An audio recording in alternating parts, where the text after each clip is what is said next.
Hey everyone, today is Tuesday, the 22nd of December 2020. This is The Gap, episode 548. I'm Luke Lawrie. Joab Gilroy is here, and it is our Game of the Year episode. And helping us do that this week is Nathan Lawrence. Nate, how you going? Welcome back. I'm good. Your annual appearance. Mentally prepared for 8 hours.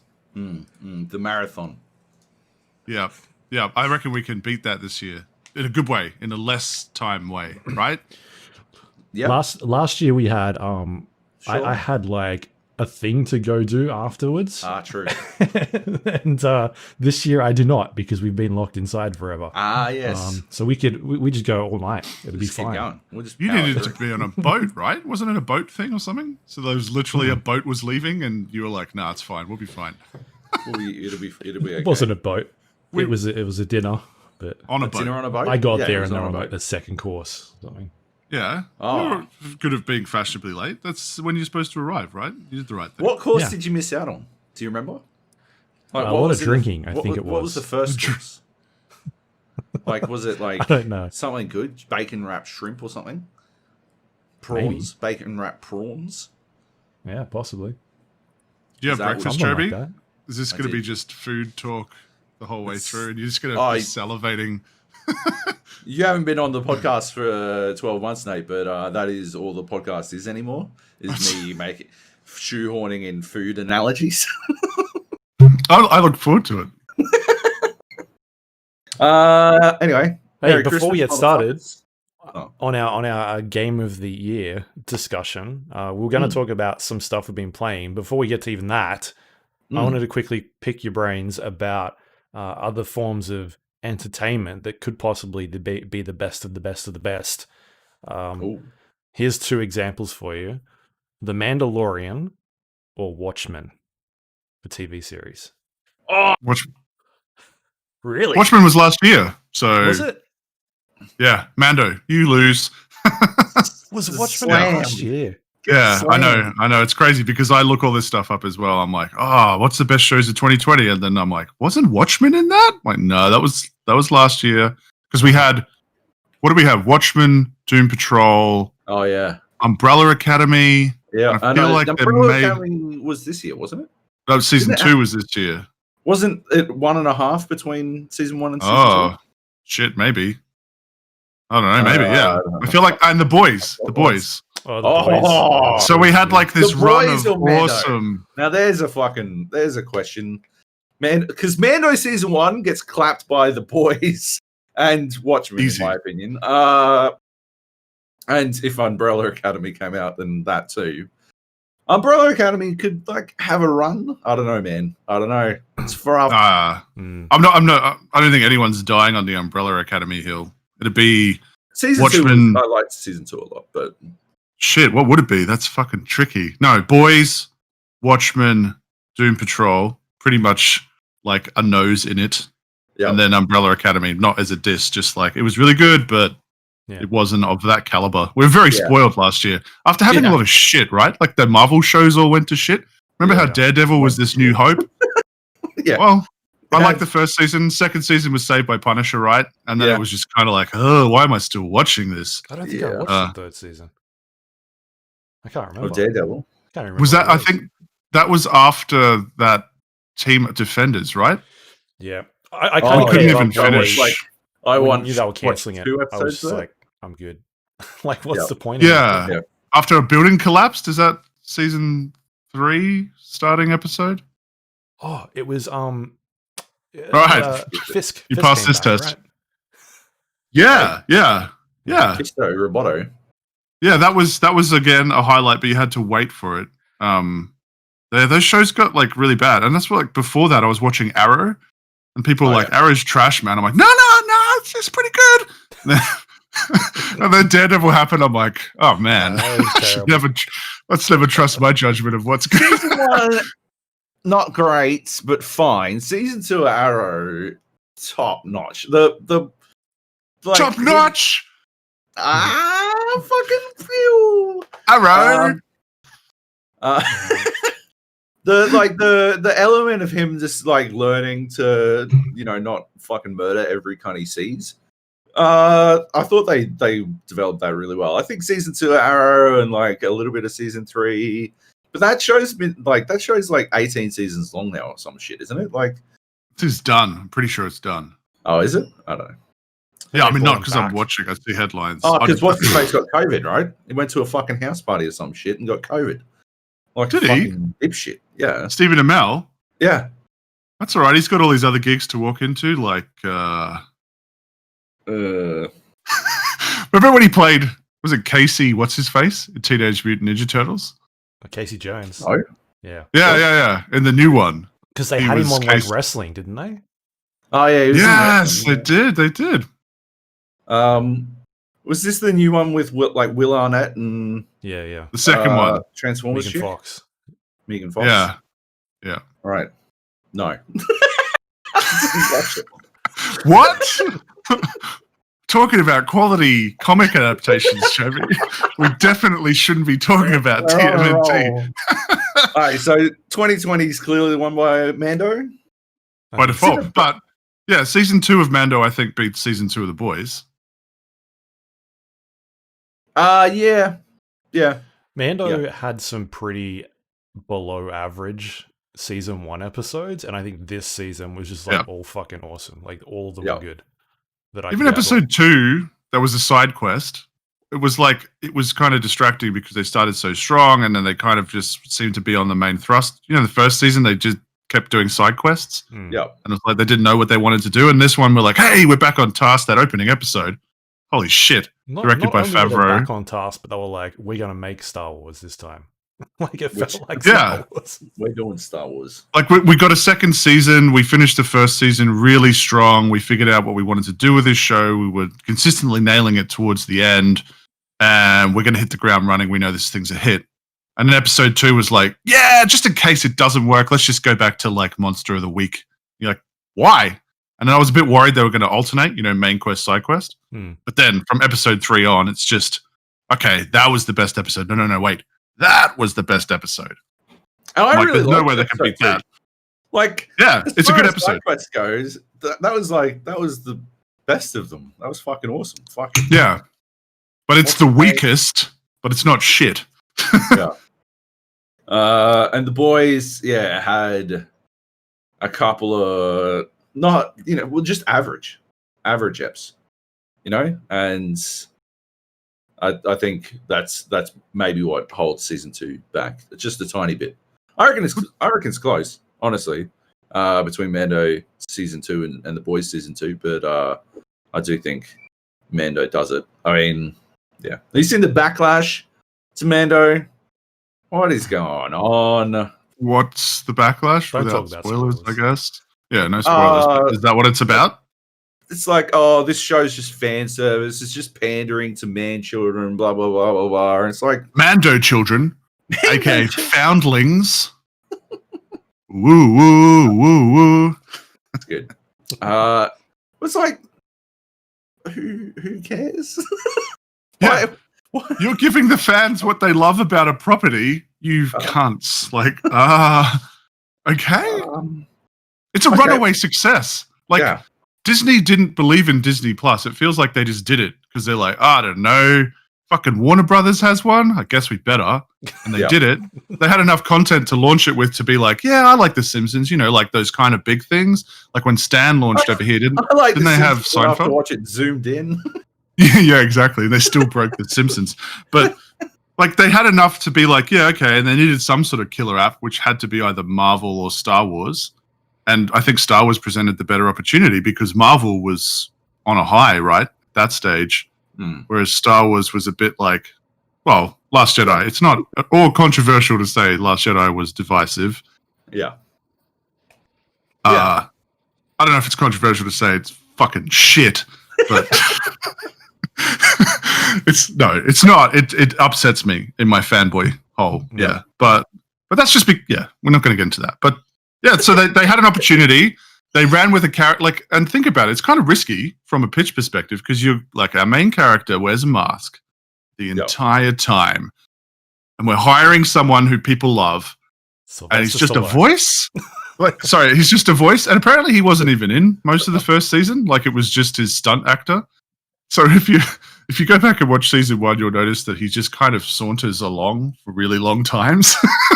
Like everything is like it takes him 5 minutes to walk somewhere, and you're like, why are we watching this dude walking and strutting? But yeah, it was a risk in a way, right? And there were, how much do we intersect with what is familiar versus telling our own story? Also, no Jedi, or I guess Rogue One paved the way for that. Yep. But they fucking nailed it, right? Even though it was shaky, it was like, yeah, this works. And they got however many subscribers. Now Disney Plus is a massive success, more so because of COVID, right?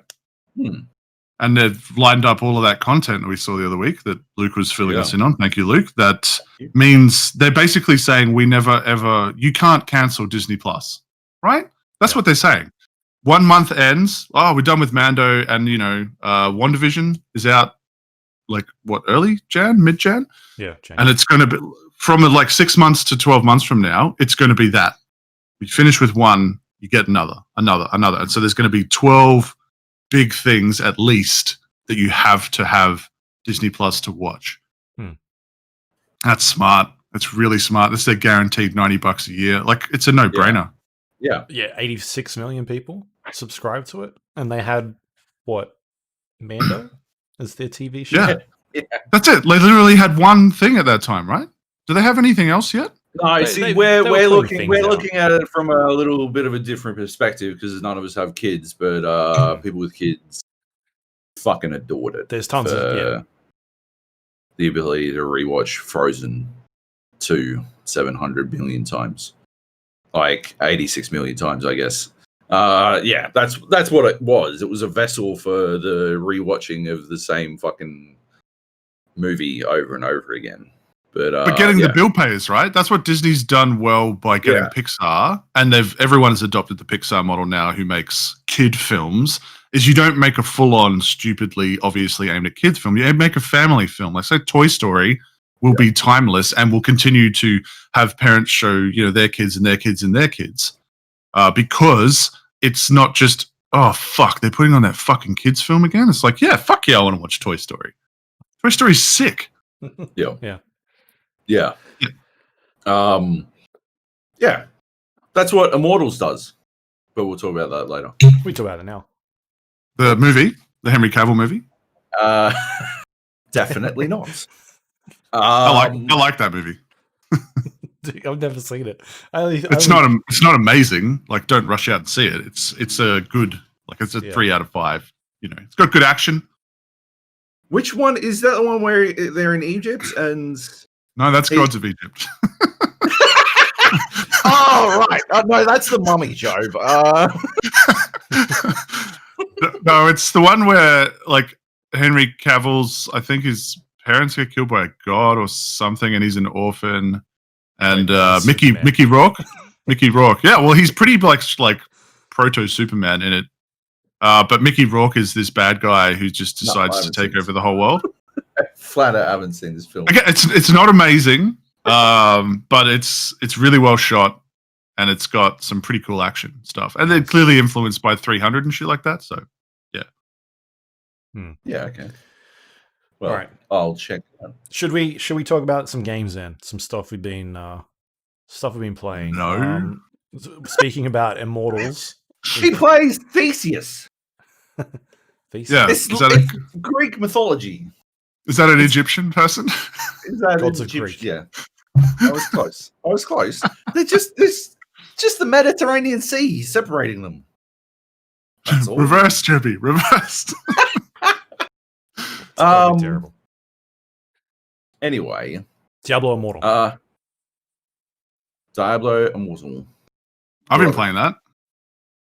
Cool. Yeah. Well, throw that in my fucking face, why don't you? Oh, I am right now throwing it. Yeah, I've been playing it. Have you not been playing it, Joby? No. It's really No. It's good. Yeah. It's good fun. Yeah. Have you been playing it, Luke? No, I played it at BlizzCon last year that I went. I had it there set up, and would have been pretty early then, right? I think at that stage they'd been working on it for a little bit. But I mean, they were just reskinning some Chinese ARPG, mobile ARPG, right? So, yeah, they were probably pretty far along already. They just had to Probably. change some names. Is that actually what they were doing? Or is that That is the correct. fan theory? Oh, shit. Yeah. But it's like, I mean, Diablo does translate anyway because it's just you mash buttons, right? And you get loot. It pretty easily lends itself. What I was surprised about is that it's a bit of a resource hog. Like, it didn't look that great and it didn't run that great. And then I went and looked in the settings, and my settings were on medium, and there was like high and then like epic. And there was a high frame rate mode that I hit, and it was like, nah, bruh, your shit can't run it.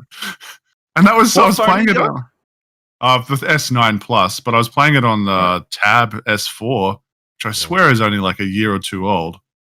And I think they're up to S6 for the tabs, or S7 tabs. So I guess time is an illusion for me. 3 years, but yeah, I was like, hey, that's kind of cool. Like the fact that they're not, you can still play it, but I definitely want to play that at like 60. Yeah, because you can feel you get one of those you get the S21, you'll be able to play it at 120 or some shit. All the new phones have like 120 fucking hertz screens and shit. As they should. So good on that shit. Yeah. I tested out the Asus ROG Phone 3 this year. Amazing phone. Yeah. Way too pricey, but but that's because I don't want to pay more than $1,500 for a phone. Right. I guess it wasn't that much more, but it had like a giant more than $1,500 for a phone. It has to fold out into a tablet or something, or fold in on itself into like the size of a fucking thumbnail. That's what I want out of a seamless fucking lines. Yeah, there's no like you just fucking and it just fall and springs to life or some shit.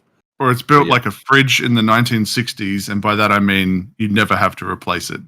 Yeah, like no one's going to do that. This is a $2,000 phone that has a battery that's rated for 20 years. Let's be honest, we're not getting 6G for another 10 to 15. You won't need to upgrade a phone again. This is it. Like I would entertain that pitch if the specs matched, but nobody's going to do that because they've gotten people used to upgrading every 2 years, and now there's way too many people that do it every year, right? Increments and things like that. But not just Apple fanboys now. It's like the Samsung people. Like I used to do every 2 years, and now I'm just waiting for my phone to die. I'm like, I should get a 5G phone, and I'm like, why? I spend most of my time inside. Why do I need 5G's? 5G. Well, even those days, like take advantage of the 5G portion of my router, right? That's how that works. I think I can't connect to the 5G Wi-Fi unless I got a 5G phone, right? But you're touching on stuff that is problematic with naming conventions, right? In tech, is they don't think this fucking shit through. They should have handed 5G off to marketing and called it, I don't know, zippity doodah, or like some shit that has meaning to the average punter, because you're exactly right. I've already got 5G. It says on my router, look, I'm connected to 5G right now. You're like, not really your fault, but also shut up. Please shut up. And also the average punter knows that 5G gives you the Rona thanks to Bill Gates. That's what 5G is good for. So you got to change the flip the script, call it something else. Yeah, that's why I buy Apple phones, right? 5X series, 5 Series X. Yes. Perfect. X. Yep. I love it. Yeah, but we don't need it. Although I guess game streaming, if that becomes a thing, will be the exception to that. Why? It's a thing. Why don't you listen to last week's podcast where we spoke to Catherine Glockstein and Kareem Chowdhury? I think I fucking remember their names. Ding! Correct. About the introduction of xCloud into Australia for half an hour. It was vaguely exclusive in that I believe we were the only. They hadn't done an interview since they'd introduced how they backdoored their way into fucking Apple via playing through your browser. They hadn't the Uber approach. Yeah, basically. They hadn't done an interview since they'd done that. So we were the first people to ask them about that shit. So that was your leading question? No, we butted them up first with some low ball, some easy softball shit, and then straight into it. I don't think we were very hard on them. No. But, what does the X stand for in xCloud? Extreme. Take to be a horse. Oh man. Yeah. I've used what is it? xCloud. It is more promising than it used to be. Yeah. Because I played it last year at E3 and not good. I mean, one of the bigger problems that I didn't expect is that phone brightness really matters. And it's almost like they need to have an oversaturation slider to let you go beyond the brightness of the game. Because I was playing Resi 7 in the house at the start, and it was so dark that you cannot see where you are. So you have to turn to find a light source to pick the path you want to walk to, count the steps. It was like, this is unplayable, not for latency reasons, although the latency wasn't great. The problem with xCloud is that it's pitched at the average punter, right? Like the latency is way better now. Absolutely. Yes. It is. It's basically, unnoticeable. Like, obviously, well, it depends on what you play, right? I think you will definitely notice it in a game like Resi because we are used to playing first-person shooters with such a high fucking, like hand to fucking action ratio. Like, we're used to shit happening when we move our fucking hands and stuff in first-person games. But, if you you got to pick your battles, basically.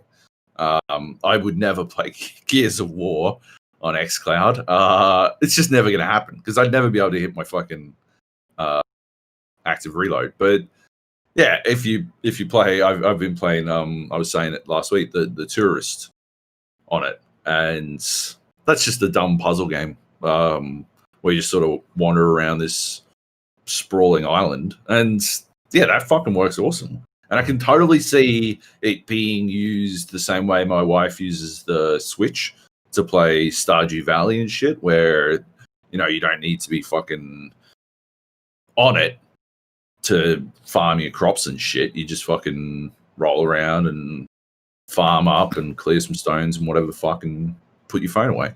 Like, yeah, we sort of got into them a little bit about that, but they were pretty good at fobbing it off. I thought they deftly deflected my attempts to draw them into that conversation.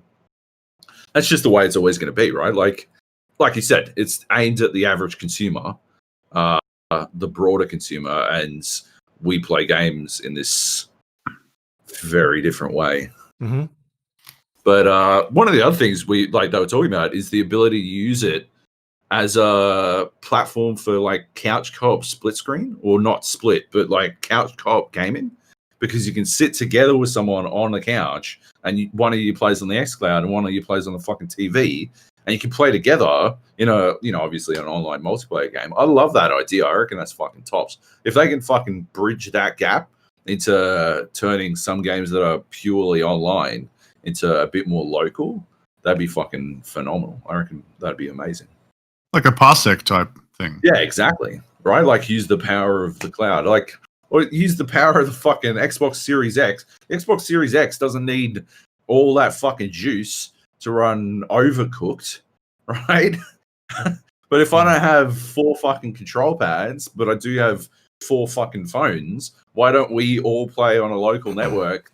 Yeah. Like that way or some shit, Especially with even like crossplay coming into it as well, with PlayStation games or PC games. Like you could play Dead by Daylight, because that's the game I play a lot of. Like, someone could play on the TV and then someone else could be on their tablet playing the Xbox version of it as together. Yeah. Like, I like the idea of it. It always makes me wonder who they're trying to sell it to.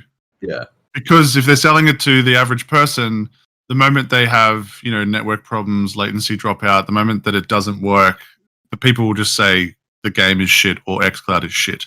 Yeah. Not, I understand that I was shifting between mobile towers and my signal strength goes from rah, rah, rah, and I shift from 5G to 4G, blah, blah.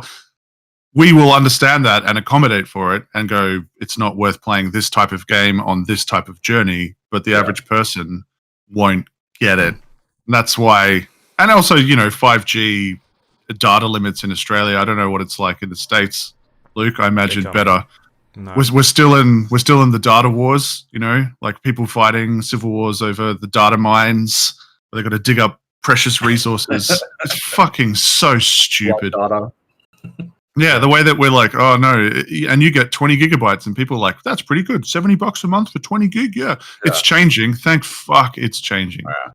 But that's because the big people are losing market share to their little smaller providers that use their networks. It's like a little provider called Circles.life, I think it's from Singapore, that came in and made waves late 2018, I want to say, with 100 gigabytes for $38. Yeah. Which in Australian context was like, whoa, what are you doing? And back then, I think 30 gigabytes was considered to be for heavy data users. You could pay a shit ton for 60, and then there's people come along and go, yeah, we're going to give you 100. So they start getting market share, and then the bigger people go, hang on, we can't let these people be doing that. Like, we've got to start upping data. People want more data, which is good. It's a fucking good thing. And especially because people have been at home, right? With unlimited NBN, which is the standard, or unlimited internet, I should say. Yeah. So the people are going back out and they're going, hang on, why am I running out of data? This is shit. This is not what I want.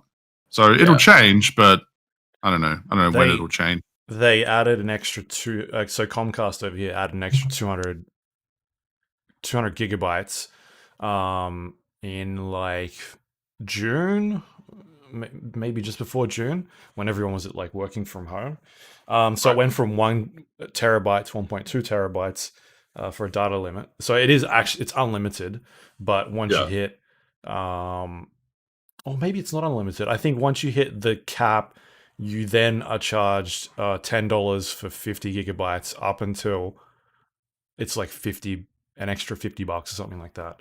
There's a cap. And that's mobile data, right? No, this is internet. Like internet. So unlimited is not a thing. Okay. No, they've started rolling out data caps. It's been here for a while now. So some states at least have had it. California's had it, but I think the last month or two they've started rolling it around some other places as well, or the rest of the US. So yeah, it's not like data limits are foreign to Xbox and that sort of thing. It's just something they're gonna have to deal with and figure it out. But I think as we go forward and more things start going onto streaming, that the pricing will come down a slight amount, and then the amount of data we get will just go. I reckon that's pretty optimistic. Having worked at Telstra and seen how they fucking work, I do not think they will be that quick to come to the party. I don't think the pricing is going to come down before, like, they're going to add more data for sure, and they'll slowly return to unlimited because data isn't a finite resource and it's fucking idiotic. But yeah, they're not going to fucking lower the price and increase the data. Now that they've got you used to this fucking price, they're going to hold that and then do you a favor by slowly returning you to the fucking data limit that you used to have. That's just how they fucking roll. Like, and they will do their absolute best to try to fucking milk any money they can out of the people doing the streaming. You've seen it with fucking Netflix and all of that, you know, like fucking Australian ISPs basically tried to go to war with fucking Netflix over the concept of people being stuck at home, because now they're like, oh, well, now everyone's using the data we've been charging them for. Like, people have got fucking, you know, even people with 200 gigabyte fucking like limits are suddenly, oh, well, I used to, you know, like your fucking grandma or some shit, and she's like, oh, I've been with Telstra for 70 years. And I've got the 200 megabytes, and I pay $80, and then, but I never come close to the cap. And then suddenly she hits the cap, and they're like, well, hold on, Grandma, you can't fucking just be using all your internet. You're paying $80 entire dollars for that. And they charge you fucking shitloads, and then somebody like they charged me extra, Joab. And I'm like, let me see the fucking bill. What the fuck, Grandma? And then I go call them up. And I'm like, what the fuck is this shit? You just charging $80 for 200 megabytes of fucking data? And like, that must have been a mistake. We'll cancel that. And nah, they're out to fucking scam people on the fucking on the data, on the fucking money, like all of this shit. That's their fucking game plan, man. So I think you're being hyper optimistic, imagining a scenario where they lower the price and give you more data. You'll get one or the other, and it's almost definitely going to be more data when they work out some magical way to increase how much infinite data they can give you. Yeah, idiot shit. Fuck. It's such a fucking scam the way they run that shit. Like, yeah. Anyway, I've been playing. We went way off track. We didn't finish Diablo Immortal. 4G. So it doesn't even need 5G yet. So that's not that like. Yeah, I don't even understand why you like need 5G at this point. I don't. I can't fucking conceptualize a reason to have 5G. Well, and the data limits, right, becomes the problem. Right. When you're talking about game streaming and the amount of gigabytes it uses per hour, and then the best network will be Telstra, just will be. They are the data fiends, the data barons. Yeah. And they've set themselves up for a problem by associating with or having a partnership with Xbox, because they're selling Xbox Game Pass Ultimate, I think, as part of their buy an Xbox thing, which includes xCloud, which they're sort of leading up to this partnership of, well, that's going to be the network they're going to spruik to be on, which makes sense. But if there's a data cap, so what they can hopefully do is, what they will do, I'd say, is we'll charge you a $10 bolt-on, gamers, and you get unmetered thing. And they will have crunched the numbers on the amount of gamers that will pay for that, won't really use it that much. They'll pay for it just because it's cool and keep paying for it. And they won't really lose that much out, and they'll make all this extra money for a nothing gimmick that should have been included. It should be unmetered. Like if you have a partnership with a gaming platform and they're rolling out something and you get to show off how good 5G is, like this is a mutually beneficial thing. We've been watching the Big Bash, and I know you guys love cricket, but what I find bizarre about it is because of COVID stuff, they've got people in a studio talking to people on the field, and they're getting them to phone in. And they're clearly phoning in on 3G or 4G, shaky, jerky. I'm like, why is Optus or Telstra not sponsoring this? Because even me, a jaded prick, would go, that quality's great. Oh, that's Optus. That's and like, kudos. Yeah. Like, that's such an easy, subtle win. And yet, what the fuck? They're trying to sell these new networks, right? We know that they want to basically go to war with NBN, right? Like, that's how this plays out. They get to keep way more money than having to play by NBN's rules if they shift everyone to. I mean, Optus does home wireless, I think 500 gigabytes or unlimited. And they're, last time I checked, I think they're up to 50 megabits guaranteed on home 5G. Like, that's guaranteed. So that they're bottoming that, because they'll get ACCC fucked if they get that wrong. So you're looking at probably above 100, which is the best that most Australians can get.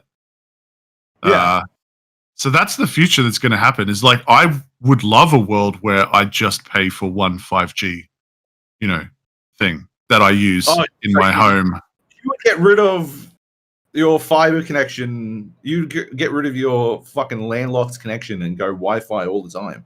Absolutely. If the low latency, which it has, is there, you have to buy the right networking equipment. Of course, and it was unlimited data, and the speed made sense. It wouldn't have to be gigabit even. Would just have to be, say, minimum 200 megabit. Fuck yeah, man, I would. 100%. I will hire a van and then plug a fucking microwave into the power socket on the thing, into the cigarette lighter, and just plug it outside your fucking balcony and see how you go then. But like, isn't that, I feel like that's what they're prepping people for, is a viable NBN replacement. Oh, 100%. That's their dream. Telstra's other plan is to just continue buying chunks of the NBN until they own it like they used to, except now they're fully privatized, and they can just gouge the fuck out of everyone again. But yeah, no, that's the secondary option is to shift everyone to wireless. I will probably always stick with the wired connection until I'm fucking grandma and like fucking the great grand nephew is like, oh, I've got my fucking great uncle on the phone, and he's like, oh, these fucking Telstra cunts have fucked me again on my wired connection, and I can't get play him my Call of Duty 76 on here. Why are you only on a fucking gigabit connection, you old cunt? You fucking idiot. Multi-terabit. Yeah. Anyway, Diablo Immortal. Diablo Immortal. Yeah. Are you is it like a stripped down beta, or like is it the full thing? Like what is it exactly? I want to say it's a test alpha or something. Right. Tech alpha. Tech alpha, there you go. And it's good. It's got some hiccups, but for the most part, you're like, this is just a less pretty Diablo for mobile users, and it totally works. It's the kind of thing where I'm like, yeah, I'd play the shit out of this on a fucking bus. Yeah. I catch buses. No. I hope it has an offline mode. I suspect it doesn't. I had lots of trouble logging in, and I thought that it was like busted. I was trying across multiple devices. It just looks like based on demand. It'll just say your login failed rather than it being like, we're busy, try again later. Yeah. So eventually I got in. Yeah, it's fun. It's Diablo, man. And if they add some sort of way to play co-op, which I don't know if they're planning, that'll be even better. Yeah. I feel like there might be co-op or something in there, because I got a feeling that when I was playing it at BlizzCon, I could see other people every once in a while running around in like main towns or something like that. Okay. Maybe that's more like the Destiny Tower idea, you know? Yeah. It's an MMO type thing. I don't know. I hope not. I'd rather just co-op, right? Yeah. Yeah. That could have just been like a LAN situation as well. How much do fucking faux MMOs, MMOs, there we go. Love their fucking social hubs. They fucking froth them. Well, that's because of where they show off the cosmetics, right? Yeah. And you're like, oh, where'd you get that? And you go look it up, and you're like, oh, okay, I got to grind this or pay this. Yeah. They're kind of essential to their monetization, bastards. When I was playing Destiny with Racy and his boys, they'd all ground out this super hard mode level, this super hard mode mission, and so like whenever I mentioned the ship they got out of it, they would like full Vietnam flashback, fucking oh fuck yeah, fuck. And then they'd pause for like 30 seconds, and they'd be like, that fucking mission, man. How many fucking times? And it was like a button I could press. Like any time, I'd be like, oh, fuck, that ship is fucking ugly. Why are you using it? And like, oh, fuck. And then like after they finished talking about this mission, I'd be like, fuck, that's an ugly ship though. And they're like, oh, fuck. And it cycled through again. Like they were just stuck on a loop anytime you brought it up. But yeah, I cannot believe they ground out that fucking this apparent like just testament to hell to get honestly the fucking ugliest ship I've ever seen in my life. It looked like a pair of fucking binoculars had been like fucking penetrated by a fucking dildo straight up the middle, like the part between the fucking eye holes. Like heinous shit. Anyway. But that's like any MMO thing or Destiny people specifically, the ones that have drunk the Kool-Aid and are still playing it, man, they'll fucking grind for anything. You could have a floating piece of shit and they'd fucking grind for it because it's like that's part of the loop, right? What are we grinding for today? It doesn't matter if it has any value. It's just because they're not playing. They're not like the grind is like not even secondary. It's like tertiary to their enjoyment of hanging out with their mates. You know, that's the thing, right? The hanging out with the mates is the fun part. Maybe some of the gameplay is the second part. Yeah. And the objects they get is like down the list there, but it is still on the list. And so it's just an excuse to hang out with their mates. They're like, oh, let's all grind this together. And yeah, they're like, it's way too late after you've already gone through hell with them, right? After you've already fucking done the Kokoda track of fucking video game missions. All right, it's too late. They're like, well, maybe we shouldn't have done this. maybe we didn't need this ugly ass fucking spaceship. Yeah, exactly. It becomes like therapy, right? But ironically, it's like Alcoholics Anonymous if they had it in a bar. Yeah. Oh, man, we really got to stop drinking. Like, fuck yeah, man. I feel you. It's tough, right? Yeah, 100%. But yeah, hopefully I get into Diablo Immortal. I'm very keen on it. Like, it looks like a game that I will enjoy. I'm guarantee it's going to run like shit on my phone as well. I was going to get a fucking Pixel 5, but people who have them are like, yeah, it's good. But they say it in that tone, and you're like... with the pain behind their eyes. Yeah, right? And you're like, I'm not really... Confirmation bias! Well, I bought it. It's on that point where phones aren't... Like, they get a better camera? And they're quicker? Yeah, right? Yeah. I'd love a Razer, not going to lie, but I can't get my head around folding a screen that's very likely going to break. And also, they're expensive as fuck. Yeah. That is the fucking thing I keep coming back to. Holy shit. Phones got expensive. Back in the day, when you got... Back in the day. Here we go. An Apple, like the new Apple iPhone, you're like, just it can fucking copy and paste. And you're like, holy shit. Let's go get one. Yeah. When they were competing on, screen resolution and the actual innards for performance, and now it's all just diminishing returns, right? Yeah.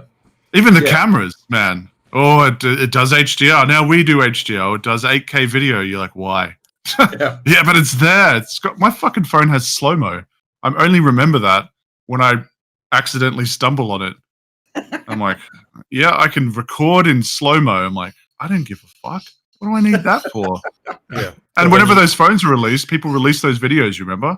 The dickhead with the hose or the dog catching the treat. It was like, oh my God. And then they died. A month later, it was just nothing. No, nobody's ever doing that again.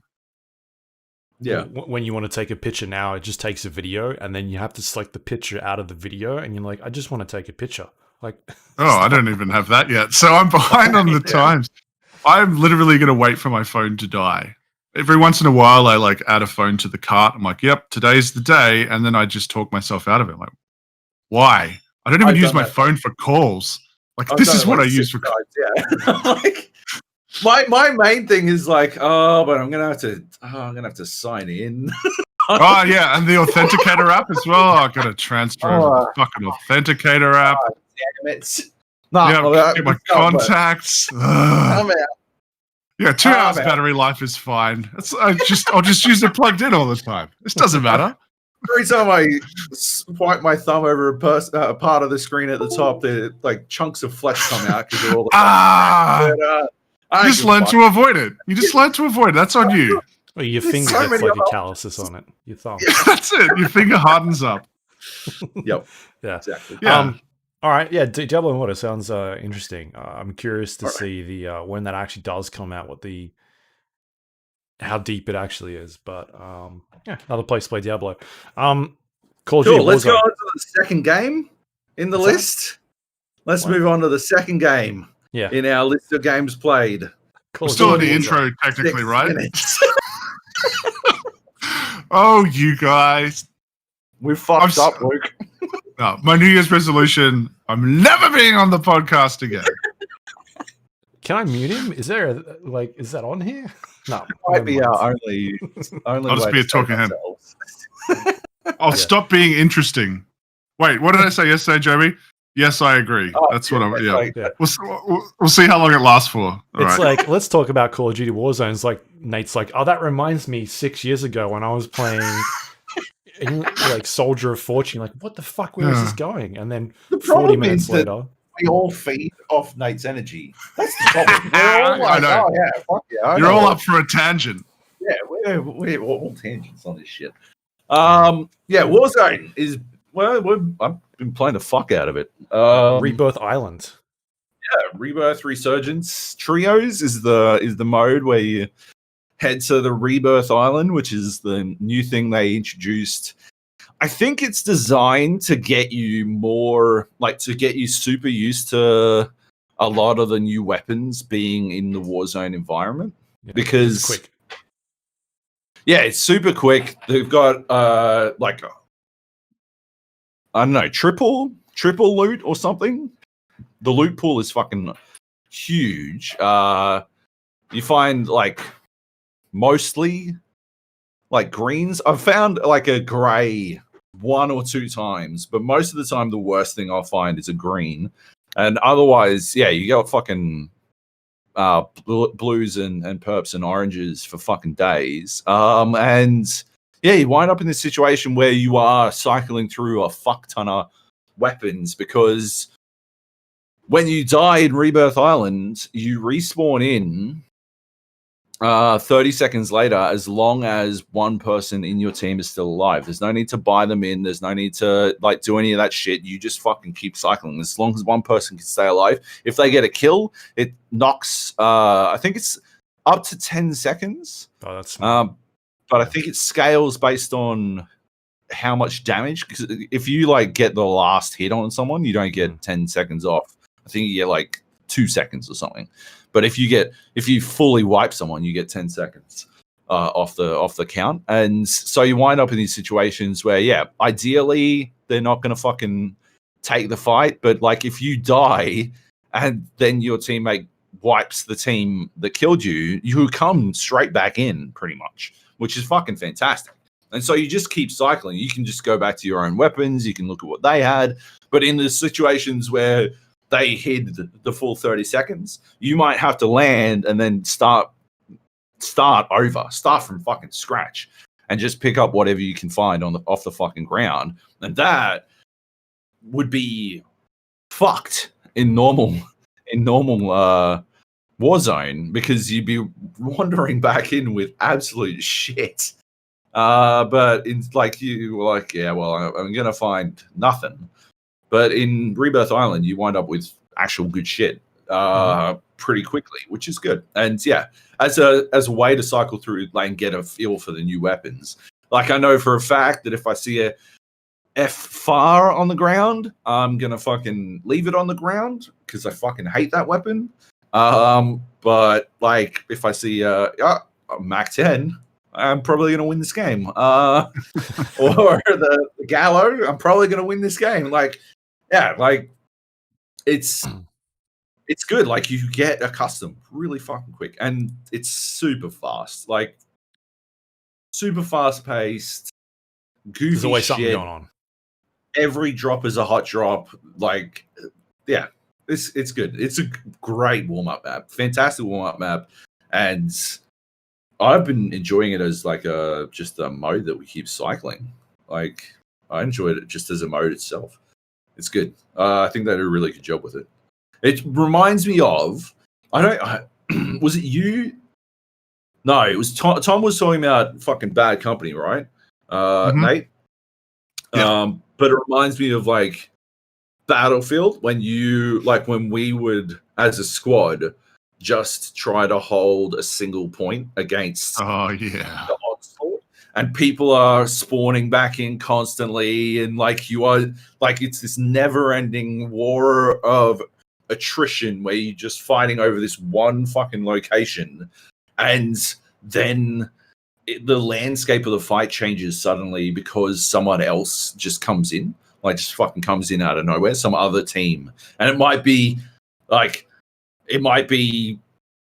fighting them immediately, or it might be fighting you immediately, but you've got to fucking manage how that changes the landscape of the fight really fucking fast, and it's fucking top notch. It's awesome. Yeah, like that aspect in particular, I mean, is awesome. But yeah. Yes, I agree.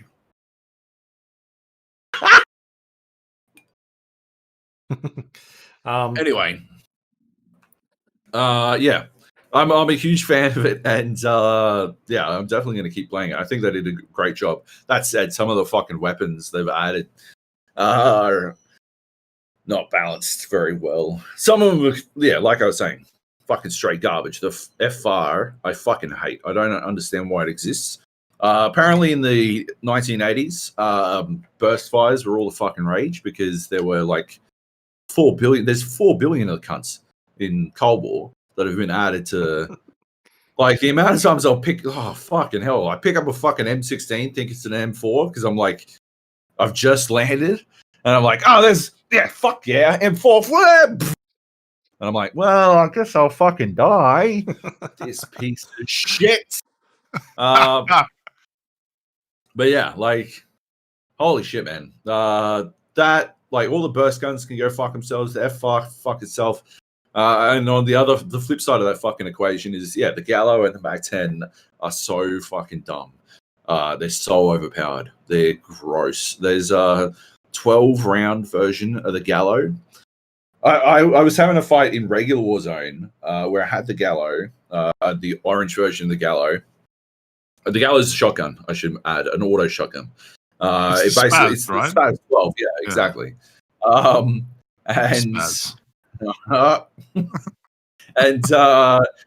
You fucking like, you know that building, the blue building south of the TV station.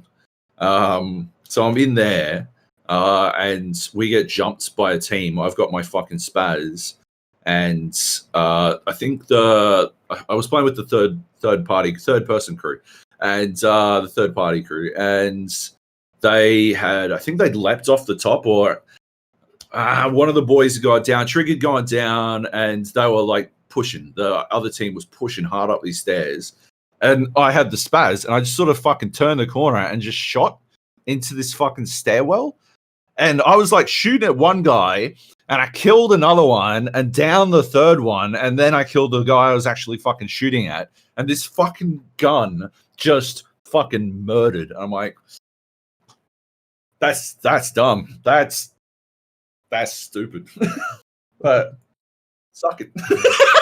Go find some other stairs, motherfuckers. I got killed by it. It's rough. That gun's rough. It shouldn't exist. You can't do anything, and it has too many rounds. Like, it should be max 8 on upgrade, right? Like, it should be 4. Upgrade, yeah, exactly. Yeah. Like, you can kill 2 people if you're good type stuff. That's how they should balance all their guns. Can you squad wipe with it? Then it needs to be fucked some other way. Like, LMGs have super slow ADS and shit like that. Like, that's how they balance. They don't perform well up close. So Zack Snyder's Justice League. You shouldn't be able to, quad wipe with one gun without reloading. And you can do that. That's the other one, the fucking Mag-10. You can upgrade to a fucking drum barrel 53 round fucking clip. And even without that thing, like, if you're within 15 meters, it's game over. It is fucking game over. It doesn't have anywhere near enough recoil. You see people shoot a fucking Mag-10 in fucking movies and shit, and they're like, fucking... Scorpion is ready! He had twin Mag-10s, didn't he? Yeah. Those are Mag-10s. Then again, he gets axed on the roof and goes backwards, so that doesn't help. It doesn't help the recoil case, but yeah.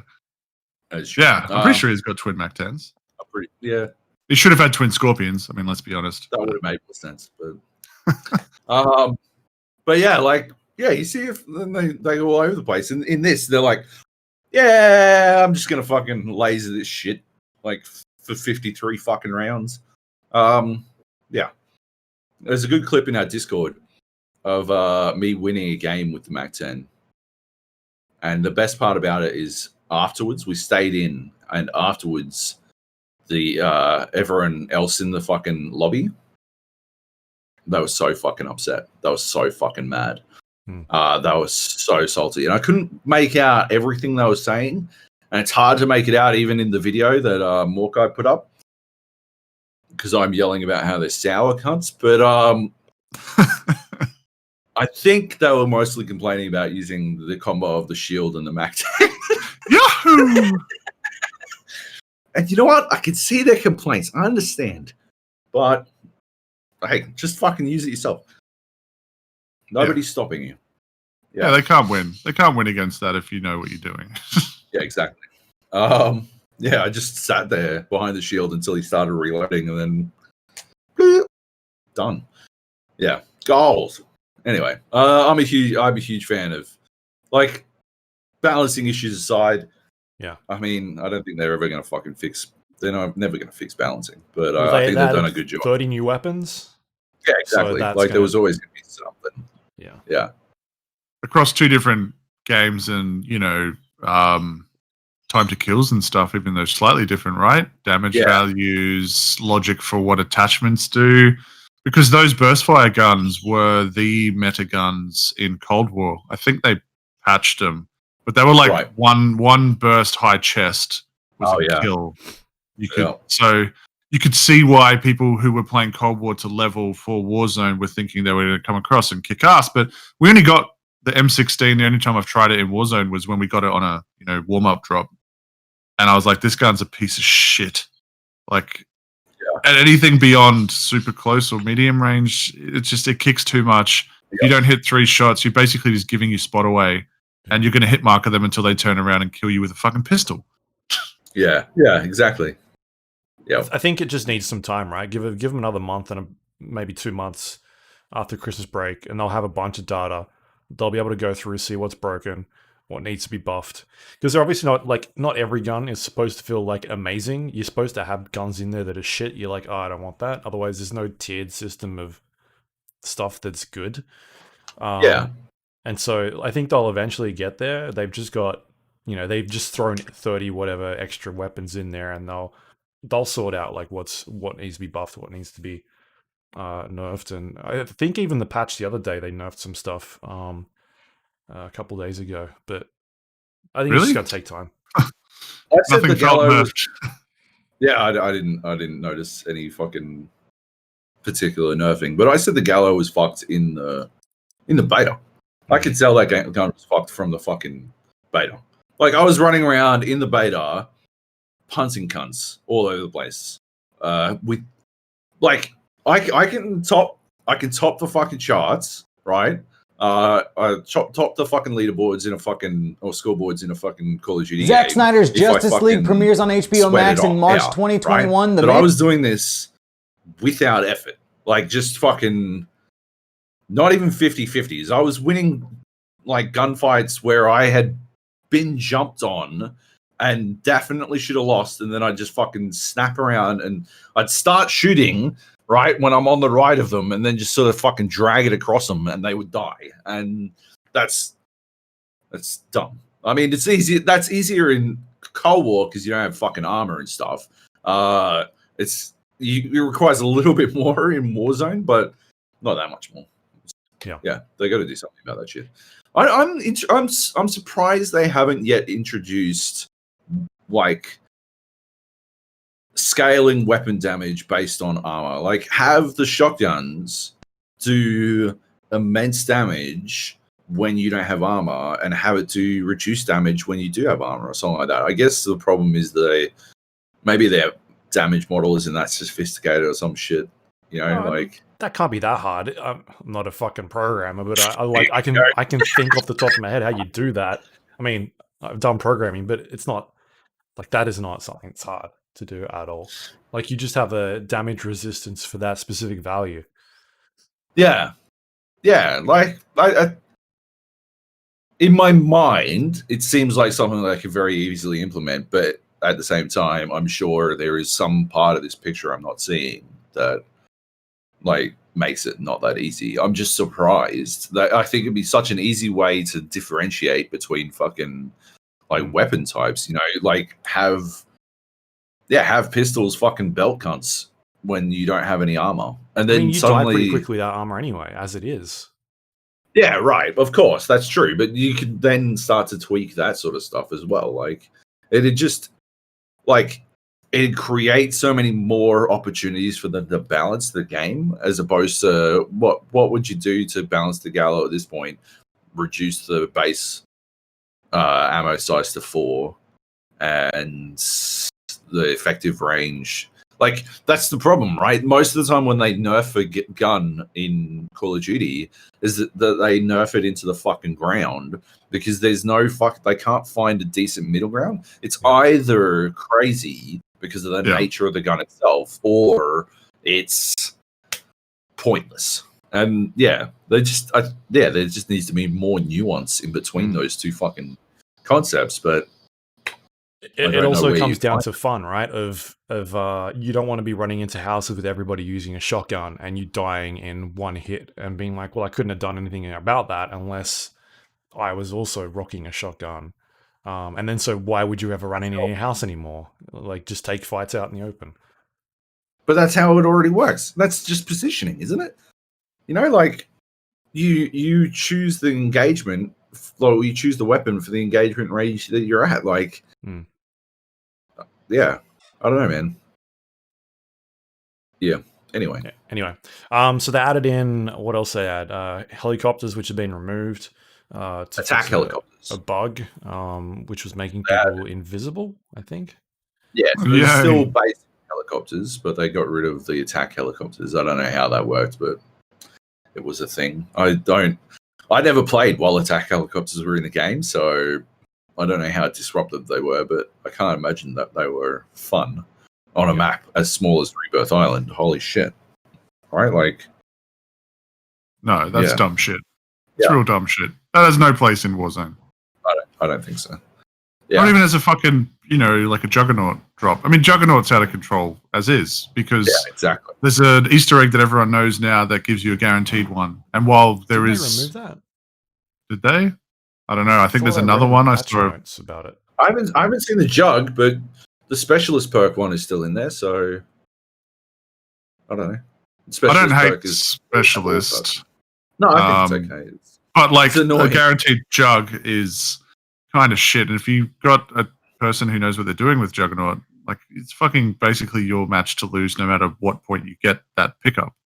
Yeah. You get in a vehicle, you go start fights, you leave the other people to either bait or to mop up. And you let your Jug get the kills so that whatever damage they took, they get back in kills, health. Exactly. Like it's Or you don't come up against Luke, who run you over the truck. That fucking video. That's so good. God. Why didn't he get in the truck? He didn't respect you, that's why, Luke. He was like, no. I got this. I am the truck. Yep. All right. Anything else to add for Warzone? I'm sure it'll come up later on, but cheaters are back. Yeah. That's all. Like in a big way, like in a fucking massive way. That was some blatant shit. That was gross. But we had it earlier on the Asian servers as well. Yeah. Right? Like not as blatant, but it was like there's some tracking through walls, snappy to head stuff. And a certain amount sometimes I watch it and I think, is that a controller? Because they get tracking through walls sometimes because it's fucking broken. Which is an easy way to spot people or check houses, I guess. But yeah, there's stuff like that. And then when they snap too fast, you're like, well, that's not a controller because they can't spin that fast. Yeah. Yeah, exactly. And it does ruin it, like you have some good games, you have tense games, you don't have to be winning. And then some fucking cheater comes along and you're like, right, so I might come up against this. I might have a great game and get ruined, or I might get ruined at drop. Well, you got sniped with that cheaters in the last match we played. Yeah. And it was like, where was the follow-up? Like, it was just this random, we didn't hear the shot. Okay, where are they from? They're not trying to move in to finish. They're not trying to shoot at the rest of us. Yeah. It must have just been a fraction of a pixel of your head showing. And I swear they were probably coming in from airfield, right? Yeah. Yeah, they just snapped. So they just did a snapshot and they're like, oh, down that guy, but there's people over there, so we'll head over that way while we wipe everyone. Yeah. And then we all got one tapped, and then we got killed on the drop while no shoot deployed headshots. Like, again, possible, but yeah, they were very clearly cheating. And it's just, it's a bad look for the game. They need to do more. Also, these guys were fucking so woeful, like idiots. Just fucking dipshits. They're using Car 9s, I assume, for the insta drop, but their fucking aimbots weren't accounting for fucking actual bullet drop or anything. So like you'd see them snap onto someone outside of effective range, and they just get a fucking chest hit or something. Wouldn't even break armor, and it's like, you fucking. When they were moving across their aim at a decent distance, they were missing. Yeah, because that's how it works. Yeah. So they should have been with HDRs or something. So I'm pretty sure that one headshots you at everything but point blank range. But at point blank, they're probably switching to something else, I guess. You would imagine. Yeah. I think they had Mac 10s as their secondaries. But yeah, it's just lame. Very cheating lame. ruins all games. I haven't played Battlefield 5 in a long time, but my understanding is that it's just full of cheaters. If you go look at the Steam reviews, a lot of people like it, and they're just like, but now it's just like cheaters. It's been abandoned. Cheaters. Yeah. That sucks about any game that gets popular. It's going to have the threat of cheaters. But I don't know. Does Fortnite have fucking cheaters? Yeah, for sure. It does? Didn't that some fucking 14-year-old got fucking sued or something by Epic? Right? For, I think it was cheating or selling cheats or something like that. I can't remember. But they should do like more of that kind of thing, right? Punish the individuals, punish the manufacturers, hardware ban. Like fucking not just from. I don't understand why hardware bans aren't the fucking, especially for a free-to-play game. Like hardware ban their MOBO. Right? But what happened to the phone verification stuff? They're still doing that, but was that just in certain regions? I feel like I remember reading. No. I don't recall. Is that for Warzone? Or was that Fortnite? Right. For Warzone, they were doing the for free to play, yeah. Yeah, you need to send them I guess a SMS, a mobile number, and they would send you a message to verify it. And that, I guess that's not going to fix every problem, but at least that's a step it's another barrier that puts it in front. But I think you can spoof it either for free or very cheaply. And if you're thinking I got to pay $1 to have cheats, and I know that the cheat detection system is so bad on this that I can, like that's the thing. When you watch some of these videos of YouTubers following cheaters after they've been killed by them, and they've got like I think Modern Warfare's top cosmetic unlock was the Damascus skin, and they've got all of these skin unlocks, and it's like they have been playing for long enough to get that, and assumedly they've been playing in fucking Warzone long enough and not like grinding in multiplayer. That's where you got a problem. That's a bad look. And you go look at the leaderboards. Jack Frags did a video where he's like, I'm going to go look at the leaderboards. And it's like, this guy has a KDR of 75. It's just shit like that. Like, just ban them. And then if they want it, a cheater is not going to email you and say, whoa, why have I been banned? I'm legit. Yeah, I've got 75 kills. What? Yeah, they will do this shit. They will 100% try it. Yeah. We saw it all the time at Game Arena.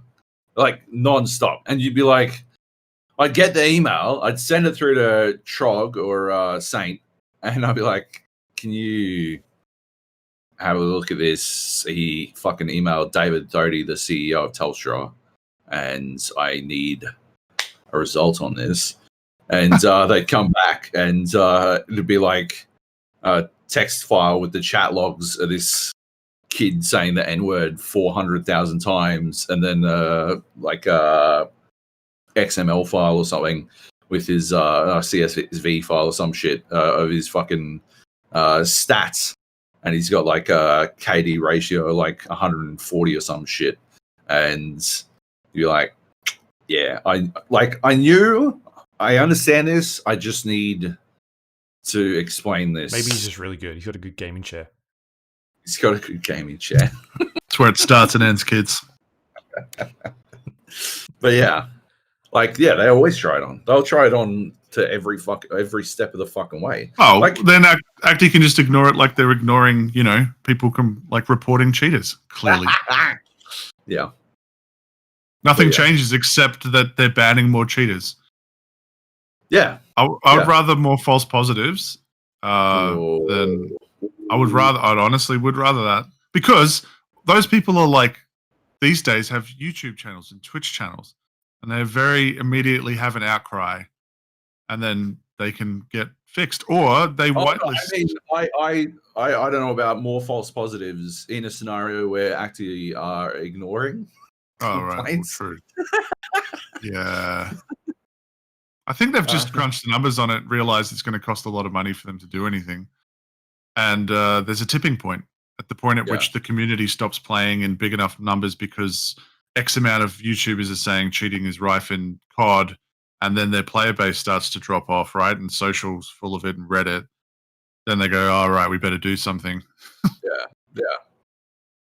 Yeah, I think that's like sort of what happened with Apex in a way. I mean, obviously the release of Warzone was not helpful, but like it was suffering under the same sort of like problem.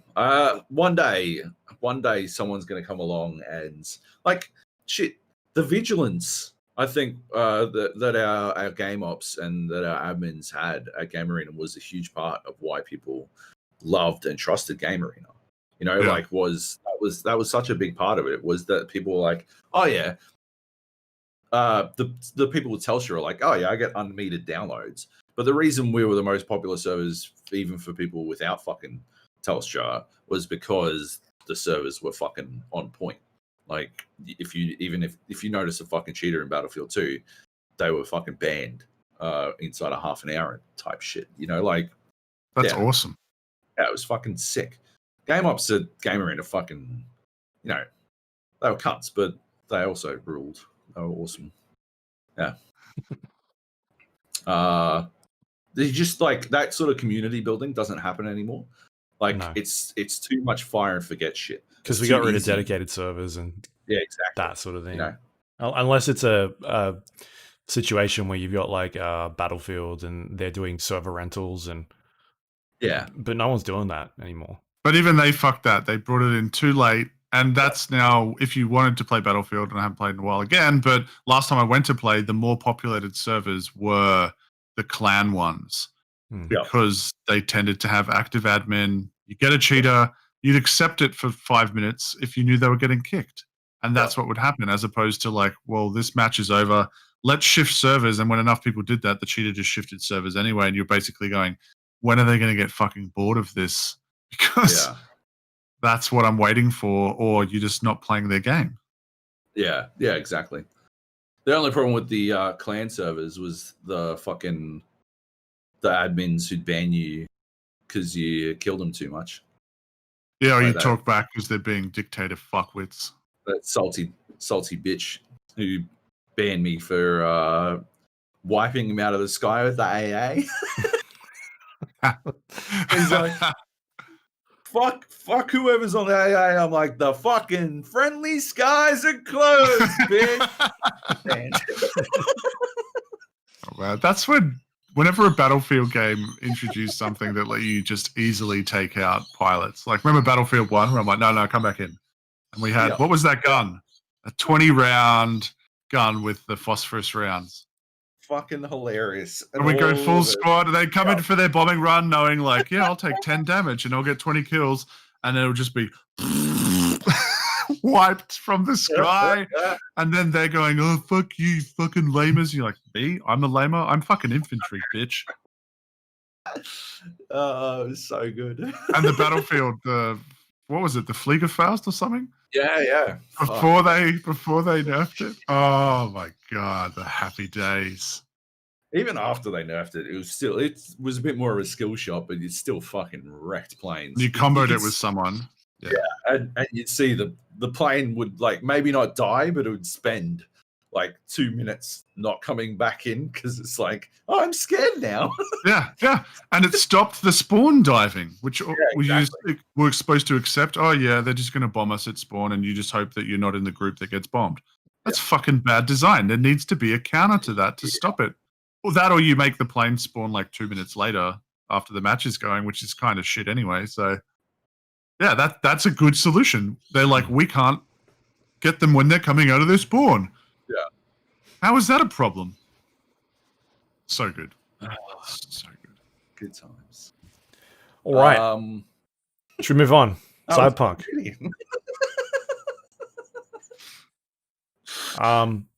Anything to say about Cyberpunk 2077? You still been playing, Joab? So you've been racking up some more achievements. I've played a bunch more. I haven't played anywhere near as much as you. Let's have a quick cheeky fucking time check on Luke.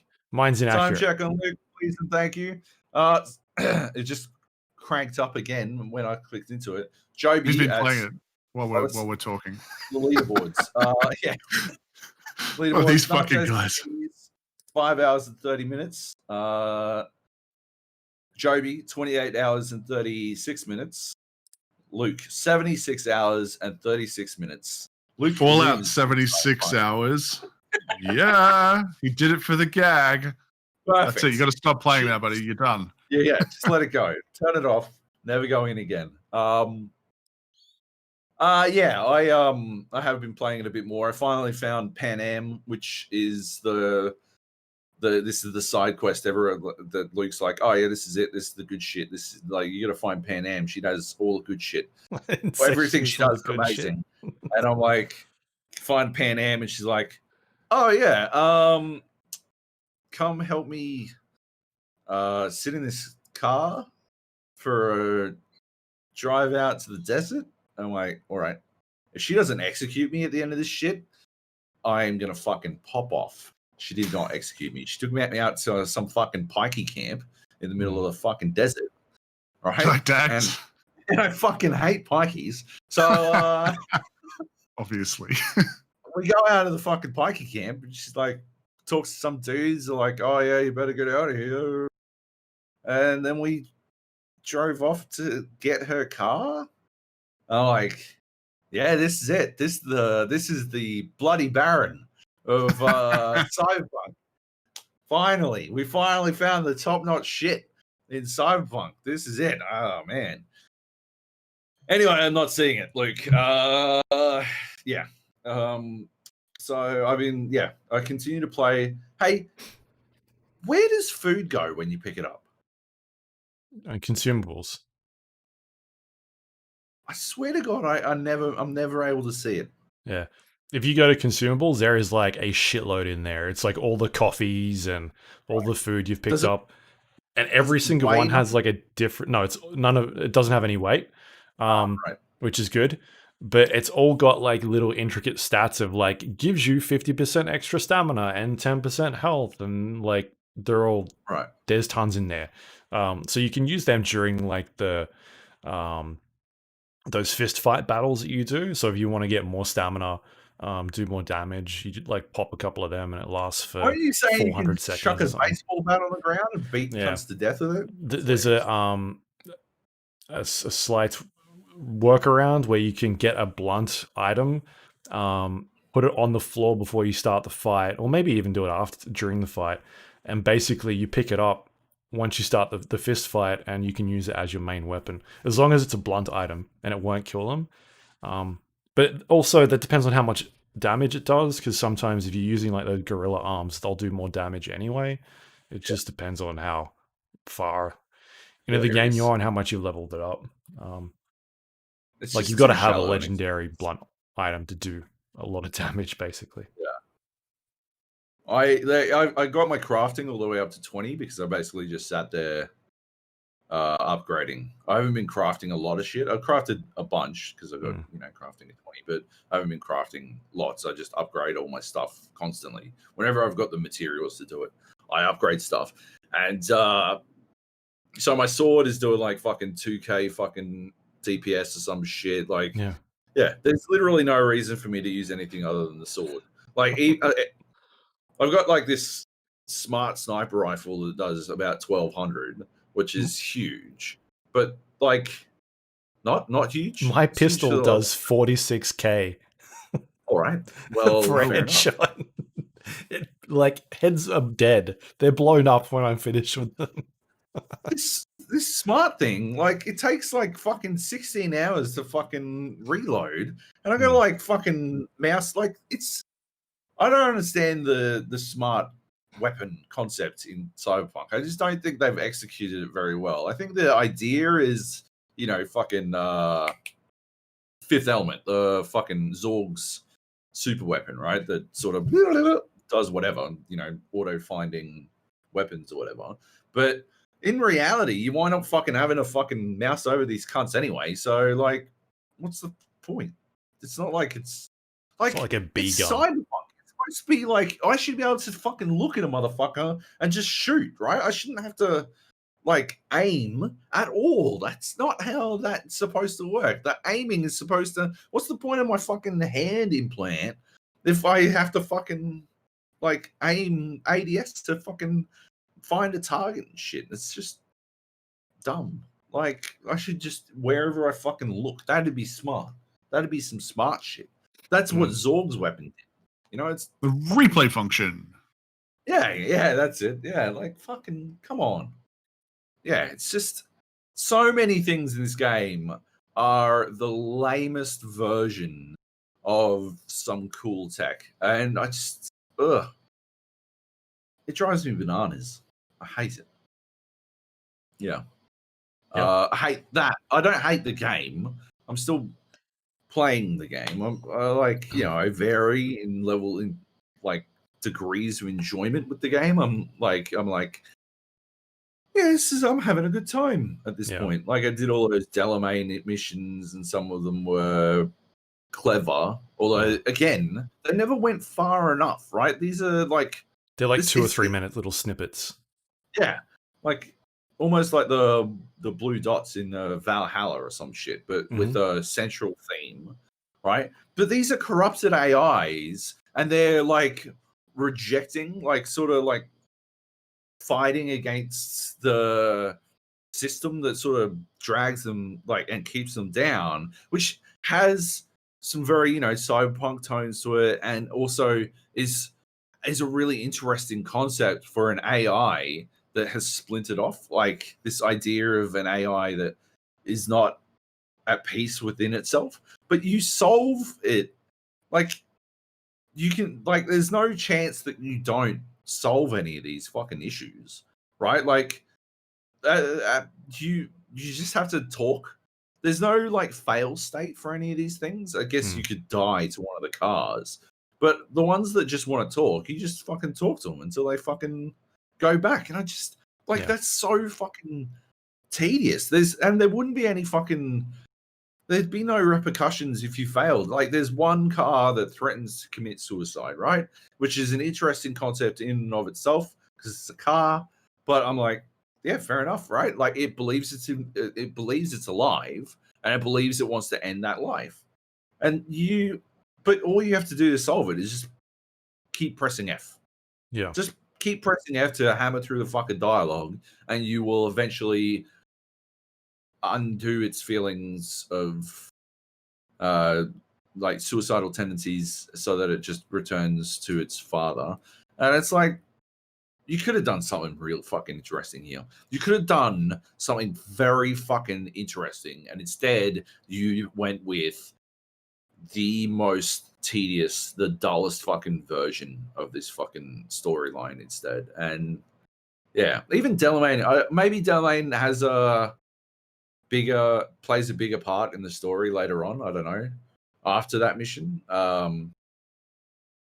But yeah, as it is right now, yeah, like they talk about AIs a lot in this, but they're not able to, like the storytelling doesn't seem to be able to conceptualize an AI as anything beyond, like, really, AI in a cyberpunk environment should be some fucking Cthulhian, Lovecraftian style cosmic horror on the scale that like humans aren't able to fucking conceive of, right? It should be, it's doing this weird shit that you can't fucking understand, but like it does, and like that's how it should work, because that's the fucking end state, right? Like the end state is either it's doing some weird stuff we can't understand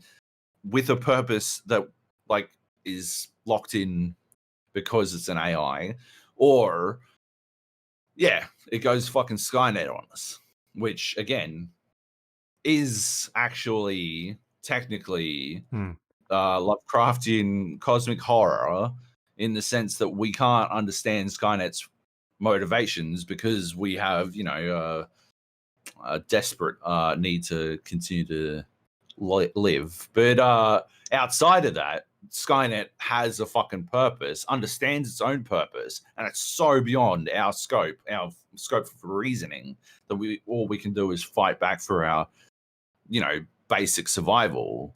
But if you'd replace Skynet with a fucking tentacle monster, and the tentacle monster was sending fucking fishmen down, you'd be like, yeah, cool, Lovecraft, cool, fair enough.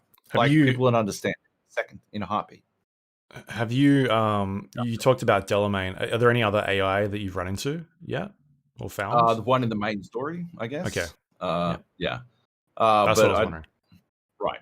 I don't feel like that's going in the direction that I'm looking for either. Mm-hmm. I don't know, man. Cyberpunk is at this point it's not the game we thought it was going to be. So many fucking levels. Yeah. Yeah. I mean, we'll talk about it later. I want to rename one of our award categories after it. I feel like it's earned that honor. The Cyberpunk Game of the Year.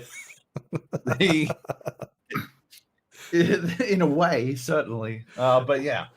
I definitely I played a tiny bit more over the last week. I played about 8 hours. I went and did a bunch of the side missions that I hadn't finished yet. I pretty much nailed out all of them except for like 3 or 4 side missions.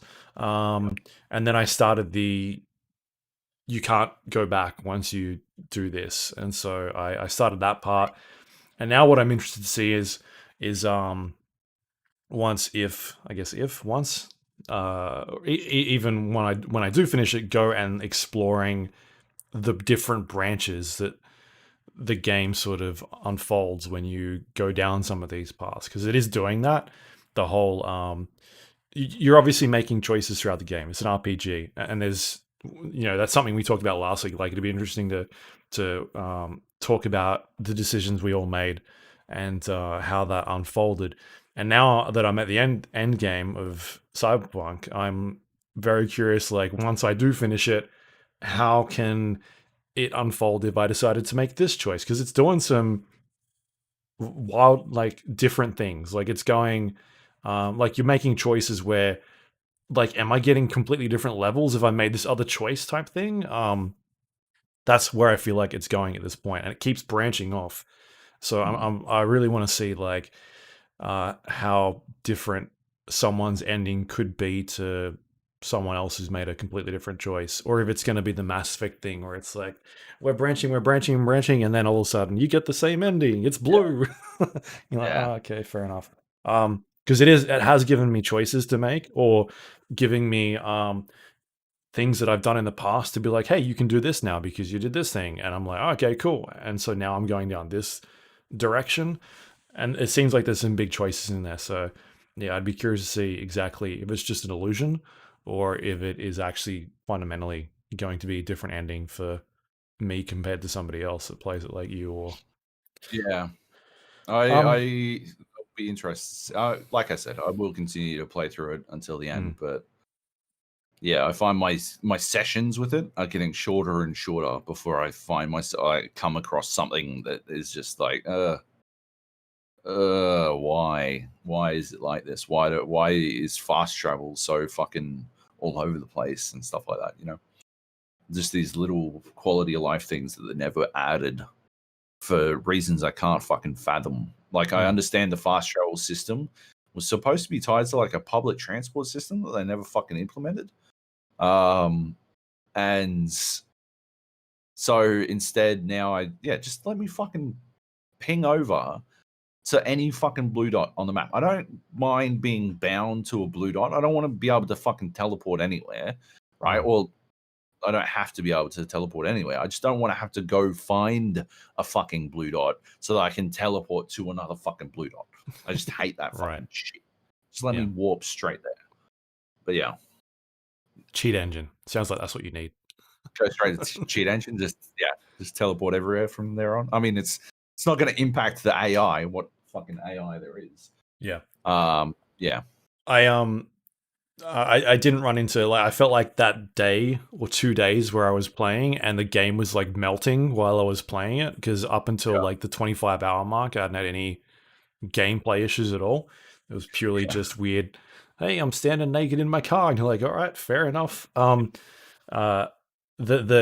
last week that I've been playing, I haven't had any weird gameplay issues that I can recall.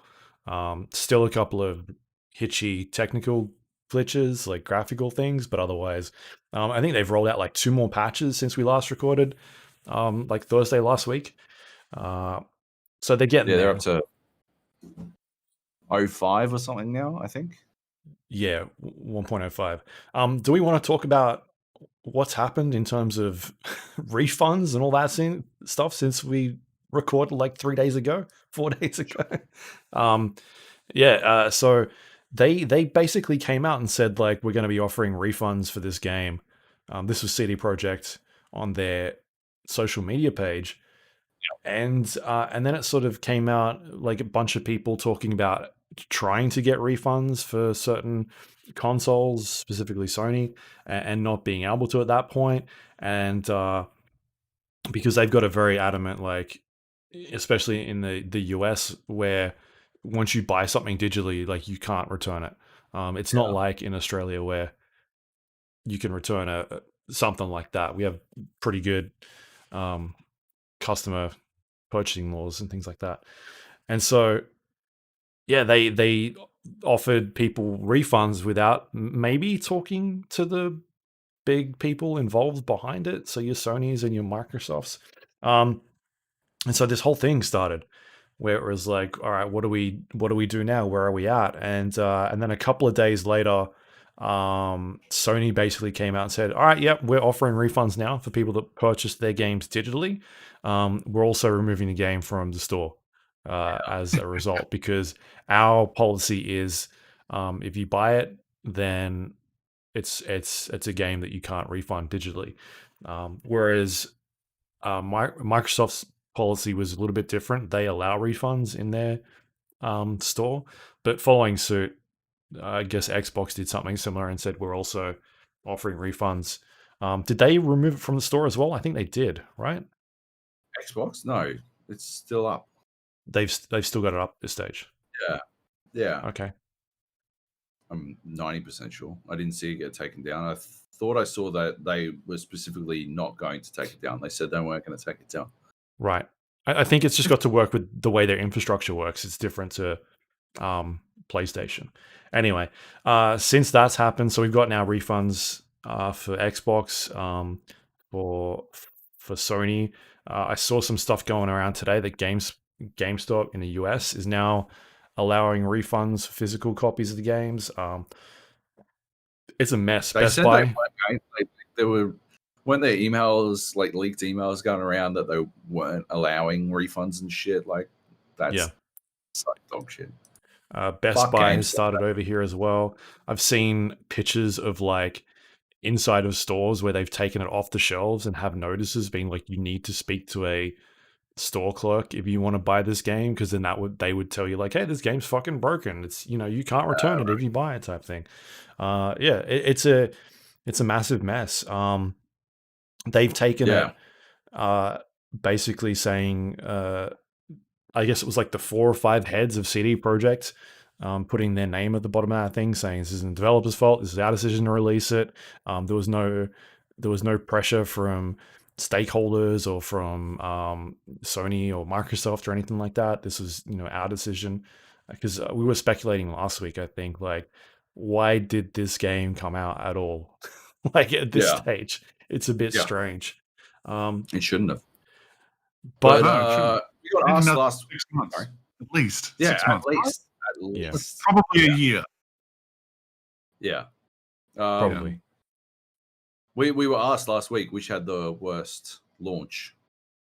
What was it between? It was between Cyberpunk and Fallout. What was the other one? Has to be Fallout. And I think we said got Anthem. it wrong. Yeah, I think we did not go with Cyberpunk. Until we were wrong. We were so wrong. fucking wrong. Shit. Oh my god, we were wrong. Yeah. Yep. You're not going to play it again. You're not going to play it until they patch it. Yeah, until you. I think February. February is probably a good time. It's a problem, right? Because for any gamer, and someone who spends a lot of time playing games, and obviously we're in a privileged position where we get sent codes and whatnot. Any game that I do that to, and I've done it to a few games in the past, I run the risk of not ever coming back to it, even when it gets into an amazing state. Like No Man's Sky is the easiest example that springs to mind for me. Love the idea of spending some time in that, have reinstalled it multiple times to go, yeah, I'll play this, or reinstall it for myself and for Katie. I'm like, hey, let's play this cooperatively. Oh, yeah. Have never once gone back. Yeah. So it is concerning, but it's also, I think when I'm thinking about Anthem and Fallout 76, there wasn't, like, my expectation was that Fallout 76 was going to have problems at launch based on the pedigree of Fallout games having problems at launch. No other reason than that. And Anthem was just looking a bit concerning. I mean, I played, the closed alpha or whatever, and the beta and stuff, and I'm like, yeah, the flying feels good, but it doesn't feel like there's a lot here. There's this weird dissonance between this locked FOV first-person market that you can only kind of walk through or jog through, and then you go out into the world. I'm like, this is not what got me excited about that original pitch video, which, outside of overly excited people talking, gameplay-wise, I'm like, this looks fucking sick. Yeah. I'm all for the Destiny formula executed correctly, and I feel like people keep trying to do it. They keep trying to do it poorly. Maybe it is impossible. Who knows? But yeah, for Cyberpunk, we were expecting it to be great, right? Yeah. And I think maybe we're expecting a little bit of jank because of ambition, but not this level of, not this level. And I think that for me, like you mentioned, Luke, that you haven't really hit that many problems. My first hour was pretty fucking good, to be honest. And then hours 2 to 5 were fucked. I'm talking like game breaking, have to restart the game stuff. And not everyone's got that. I've compared notes with people on that stuff. But, when I had a main character, an objective character, just disappear, and their objective marker was moved to another character, and it was just by process of elimination of going, I know that this is not that character. This can't be right. And I was looking around for them, like maybe they were hidden. No, restart the game. They're in the right spot where you'd expect them to be, and that sort of stuff. And because they've got the whole, you've got augmented vision and whatnot, and they have like distorted stuff. It's hard to tell sometimes what's a bug and what's intentional design. And I'm like, I don't want to have that thing where I'm like excusing a bug because I think it's, part of design and clever stuff, or vice versa. So I'm going to wait, but it's a risk, man. It's a risk. It's definitely, I wouldn't recommend it to anyone now, right? Like, it's not that must buy that it was ramping up to be. Not on consoles, at least. PC, I think it's, like you said, give it a little bit. I've been reading the patch notes that they put out with some of these updates and things that I think maybe we talked about on here, like Jackie walking through an elevator door and things like that. Like, that has been patched out, but it's not a game breaking issue. They're fixing stuff. It's just very slowly. I would give it a couple of months. But yeah, like I didn't have an issue up for the first like 25 hours, whereas you did. And so I think everybody's kind of experience is going to be a bit different.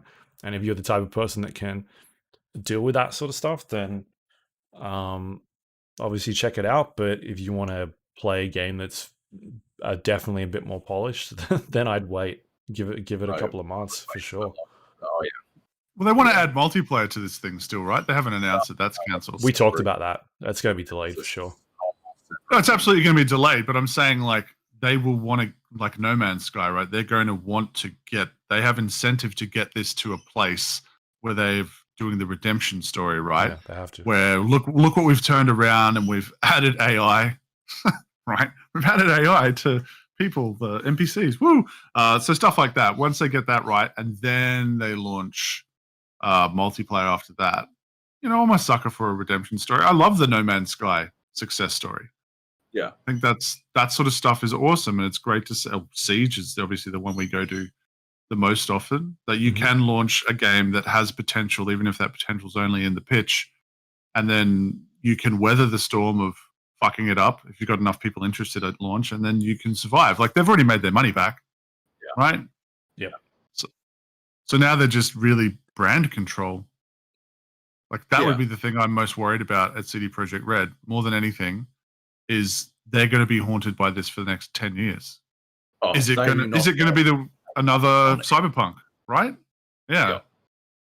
There was some turd dick on defector.com wrote this story about how anyone who agreed to the NDA is a clown, and basically wrote up about how everyone who agreed to that NDA betrayed the consumers and blah blah blah blah blah, which is they made a mistake, right? That's what happened. They made a mistake. That doesn't make them a clown. They didn't betray the consumers.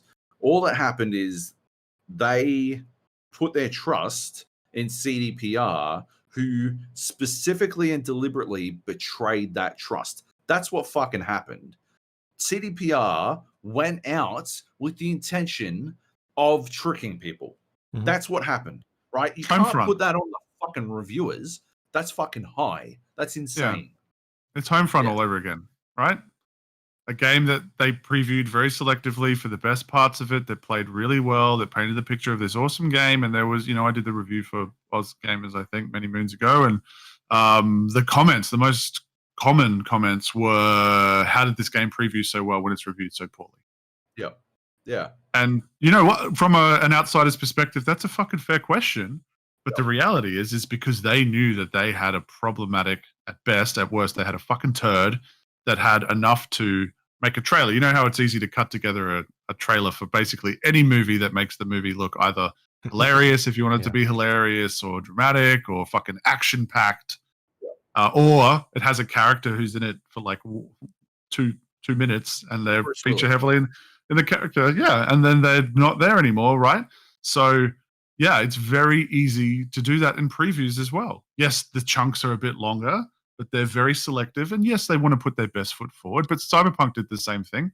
You were at E3 last year. I was at E3, yeah. And the behind closed door thing, which was a live demo, they said you may see some jank, and there was very minor jank. I'm talking like jank that I didn't see in the retail release. It was cleaner. It was I'm like, this game looks sick. Like the hype is real. I was well on board. Absolutely, I was on board. Yeah, and that was deliberate. That was as everyone would have been. Everyone would have been. Is my point. Did on purpose. They knew.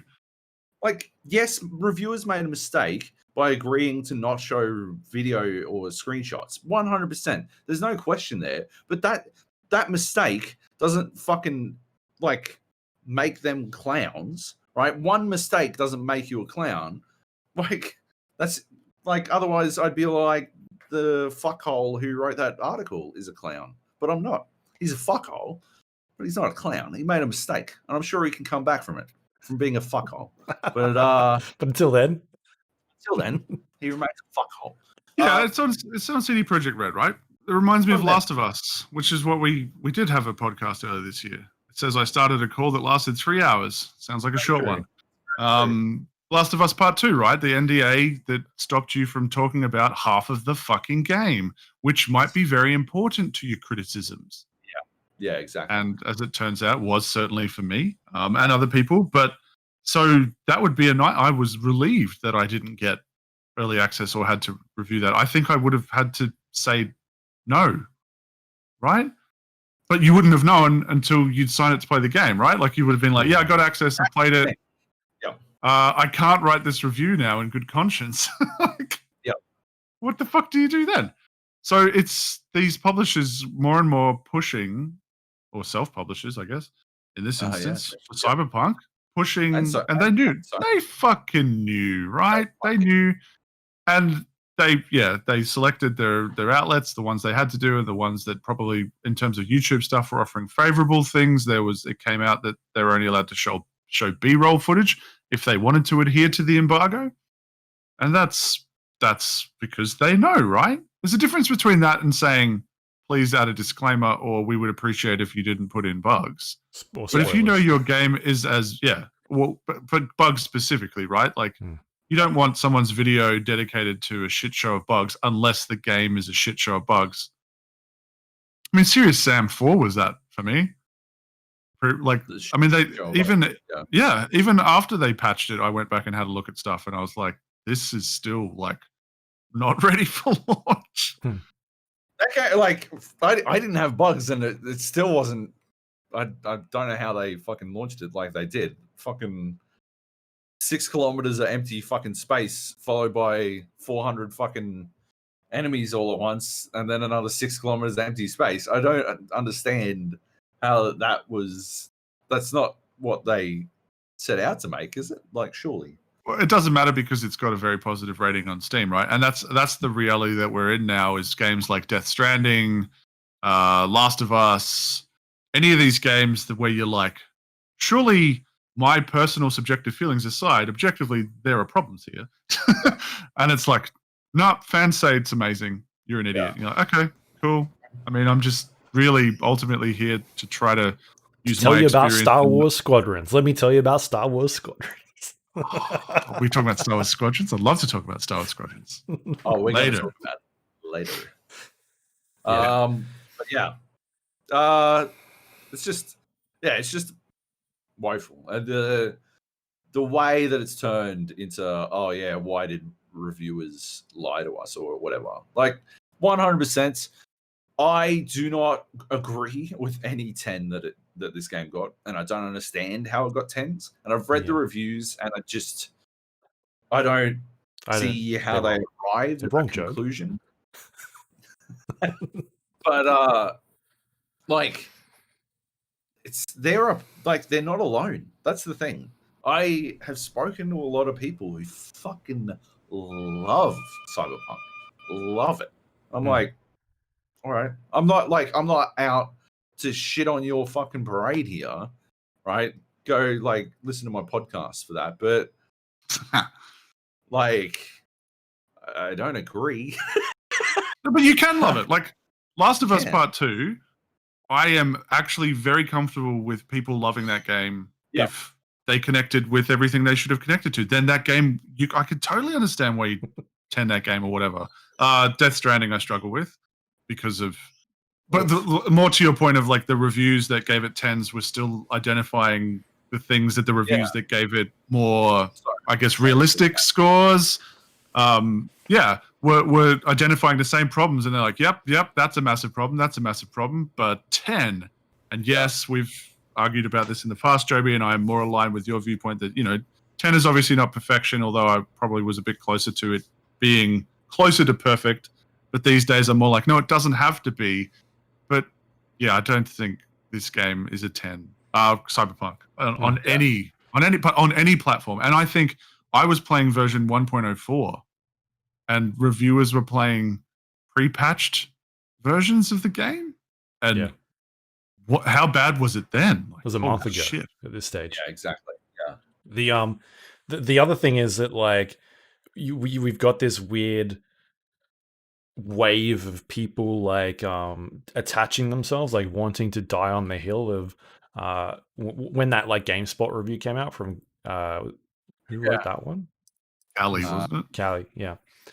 And like people giving her shit for giving it a 7 and saying like she didn't play the game because she didn't do crafting, like a lot of crafting. And it's like, well, A, you haven't played the game, and it's probably a fair point. Like even if you look at that statement now, you need to spec into crafting to be able to fucking craft shit. Like it's an RPG. Being like, well, she didn't do this because she's an idiot and so she didn't play the game properly. It's like, well, it's an RPG. Like if she decided not to go down to crafting and take engineering as like a perk system, then that's the choice that she made. It's really weird. And now that the game's out, people are still like trying to defend that, being like, she gave it a 7. Oh, I can't believe she did that. This is at least a fucking 10. Like that is still the sort of thing out there. It's at least a 5. Here's a hill I will die on. Any of those fucking dumb cunts that have a problem with a review score on a game, especially before it's been released, before they've played it, that feel they can introduce some sort of fucking objective measurement, but this publication gave it this fucking score and now you're giving it this score. Go fuck yourself. Like just uninstall your computers and your keyboards or whatever and just go fuck off. Like what are you trying to achieve? That's the point. Like you have to understand that someone doing their job right as a reviewer, and I read Callie's review and I thought it was a good review. And it was a good review because it reviewed her experience. If anything, the score should have been lower based on the amount that she emphasized negatives to positives. But whatever, I'm sure that was an internal discussion. And she is there saying, hey guys, that game that you're all looking forward to, that everyone is looking forward to, shit, I was looking forward to it. I'm sure everyone here was looking forward to it. I got time coming off. Like it was perfectly, I'm going to be playing Cyberpunk at the end of the year. I've put 50 hours into Valhalla, but I won't be playing that again, lol. Like, you know, that sort of stuff. It's come along and she said, no, it's not a fucking turd. So she hasn't gone the other way and gone 1 out of 10, you know, which is also shit, unless it is. And she's gone, you know, this is a really good game here, but it's buried beneath some fucking shit. Be warned. And that's it. She's just let you know, giving you the heads up. And then people having not played it, I'm assuming basing it off what? The trailers? Or their gut feeling? And what have these people pre-ordered it as well? Why are you pre-ordering a game? Don't pre-order games. I mean, you don't it didn't help that she was the second lowest score, I think, on Metacritic.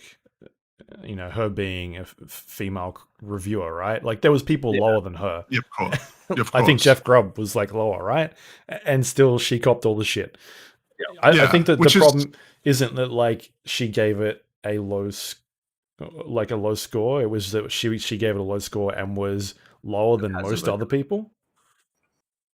Yeah, she dared to be female, so maybe you should have a look at that, Kelly. Like, really, yeah. I guess that bit is on you. But yeah, I mean, obviously, fuck those people as well. But specifically, far more than the other people. But yeah. But those people combined, like, really, you know, go put you on an island with the fucking anti-vaxxers. I'm not fond of. You can literally go die on a hill from polio. Yeah. All right, let's keep going here. We'll talk about Cyberpunk a little bit later when we talk about our Cyberpunk's 2077's Game of the Year, which we're rebranding. We're rebranding it. Sponsored by Cyberpunk. Back for Blood. We played the technical alpha. This is Turtle Rock's spiritual successor to Left 4 Dead, who created that series under the Valve umbrella. And also, did they make Left 4 Dead 2 as well with Valve? Yes. They did. After that, they then went on and made Evolve with 2K or Take-Two, which wasn't very good. And have since been working on this new game, Back 4 Blood. It's Left 4 Dead 3. Like, if you're looking for Left 4 Dead 3, this is it. It's here. It's coming. 100%. It looks like it. It feels like it. The fucking Nate had the fucking music turned off or something, but he was humming the Left 4 Dead music, and it was like, it sounded like he was humming the fucking background music for this game, like just slightly off. I'm like, holy fuck, it's the same. I hadn't even noticed. One of those meetings, right, where they're like, first things first, we get the lawyers. And then we say, here is everything that is identical. How do we change it just enough? And that's, I don't mean that in a mean way, like as in they're cloning, but they're like, we want to make Left 4 Dead 3. We can't call it that, but how much of this can we take and not recycle, but use and amplify and improve and evolve? Yeah, it's fucking sick. Oh, man. I was in from the first level. Just like, everything they've added is, it's the like, card system is so smart. The card system is fantastic. Just to explain that. You go. Nah, fuck it. Do it. Right. So what happens is at the start, you are, when you first start out, you've just got this default card pack. What happens is you give it a hand of cards, you pick 3. You get 1 card by default. That's you can select it to be your, like, always in your starting hand, but you draw from I think it's like a deck of 15, is it? And you pick 3 from the start, and then after every level you add another card. You can find other cards in the game world, random cards. I believe they're drawn from the same deck, but all these cards do they augment the way you play. They might be like, you can carry extra offensive inventory or defensive or quick inventory, or like extra slots to carry stuff, or it might be you start off with an AK, which I'm not a huge fan of and I've gotten rid of, but like is an option. Life Or steal. yeah, you get life back, or like the good one that Nate had was the fucking blood bag, which is whenever anyone goes down, like gets downed, everyone gets like 45 health back on the fucking spot, which is fucking huge, right? But you can stack that. I could take it, Nate could take it, Luke could take it, and one person going down would be enough to get all of us back, level the rest of us back up to fucking full health, which is fucking, it's a big deal. And like there's that kind of stuff, and there's like all these, they're basically perks, but you wind up in this situation where you're like actively thinking about not just your own deck, but how your deck will play with other people. And I think it's such a fucking clever idea. I'm sure I have some concerns about how it will be monetized. yeah. It's cards. Good point. Just based on Evolve. But if it's not done in a aggressively shitty manner, then I think it will wind up in a really good like balancing act between deck building and actual mechanical skill that I think will, like, you'll wind up in these situations where you're building out your deck for certain builds, but you still got that like panic moment where you're like, oh, none of this build works, right? I had this thing where I could like get extra move speed and extra attack speed and all this kind of shit, but I had to have a melee weapon equipped, and the only melee weapon I had access to was because I had a pistol and an M4, I think, at that point. So you'd have to find one in the world. Yeah, so I'd either have to find one in the world, or I had another card that turned my bash attack. You got like a basic melee that sort of just shoves enemies off you when you're reloading. It turned that into a stab. It turned it into a knife. That was a fucking insta-kill on basic enemies, but it also counted as a melee weapon. It says it on the fucking card. And so if I could combo that card with the increase the attack speed and move speed and regen speed, then I'd be able to get into situations where I'm just fucking stabbing faces non-stop, and I'd be building like attack speed. It stacks, it like builds and all this kind of shit. But if I never get those two cards, then the concept of that build never works. Yeah, right? Like obviously one's good, but it needs the other. And I think that's so fucking cool. That's such a great idea, because there's that fucking panic about it. There's that, oh, I hope you'll find it, I hope it comes through. And I love that idea. I'm fucking all in on deck builders in fucking 2020, man. I love. Were they doing it for enemies as well? So at the start of each new level, you would have these like conflict cards. I think I can't quite remember what they were called. But basically they were modifiers for the level. And so I think on the last level we had like fast running zombies. Like they were running a lot faster than normal, but like I've seen like more what are the boomers called? I'm just going to call. I'm always going to call them boomers. You're not going to get sued, so you're fine. More boomers, or the big guy spawns, or like the ogre, is it? Like there's a giant enemy, like fucking 5 stories tall enemy, who will run around and fuck shit up, and he's terrifying and extremely entertaining to come up against. But that can actually that will always spawn in the second level, I think. But I think that card is a conflict card that will only sometimes show up in the third level, and so there's that in the mix as well. And I think that's a really clever way to modify things as well. I don't know, but I assume that if they wind up doing the director system, and I fucking hope they do, the player director system, then the director will be able to have like a director deck type thing. I think that'll be pretty fucking good. I'd love to see that. But it just, if fuck, it feels so good to play. It feels like that perfect balance between we're so fucked and we are somehow going to get through this. Yeah, like that. They walk that tightrope so perfectly. It's fantastic. They've nailed it. I'm so excited for more of it. Yeah.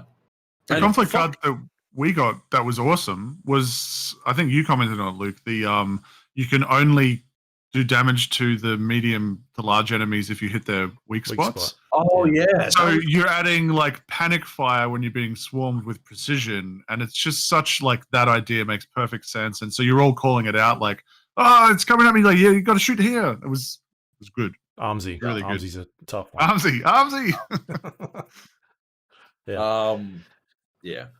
There's some things in there that I feel like could do with some work. The ping system's a little bit finicky and average. Like I want to. Yeah, I want to see some. I still fucking ping the windowsill in front of me in Call of Duty when I'm trying to fucking ping something 400 meters away. Why does that still happen? Oh my god. Anyway, let's not get sidetracked for once. The ping system could definitely use a little work because I've noticed a couple of times I will ping a mutation, a medium boss, and it'll still be a white ping, and that's hard for you guys to determine. It'd be good if it highlighted them like red, just do like a red highlight or something like that. That'd be smarter. Yep. Yeah. The I really like the weapon system of like tiered loot. It seems like it's all pretty standard across the board at the moment, but there are stars on them, so I feel like there's going to be some sort of upgrading mechanic. You can get like attachments for weapons and things like that, but at the same time, they do need to. Obviously, the balancing is going to be a big thing because we saw it being balanced while we were playing it, but it's going to take some get going to sort that out. Sorry, give me a second. Some dude on his lawnmower. Some dude on his fucking lawnmower just outside my fucking window, but there's no grass. There's no grass. He's probably just murdering people. We can't hear it. It's on my recording. So you're not using voice canceling. RTX voice. Recording. No, it's not working on my 10 series card. And my 36 card still isn't here. So classic. Didn't you hear the bell before? I was like, a mouth 3080. Yeah. I've been fucking. It's gone twice now, and every time I look over when the door opens again, Fee's like, she's trolling you. Do you want to hear something nuts that I was thinking of you last night, Joe, when my wife's ordered some Christmas presents for her dad, which they were like, it's come from like Netherlands and it's in like Brisbane at the moment, but she ordered it like last week, and I'm like, Job's gonna be fucking pissed when I tell him that she's ordered this thing that's come from the Netherlands and it's nearly at his house. Oh my god, that's fucking ridiculous! Like you ordered something from Melbourne that's taken like 2 weeks. Fucking hell! I could have fucking walked there and walked back by now. Yeah, actually could have. Yeah.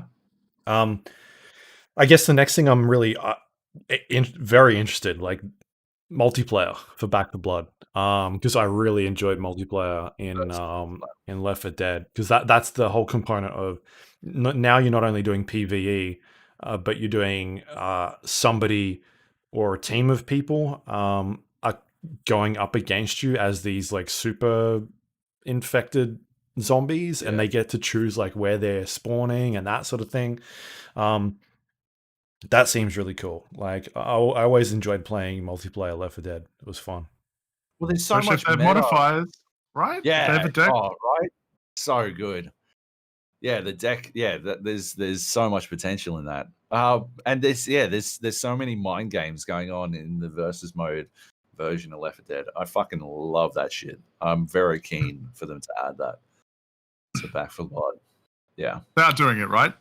Yeah, I looked it up. Right. And awesome. player control director, is that what you were saying earlier, Joby? I thought you just meant the director AI, which I'm hoping that they have, because that adds the replayability as well as, you could see they could randomly position or in certain spots the birds and things like that, aka the Joby magnets, which if you disrupt, it calls in a horde, for those who aren't aware.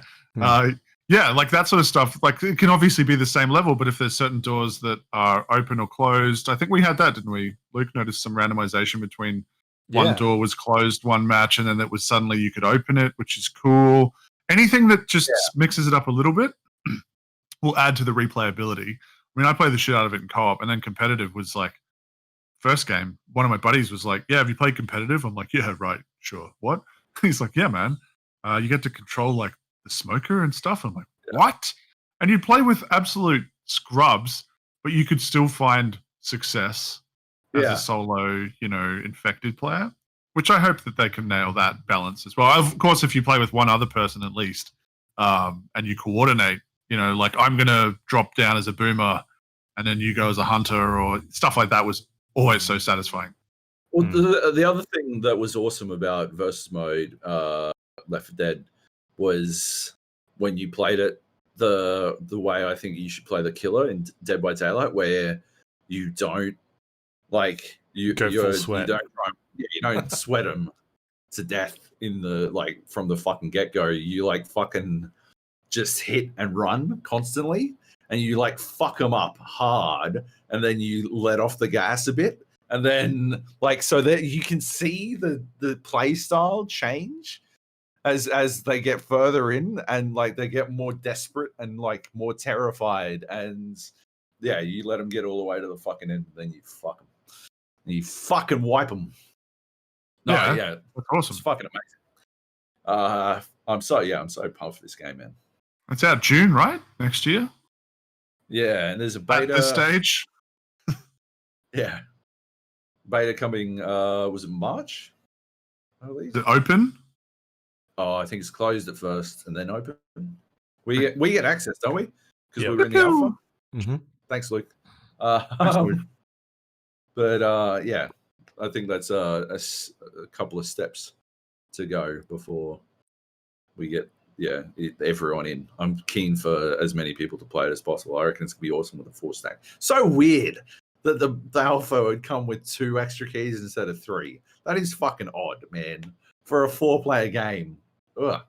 Do you think they did that to leave room for the inevitable solo stackers? Yeah, maybe. I do wonder. True. I don't again, I think it's odd, but you'd hope that it was less of an oversight and more of an actual reason behind it. Yeah. We didn't have an issue playing with our 4th, right? Made some interesting choices, but he seemed to be good in the end overall. He kept giving us health because of my card. By that I mean he kept going down. Yeah, that was helpful. Yeah, no, that was good. We so to give our listeners a bit of a tale of how it went down. So there's 4 stages in the campaign in the alpha, and the last one takes place. It's actually quite a short level, but you basically have to make your way across this bridge, this broken bridge. It literally just says your objective is run across the bridge, and then you get all throughout this ferry, meet up with the military, and then you have to explode this ferry. You have to blow the ferry to create separation from the zombies. And the way we wound up playing it out was I was sitting on the minigun, just fucking hammering. You got this mounted minigun. I'm just shooting as many fucking zombies as I can, while Luke and Nate and our rando went and planted these bombs. And then there was a fucking pretty aggressive time limit on this shit too. It's a minute. You guys, hey, a 60-second timer or some shit. It was 60 seconds after we planted them. Yeah. After you planted, yeah. Holy shit. And it literally went down to the fucking last second, and Luke's chunky ass never made it off the boat. And then it was wrapped, but it was fucking awesome. It was Like they've nailed that like so well. The balance there, because it wouldn't have been that difficult except Luke got fucking downed, and Nate had to go back and get him. Well, like I don't know if I said it out loud, but in my head I was like, nah, fucking leave him. No, the rando got to him first. I was just there using my shotgun, which is amazingly overpowered, and I hope they don't balance at all because it's stupid and it feels like a shotgun should. But I was just there, just spraying while he was getting rezzed. But like from far enough back that I could still run and survive because I'm like, Luke's probably going to die, but I don't have to die. Yeah, because the way it works is when you're getting hit, you can't run, and so it's not like you can just outrun them. You're constantly taking damage and then also being slowed, so you need to actually turn around and shoot them. And if there's too many of them, you just like you're screwed. There's no chance. Yeah. Exactly. So it's not COD Zombies where you just kite them, and your worst fear there is getting cornered, so you can't find a way out. That's the only way you really go down in that. Yeah, I think there is a card that allows you to push them off, or like get some distance or something like that, but you need that. So anyway, it's good. It's really good. I'm interested to see more of that game. And I think the one issue will be the monetization, like how they decide to handle that with Warner Brothers and Turtle Rock's sort of past of monetization hasn't been good. With Evolve at least. It's all right, guys. We're not with 2K anymore. We're with Warner Brothers. Like, sorry, not 2K. Warner Brothers. Please. Anyway, hopefully they don't screw that up. I want to see them do. It's got to be like free DLC or something, right? Like they can't do. Nobody does that anymore, except for like even Call of Duty's gotten rid of their DLC. It's all season pass stuff, and I think they need to have cosmetics or some sort of season pass thing where it's all cosmetic based. Don't charge people for content. DLC. I think not Left 4 Dead. Dead by Daylight's got a good balance because you're getting extra, like, I don't know. They've done, the community behind that game seems to be okay with paying $3 for an extra character or an extra 2 or 3 characters depending on what you're getting. So I think there's definitely a balance to it. And because not like they're not locking you out of content. You can still play that game and come up against those characters. It's not like they're giving you a new map and you have to buy the DLC to get the new map, and if you don't have it, then you can't play it type thing. It was very similar to how Evolve played it out. It's just that like 2K wanted way too much fucking money for it, you know?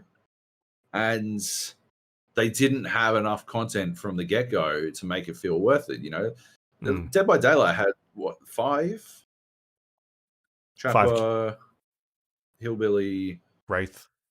I think that was it. Was it only 3? Surely there was a 4th. I think that was it. Was it free, like a free killer, like really early on? I think. Yeah, it was 3: a Trapper, Wraith, Hillbilly. And then they. Who's the one with the bell? The bell was free, wasn't it? Wraith. Yeah. And then well, like Evolve had the 2, and then the Cthulhu monster was like part of the season pass that you had to buy.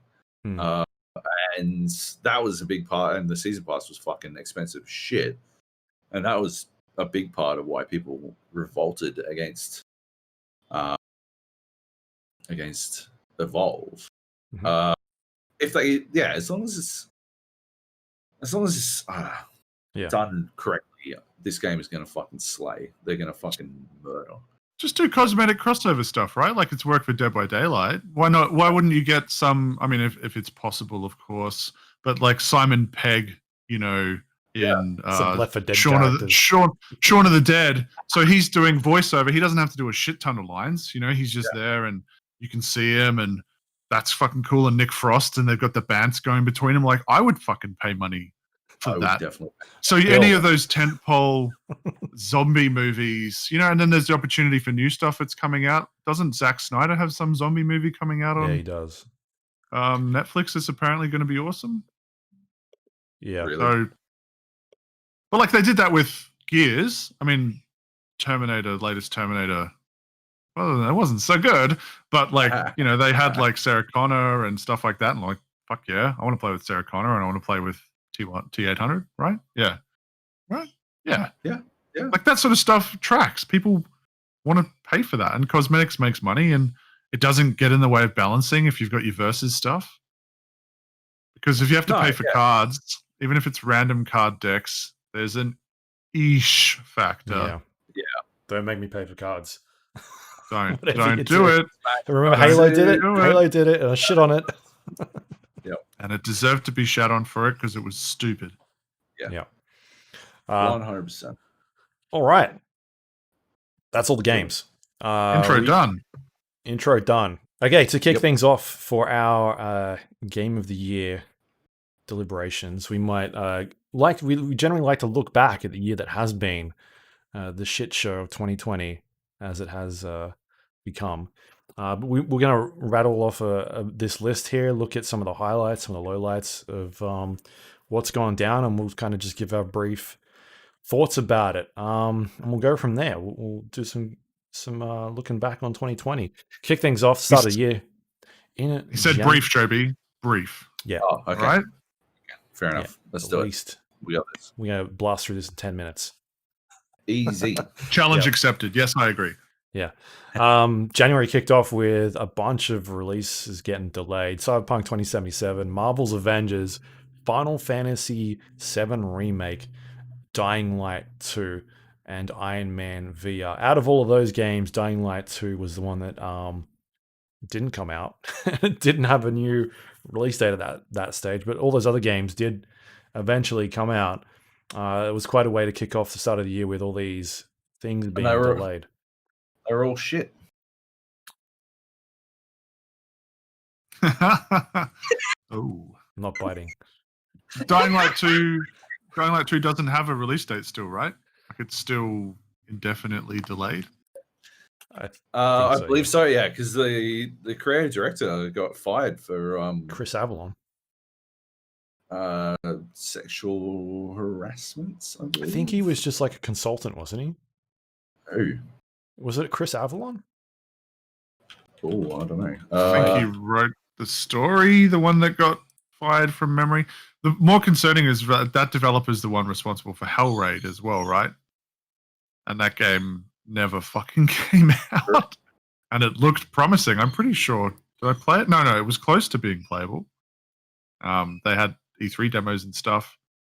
But yeah, it's so weird to get so far into a game and show it off and then go, no, we're not doing that anymore. I hope that doesn't happen in Dying Light 2. My bad. Design contractor. Mm-hmm. I apologize to the in-house team at Dying Light 2 because obviously I don't want to tie you with the same brush. But I thought Chris Avalon was the game director. But yeah. Some of these other games we might talk about a bit later on, they might pop up a second time or a third time, maybe a fourth. After that, in January, Dan Houser announces that he's leaving Rockstar Games, one of the Houser brothers. Obviously, Grand Theft Auto, Red Dead Redemption, big games that those guys have worked on. I think Dan was he the main writer generally on that stuff? Obviously, both of them are writing it, but I feel like he was pretty involved in a lot of that stuff. Laszlo, right? Were the two lead writers for GTA 5, if I recall correctly. Yeah. Laszlo being the guy from the fucking radio in those games. Always one of the highlights. And I'm pretty sure that's how it went down. Although, I don't know, it's probably one of those things that we should be sure on. I don't fucking care. That wouldn't be brief, would it? No. Next up, January 19th, the first recorded case of coronavirus in the US. Thoughts at the time? This will be fine? It's all fine. Which works either way, right? The dog in the burning house. It's a dog. Yeah. This will be fine. Or this will be fine. February. Let's go to February. February 19th. Blasting through it. Oh, no, it's because this is part of it. Sony pulls out of PAX East next week due to coronavirus. February 26th, Kojima Productions, Facebook, EA, Sony pulls out of GDC. And then February 28th, GDC is cancelled. This is in the span of about a week. All of this happened. It was pretty insane what was going on. I was invited to GDC. I turned it down mostly for like I didn't. It was one of those, we've got this stuff, we can't tell you what it is. And I'm like, I don't know if I can sell. I don't know. But also, that's when coronavirus was like, I think it was early Feb. I'm like, this is going to become a thing. Yeah. This is going to impact travel. And I don't think whoever was in charge of the States at the time, eludes my memory, Still is. was doing a very good job of treating it like it should be treated. Yep. So I was like, I don't think travel right now is a good idea unless it's like, I don't know, if it was Half-Life 3, I'd probably risk it. But anything short of that, I was like, nah. And then it ended up getting cancelled. So that was good for me, I guess. Yeah. We just come off, I mean, there was still smoke thick in the fucking air here in Sydney. When all this was happening, like it was Black Summer, wasn't it? I think they call it. That's bleak. Well, it was the entirety, wasn't it, of summer, right? Like it was just either smoke or like ash some days. Fuck. It was bananas. And I'd bought, me and my wife had bought face masks for wearing outside in the ash clouds. Filters? Because that was the thing back then, obviously, you're not supposed to wear those face masks for coronavirus protection because it still lets droplets out. But yeah, it's like surreal that basically I have had a mask on me since January this fucking year for some reason or another. Just weird. I'd been invited on a trip in January that I was extremely keen on to get out of the smoke, and then extremely sour on. Because I don't know, man. This pandemic thing, I was like locked in pretty early. I was like, this is pretty fucking weird. I don't know about this shit. I wasn't surprised when GDC got cancelled. I guess I was a bit surprised, but I wasn't that surprised. Yeah, I figured E3 would be, right? But I thought GDC, they'd try to be like, oh, it's still early. Who knows what's going to happen? Let's go through. Yeah, exactly. But thankfully, they didn't. Yeah, exactly. I also had a bunch of work lined up for GDC and some events that were happening around that time, which obviously all got cancelled. But I remember, like, we were, because San Francisco was the first state in the US, first city in the US to go into lockdown. And so I remember that day being like, I was going down to get like food for the week or something like that. I was going down to the shops, and like as I was walking down, I remember I got a message saying like, there's a rumor that they're going to announce this lockdown in like the next hour or something. And I got into the shopping center.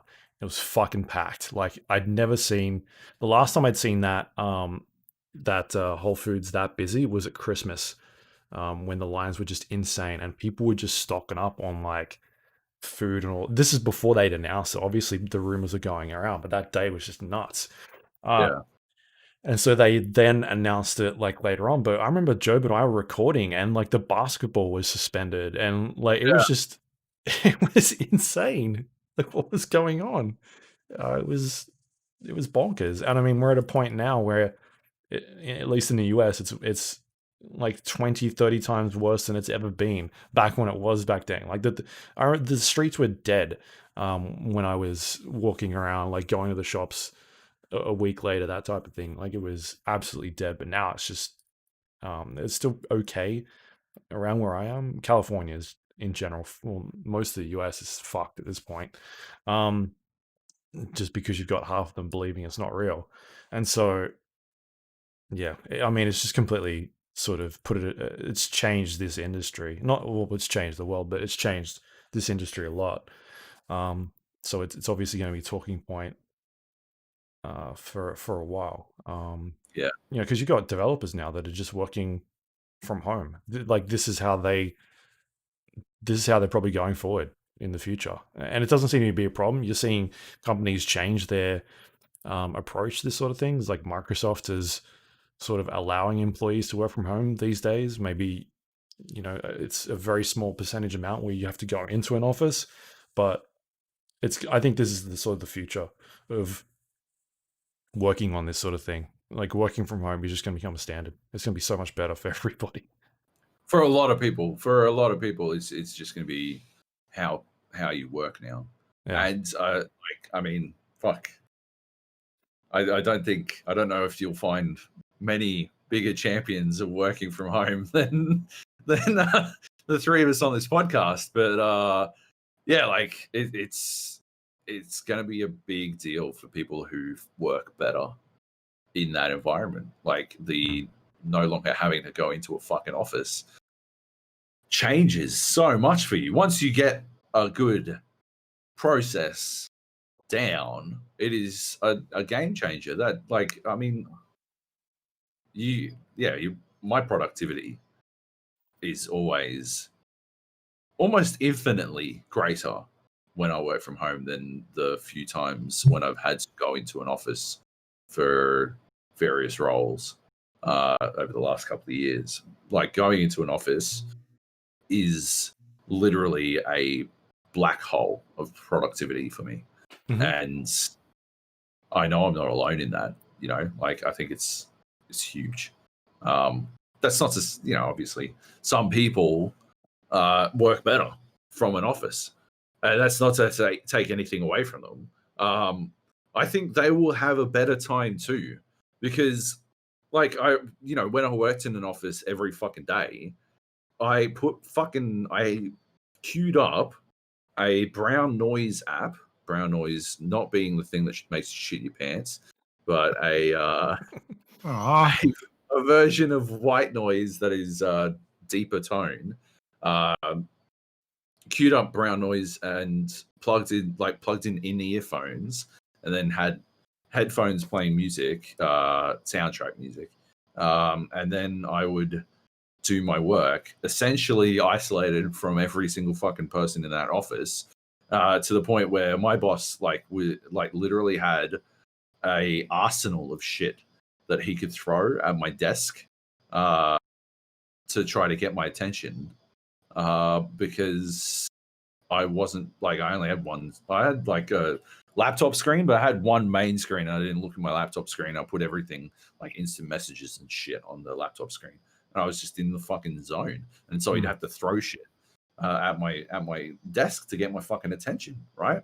So what was the point? Why did it matter? Like me being there was the same as me not being there, essentially. Like it didn't make any fucking difference. It was, but if I work better from home and someone else works better in an office, then I'm just taking up space at that point, right? Yeah. So they're going to have a better time with the people who work better from home, working from home, provided they get the fucking work in, right? We're gonna shift away from this concept of work being time served and into results based, which is going to be fucking phenomenal, at least for people who put out results anyway. As long as the results are reasonable, right? Of course, yeah. 10 articles a day. Yeah. No, thank you. Yeah, it's just introverts versus extroverts, isn't it? I think the people who have been conceptually struggling the most, at least in my friendship circles, with the concept of social isolation or self isolation, social distancing, are the ones who are like need people persons. Yeah. And like, I'm a fucking introvert, so I'm like, I was built for this, and I've been working like this for 11 years before this year anyway, so I got this down pat. I think that initial learning curve was the hard thing, like you were saying earlier, Luke. Like the people who are used to being in an office and having a meeting and workflows and their direct reports and stuff like that. How does that look at home? And also, do you have a home office? People were saying, I don't have a desk or a chair. I'm working from the kitchen. I felt for those people, like that sucks. Or I don't have a second screen. You know, I'm working on this tiny thing. Webcams were selling out. Like, this is not my webcam. This is Katie's webcam. Yeah. Because I was like, I tried to buy one, but I don't have one, and I got to do Zoom calls now. So can I just borrow this? Yeah. We were trying to buy microphones, and they were out of stock for like 2 months. They were like, it was amazing what became essential, right? Yeah. Yeah. No, don't get me wrong. I feel for the people who, like, whose circumstances didn't allow for them to actually function from home. Like I was saying, like once you have a fucking process in set, I think it's going to be revolutionary. But until then, it must have been a fucking dick punch. It must have been fucking awful. But I think it's going to be huge going forward. I can't wait for how this revolutionizes how people work. I think it's going to be fantastic. I think that it's advanced the digital age by 10 years. Like that sort of thing. You know, like you could see in Australia, NBN was leading up to that, right? Like this idea of we're going to get a fast enough broadband infrastructure that working from home will become possible in the future. But there's obviously the cultural shift that has to happen. We had an overnight forced cultural shift that was like, not even sink or swim, but like this is your new norm for X amount of time. Get used to, like, you have to get used to this. There is no alternative. And people did, you know, it was like, oh shit, we can do that. It'll be interesting to see how our industry changes, right? Like, will we go back to massive E3 things? Because games have been selling like gangbusters. Any sort of digital entertainment is obviously going to go nuts without the physical shows. So the traditional notions of what is the paths to success in our industry are being challenged by an unprecedented event, in fairness. But I mean, obviously in-person events have a place, but I would like to see things change. For instance, I mean, it's great for you, Luke, that you're over there where the heart of the industry used to be. But for us, to conceptually to get on a plane to fly 14 hours to play a game for 14 minutes or, you know, a couple of hours and then get back on a plane is stupid. And then they've been still showing off games this year successfully, digitally, and you get the same amount of leaks that would happen if it was an in-person event. I mean, think about Warzone. Warzone got ruined by someone fucking up their YouTube scheduling, right? Black Ops Cold War multiplayer got ruined by someone streaming when they weren't supposed to. And what ruined, I mean, the reveal, like their plan. So it will still fall apart whether it's an in-person event or here. And you just got to allow for a certain amount of that and monitor it. But it's shown that it can work. And I'm hoping that, it kind of moves away from this idea of, no, we have to travel to control it, which costs them shitloads of money as well, right? To, okay, we can do it locally, but it's under these conditions, or you have to sign this NDA, whatever. Like, nothing changes in terms of signing NDAs. Access, maybe you have to install some DRM stuff, whatever it is to protect their IP. But I'm excited, and I hope that when we get over the hump and to the new norm, whatever that looks like, that the new norm isn't just like, let's go back to the way we used to do it. Let's all get back into offices and have in-person meetings that for no reason, you know, like this is a chance to really challenge what people consider to be essential as part of the work day. And flexibility is one of the most attractive things to Australian workers, certainly in the past few years. Work flexibility more so than money and things like that, right? Like just the option to be, do I have to work 9 to 5 Monday to Friday? Like, can we negotiate that? And that's what you want. Like, people will give you loyalty, and even our generation, which is massively problematic. That's why they got books dedicated to how to keep our generation focused. And they always treat us like we're a negative rather than being like, well, if you had more positives, we will give you loyalty. Like, we can be a very loyal generation, especially when it comes to brands. And our brand loyalty is just like, well, that CPU never overheated on me. Therefore, I'm Intel forever. You know, like that sort of, it doesn't have to be smart. Briefly.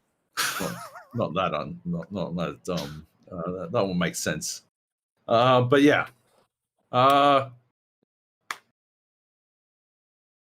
Let's just kick on. Yeah. I think you already mentioned E3. Well, you already mentioned E3, so we can skip the entire. Well, no. I was going to say about E3 is in March. E3 was cancelled, and alongside that, you also had the stuff happening with Jeff Keighley, because E3 was discussing having it be a digital event, and I guess this came out later on that like they were looking at other ways to do this, and I think they even had discussions with like ReedPop at some stage. But like, how do you move to a digital event? And they were kind of just like, well, we'll do it ourselves. We're good. We know what we're doing. And that obviously didn't come through. But you look at kind of what Jeff Keighley's done with obviously the Game Awards, and then also helping out Gamescom as well with their stuff. Like, I feel like doing online shows obviously can work. You see the numbers that like the Game Awards are pulling, and they're ridiculous. For like a global audience, and so I think E3 will definitely change going in the future. I don't know if it'll be around next year. Like in 6 months' time, is there gonna be one? I don't know. It depends on what happens with the vaccinations and that sort of thing. But obviously, obviously, getting a hands-on is very different to watching a like video online, and then obviously, and then getting dev time and interviews and that sort of thing. So I don't know. It's going to be a different landscape, and whether or not you end up with PAXs coming back or that sort of thing, because they rely on in person. I feel like quite a lot. So, yeah. But it's led to the return of the demo, right? Like that's the thing I love most about this. Think about E3, and they did limited time demos as well, which I thought was interesting. But there's all these games that they were showcasing and being like, yeah, we got demos for this. And that's fucking sick, because for the longest time, demos died and then demos became the marketing beta, 2 weeks before game release, you got a beta and we'll look at your feedback, and you're like, you don't have time to change any of this fucking shit. Or they'd say, oh, you're playing an old version of the game anyway, but you had to pre-order it to get it. So is this move back to let's give people hands-on, like you said, Lee, let's give people like everyone hands-on, keep it to a limited time. It doesn't have to be a very long demo, it could be 10 minutes, and people get a taste for your game that you're showing off. And I think that's great. I want to see more of that moving forward. Steam's been real good about doing that all this year. They've been pushing a lot of demos out. That's what was that fucking Ghost Runner? First time I saw that was in demo form. That game was fucking sick. Party Animals. If they just dropped it before today, it could have been my game of the year. God damn it. I guess it'll be next year's game of the year instead.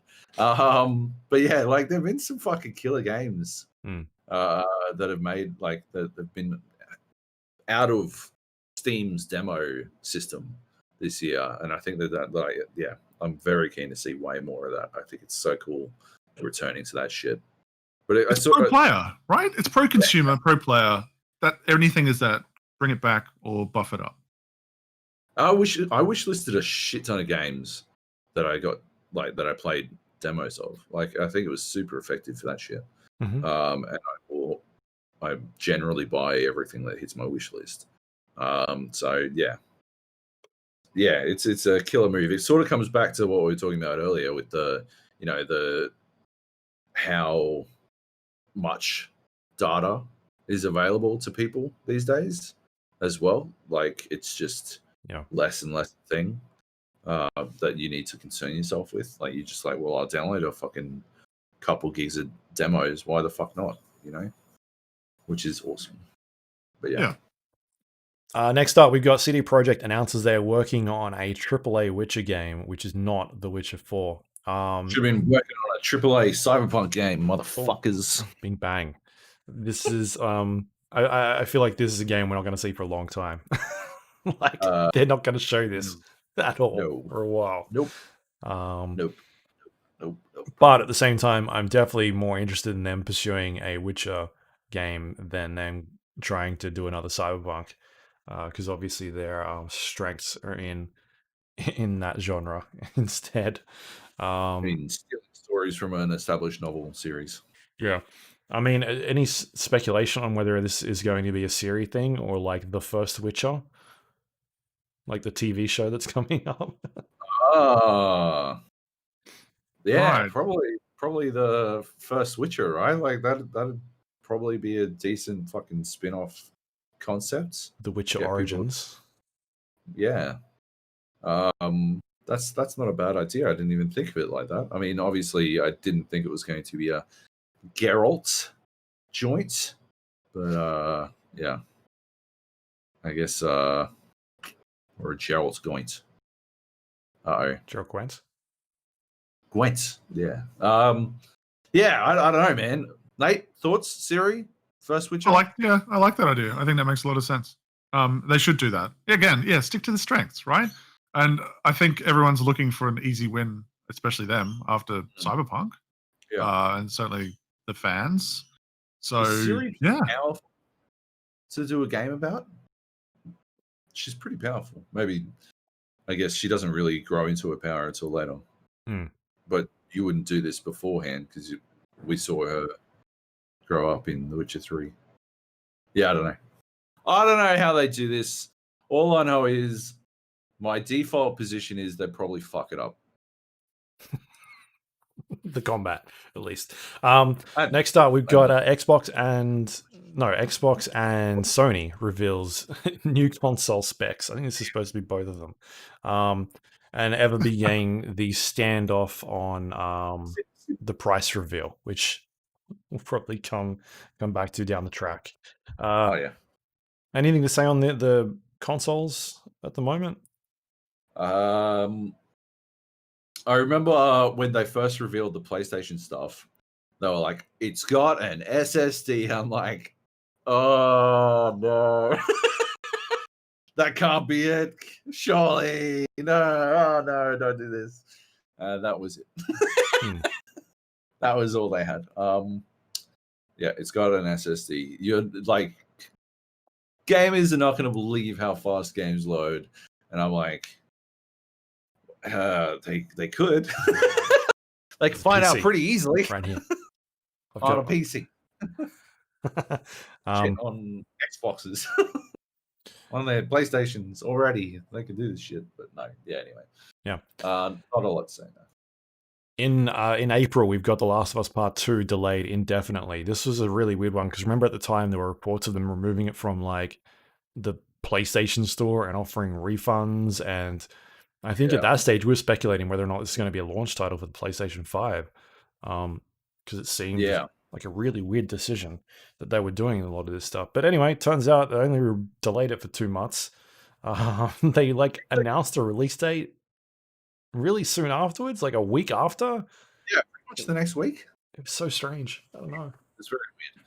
I think what happened is they were like, oh yeah, how are we going to make this story coherent? Like, we've had playtesters come in, we went out and we found some of the dumbest motherfuckers alive, and we got them to playtest this game, and they're like, why do I keep switching characters? I don't understand what's going on. And now I don't know how we're supposed to fix this shit. So delayed indefinitely. And then like 1 week later, they were like, wait, we'll just chop half the fucking game out and dump it at the fucking end. Don't worry about what that will do to the game narratively. At least it will be coherent for the dumbest motherfuckers alive. And that's what they did. And they're like, oh, well, we can fucking release it now. Don't worry about it. We could. Because when you hear delayed indefinitely, you think of Dying Light 2. Yeah, which didn't end up coming out later this year. I'm like, surely there's a chance it's like December. It's not. That's like a delayed. That's like a Duke Nukem shit, right? When it's done. Yeah, exactly. Delayed indefinitely is the new.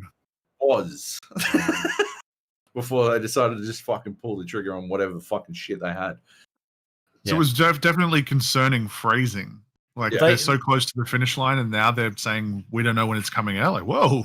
All right. Well, they were talking about like because of the global crisis that was happening, and they weren't sure if they were going to be able to meet stock expectations and things like that. That's what they were coming back to say. But it seems like they were able to do something about it. It wasn't that bad. in the long Just run. sell it digitally, right? Like, and that works out better for Sony. I mean, Yeah. maybe they should have been worried about the infection part, but that clearly hasn't held it back. Yeah. Anyway, that one came out. Next up, we've got Kotaku reports 18 months after Red Dead Redemption 2, Rockstar has made big changes to their cultural infrastructure. Basically, they ended up restructuring the company, removing problem managers in an attempt to fix the crunch issues that were plaguing that company for a couple of games now. And in doing so, they've said that Grand Theft Auto 6 will be a smaller scale game. The quote was moderately sized with updates added during its life cycle. So this is after Dan Houser has left as well. So this is a good sort of cleaning of the house and trying to fix up some of these issues that we've seen specifically this year in relation to game development and crunch. Small scale GTA 6, I'm sort of on board with that. If they're going to do like these rolling updates that add more and more mechanics to it, I feel like that is more of a GTA Online thing. Yeah, I don't think that's a fucking. And I mean, I enjoy playing GTA Online sometimes, but yeah, I don't like it as the primary method of Grand Theft Auto content. Which unless it's the Cyberpunk thing of we're going to put out Grand Theft Auto 6, online's coming a year and a half from now, not a month from now, like they've usually done with Red Dead and Grand Theft Auto. But then how are they going to make hand over fist money from SAPs? Well, it's a year later. It's not like they're going to make money off that. Like GTA is still in the sales every fucking week. Yeah, with GTA itself. So, yeah, as long as it's in Vice City, I don't give a fuck what they do. Just take me back to Vice City, baby. Take me back and make sure it has that soundtrack. Holy shit. Still the best video game soundtrack of all time. Spectacular shit. Kate Bush, Toto's actual good song, not fucking Africa. What? Toto has another song? They've only got one. got 2 songs that are better than Africa. Go on. Hold the line. Oh yeah, that's a good song. Love is it. Yep. And da da da da da da da da all the way, Rosanna, Rosanna. Now name 20 more. I said there are only 2. Do not do this.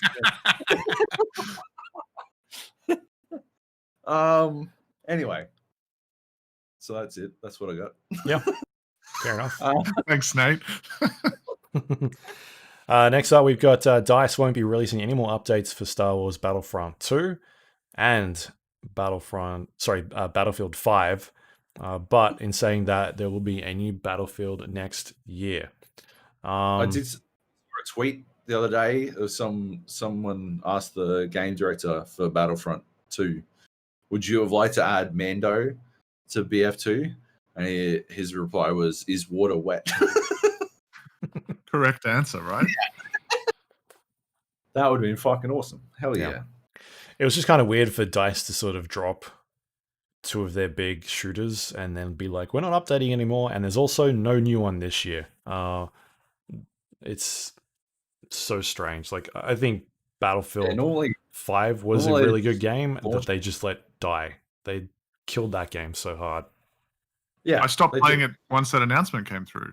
Exactly. And I think I put in something like 350 hours. Nice. And now I'm just like, why would I go to that?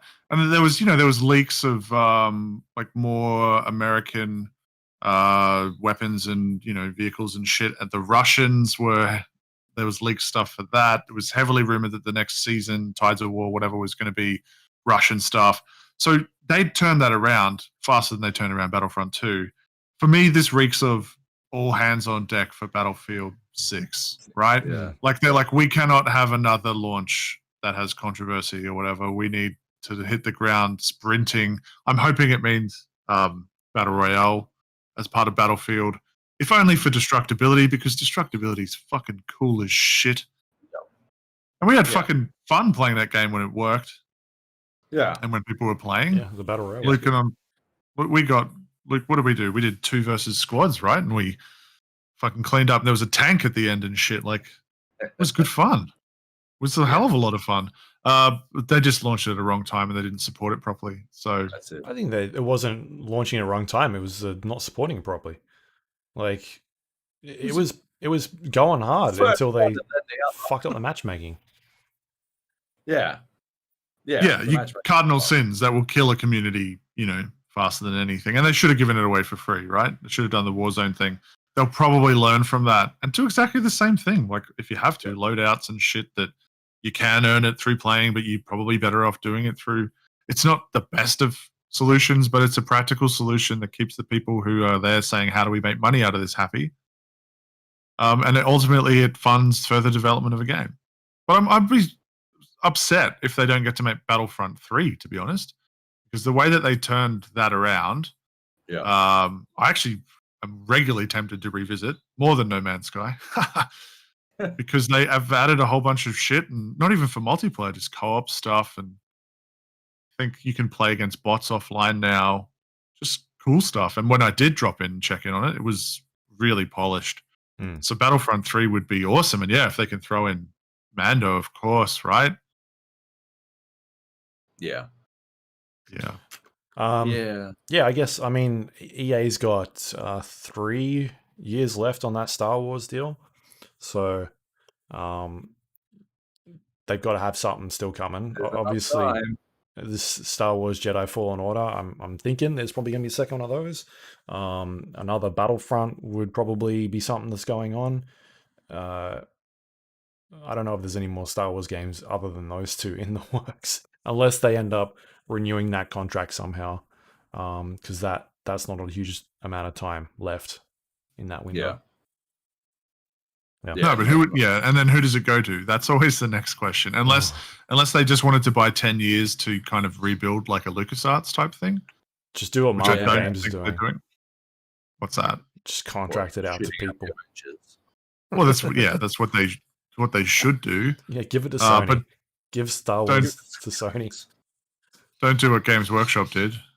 Warhammer it and just be like, anyone can have it. Like, there's a point between zero quality control and like Disney level quality control.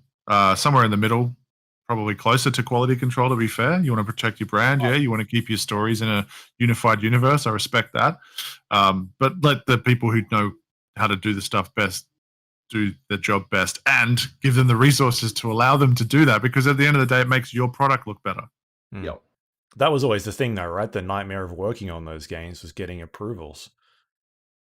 That was the word on the street, yeah. You'd always hear from combos with devs. Yep. Yeah. All right, moving into May, we've got Sony says it was hackers that leaked Last of Us Part 2. Spoilers. This was in relation to people got in through the last game into Naughty Dog's servers and got a dump of a bunch of the assets and spoilers and things like that, like posting some big spoilers. And so it was a pretty rough time on the internet for leading up to like the first 2 weeks before that game was out, because there was stuff out there, like major plot points that were being leaked all over the place. And that's kind of when the whole mob of people got really upset about what was going on in that game. And it all started accumulating from there. Next up, we've got Cate Blanchett will play Lilith in the Borderlands film adaptation. This was a rumor that turned out to be true. Since then, haven't really heard much more about it, but I mean, the vibe that I kind of get from this is a Guardians of the Galaxy type thing. Yeah, that would seem pretty accurate to me. But yeah, I'd be interested to see what a Borderlands film looks like. I would watch a Borderlands film 100%, although at the same time, I don't think, I think this is all very early days type shit, you know? I'm still waiting for that announcement of Dave Bautista to come out as Brick. Like, just stick him in there. Perfect. Or John Cena, I guess. I'd accept John Cena.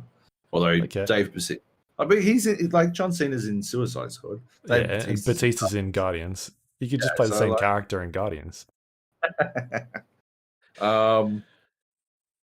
Yeah, I'll definitely watch the Borderlands movie, but we'll have to wait and see how it shakes out. There's no timeline on when it's actually going to come, so I wouldn't expect it until 2022. Yeah. Do you have any casting choices for any of the other characters? Geez, I don't know, who would I like? Who's a must-have? Mordecai, I guess. Who would you get to play Mordecai? Someone fucking rake thin.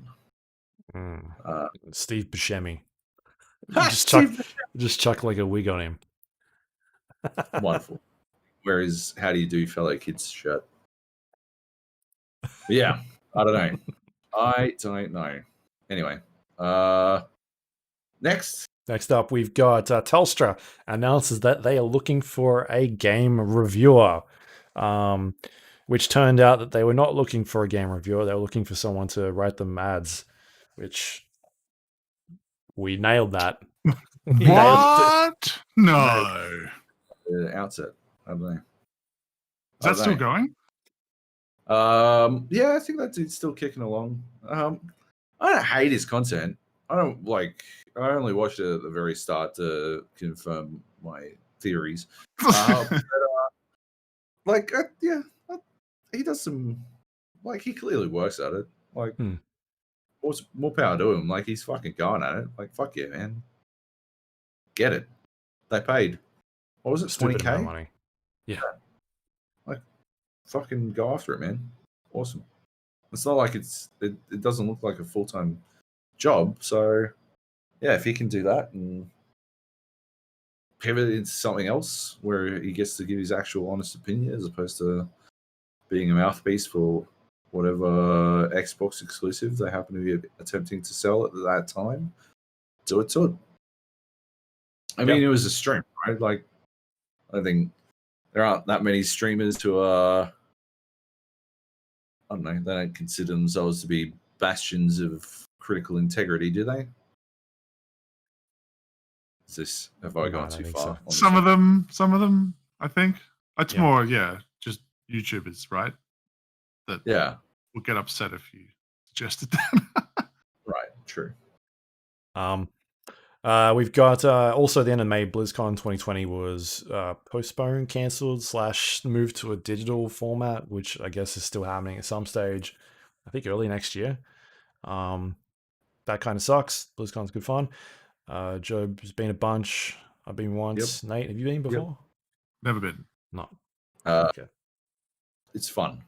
But, 2020, man. What else was it going to fucking do? PAX Australia and PAX West in June. Cancelled. Yeah. That took a while, right? Like, they should have been cancelled early. They were hanging on. It was like 2 weeks before it was supposed to happen. They're like, maybe it'll still go. And you're like, no, PAX, what are you doing? Yeah. You clowns. Yeah, I remember we were saying, we're not fucking going. Like, are you fucking out of your mind? Yeah. Crazy shit. And it was going to be in Melbourne again, which didn't work out. I don't know when that timing was, but it would have been around the same timing, right? Pretty much, yep. On it. Yeah, shit. Yeah, end of October, November. PAX West is generally in like September. So had it not been cancelled, it would have been cancelled. Yes, by law. By law, yeah, exactly. Yeah, crazy. Next up, we've got Cyberpunk 2077 has been delayed for 2 months from September 17th to November 19th. Microsoft. That'll be enough time to just some polish. Yeah, I'm sure they're just minor issues. Hey, probably nothing, come back to that later. So. Come back to it later. Microsoft shuts down Mixer after a year or so? Like after signing some big people to their platform. A lot of money. They splashed a fuck ton of money, and then they were like, "Well, peace, Audi." Yeah, and those people were like, "Well, I guess I'm going back to the other place I was doing stuff on." Not allowed. Yeah, thanks for the money, right? Not even that. It was kind of like all right, I've got paid, and I'm still getting paid, and also now I'm a freelance or a free agent. I can just go sign another deal somewhere else. Thank you very much. It was probably good for them. Feel sorry for the smaller ones, right? Who gone, this is a platform. It's got Microsoft behind it. It's going to be good. It's doing things, trying to do things differently. Yeah, that's the ones I'm like, that sucks. Yeah, it's awful. Really sucks. But like, I always worry about that with Xbox, to be honest. Like, not that I wanted to hear it, but I figured after the Xbox One launch and before it, that was kind of not great, that Microsoft is big enough to go, what? Xbox? Are we still paying for that? Oh, it's not making us money anymore? We got some bad... Yeah, just fucking torpedo it. I don't give a shit. Yeah. Like, not like they're like that, but they have so much money made elsewhere that they don't need it. Yep. Yeah, it's a line item, and it's a line item that they wouldn't care if it disappeared. Like, it's not bigger drop. It's a drop in the ocean. Yeah. And that's why whoever's idea, and I'm going to give Phil Spencer credit for this based on absolutely nothing, to like really integrate it into Windows and to get like xCloud into Azure. So he's like, I'm just backdoor selling Microsoft products, man. Like, and they're like, we like that. Like, whoever's idea it was to really start integrating this stuff to the point where it becomes a bit of a hassle to get rid of it. Well done. And then Xbox Game Pass Ultimate was just like, I would now be shocked if there's ever talk of Xbox being, like, Xbox is gone, the brand no longer exists. I mean, they just spent a fuckload of money in buying studios, right? Sure. Yep, and they released all of those, oh my God. Boy. 3 years, right? 3 years ago, was it? Or 4? 3? 3. Yeah. By the time we hit E3 this year, it was 3 years. Yeah. And that was, at the time, when they announced it, I'm like, they're not talking about trying to win back this gen. They're talking about next gen launch of next gen, and then launch of anyway. Sorry, I'm getting ahead of myself. Yeah. Okay, we went on a quick break. Hopefully nobody here noticed because we're that good at editing. We got some food lined up. We got some drinks lined up because obviously it's gonna be a long one. How about this? Need the nourishments. What is that? The world's smallest can of... Fuck, spurted backwards. How the fuck did it do that?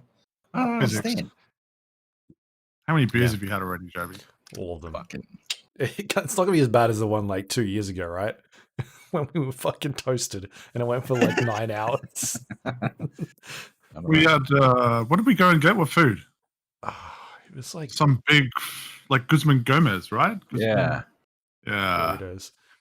Burritos, big fat burrito. Yep. It's disgusting. That's when I bought Luke his kilo burrito that he refuses to acknowledge. That is a lie. All right, let's move on. We're at July at the moment of the year in review.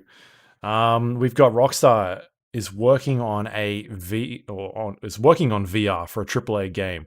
The developers behind LA Noire VR. So I guess the thing about this is we never really got any confirmation whether this was a AAA VR game or if this was a AAA game that had VR in it, like as an extension. Like, is it Grand Theft Auto 6 and the VR is like the first person mode that was in GTA when it came to PC? Or is this another game? Is this fucking VR table tennis or something like that? What would you prefer to see, Joab? You've got a VR headset. You're a connoisseur at the VR games. Do you want a GTA VR or do you want them to do something along the lines of an LA Noire VR?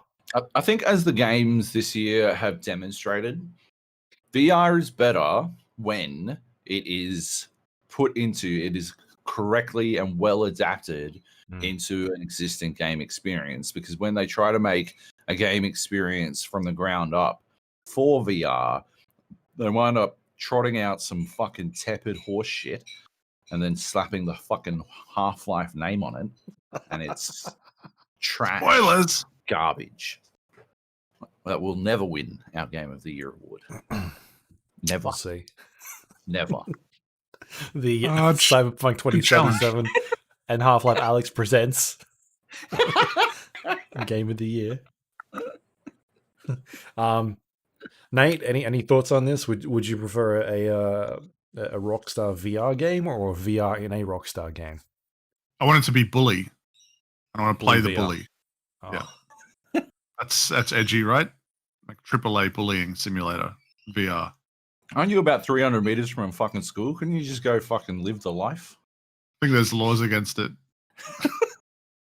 Given my appearance, just implied. That's true. I don't really care. I've got a VR headset. It's gathering dust behind my monitor. I bought it for Squadrons. I have yet to use it for Squadrons. I'm looking forward to playing some in the next couple of weeks. Both Squadrons and Alex. Finishing off Fisherman's Tale, was it? Yep. Mm-hmm. Nice. That's sick. I really enjoyed that. The Walking Dead is apparently pretty good. Have you played that one, Joby? Oh, sorry. I sold him out. He's talking. He's eating. You haven't played it, have you, Lee? I've played it. It is a bit of a...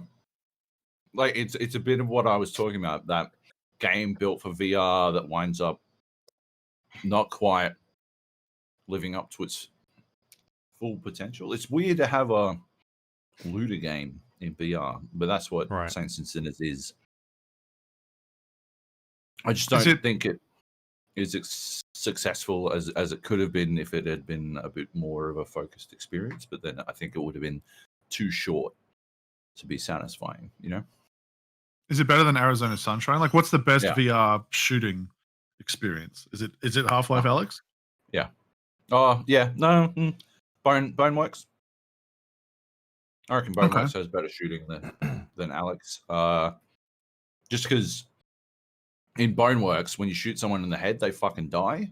Whereas in Alex, you have to shoot them like 16 fucking times in the head before they fucking drop. So, it's just not satisfying. Who cares? I don't care. Nobody cares.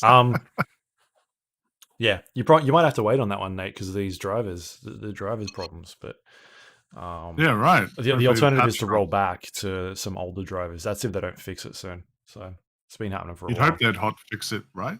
I mean, this has been a problem since October. Oh, all right. Good to know that I'll be blowing chunks. Yeah. Next up, we've got Fallout is getting a TV show from the team behind Westworld. A lot of video game movie / TV show announcements this year. It seems like the comic book thing, right? Where comic books got really big and now they're like, what else can we do? Yeah. Video games are big. We need another as yet barely tapped source of narratives because we've run out of our own interesting ideas. But this is Jonathan Nolan and Lisa Joy, right? That's the team in question, right? Yeah. Yep. I'll fucking watch it. The ones responsible for Westworld season 2 and 3. That's a better way of framing it. Season 1 was amazing. Season 2 was okay. Season 3 was forgettable is the nicest thing I can say about it. Terrible in parts.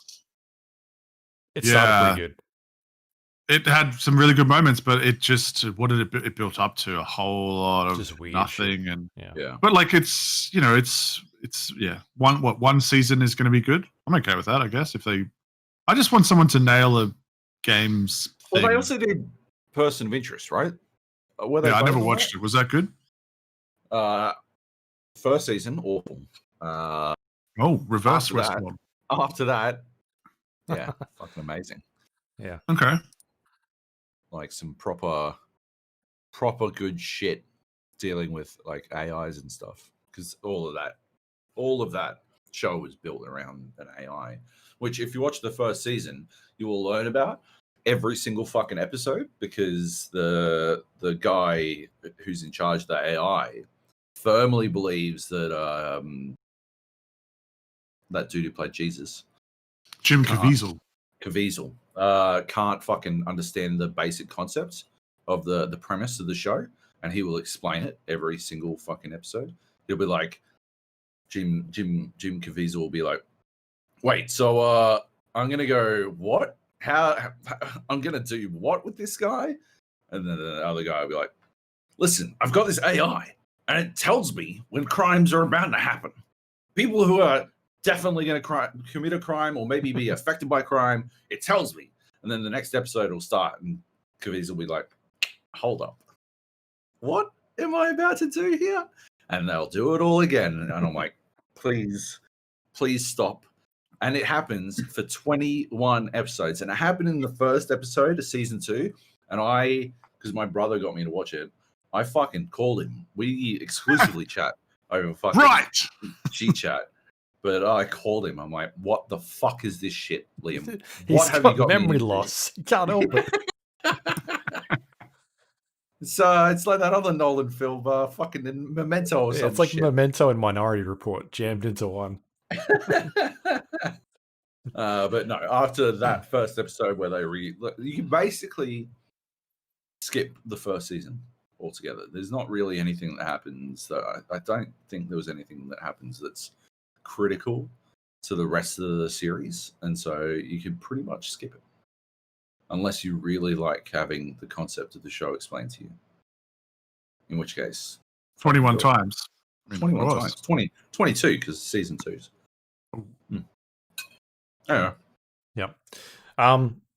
Next up, we've got Evo 2020 was cancelled. A bunch of Ubisoft executives resigned. Dota 2 community was affected. This is all in relation to a lot of people stepping out and talking about sexual harassment in the industry. Like telling their stories about what was happening to them. And it was just like a solid week of all these people being outed. Like the Chris Avalon stuff as well is sort of where this came from. Yeah, it just swept through, and it looks like there have been some good things that have come from this. Like Ubisoft is basically doing, I guess, some things to try and resolve those issues. We saw the project lead or the design director of Valhalla be removed from the project entirely, and he ended up being replaced and eventually just shafted out of that company completely, which is a good step. And so it looks like at least a bunch of these organizations have taken steps forward to try and combat a bunch of this stuff, because it's not needed. Yeah,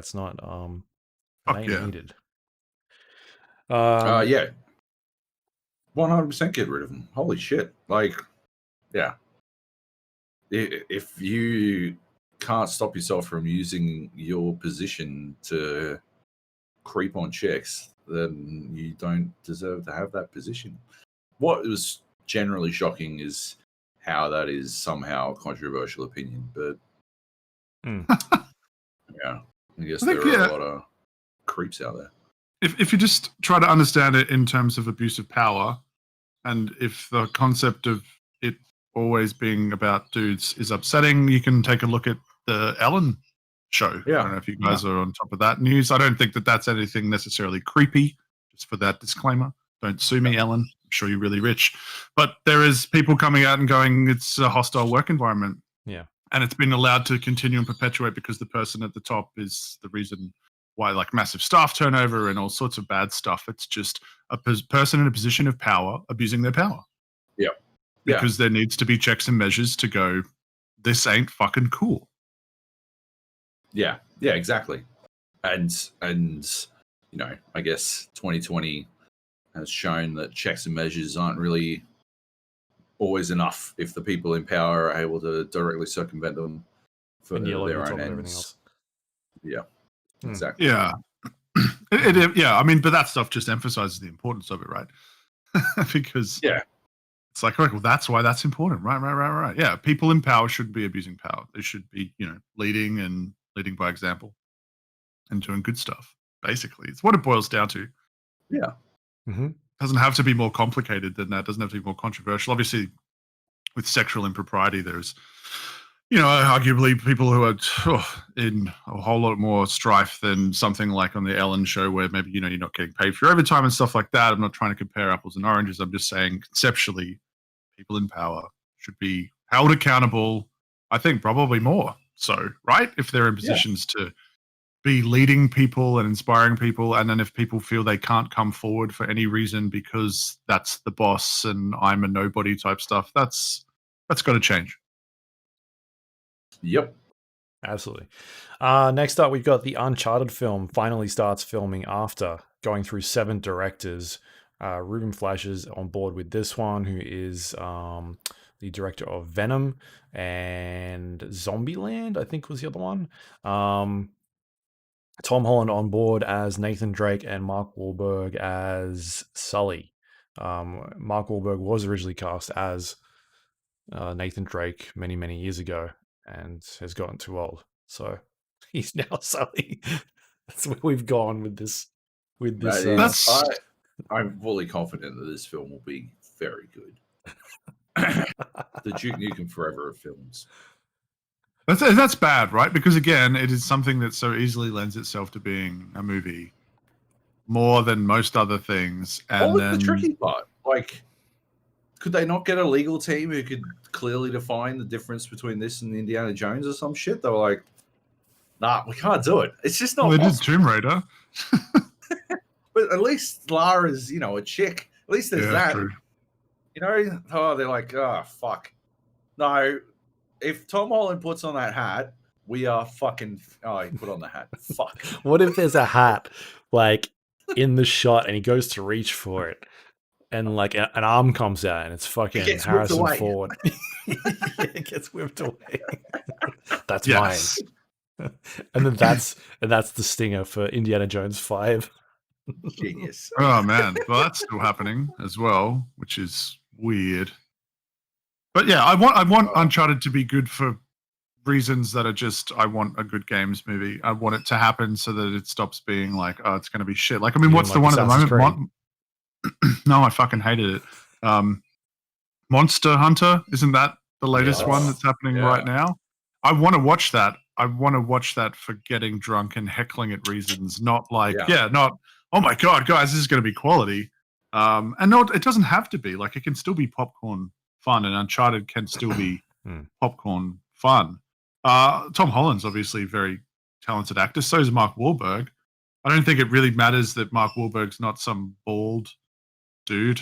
Like, I don't think that's essential to him being Sully, nor is it him being super old, right? No. It's just mentor young guy, and the fact that Tom Holland's super young makes that work. And he's got to be, Mark Wahlberg's got to be what, mid-late 40s, maybe early 50s? 50 something, right? Yeah. So it's cool. Yeah, but there's been too many people going through it, and whenever I hear that, I just am always reminded of Halo, which I don't know if you guys read the leaked script. If it was real, it probably was. This is Peter Jackson. Yep, Peter Jackson producing, Neil Blomkamp directing, and Alex Garland had written the script.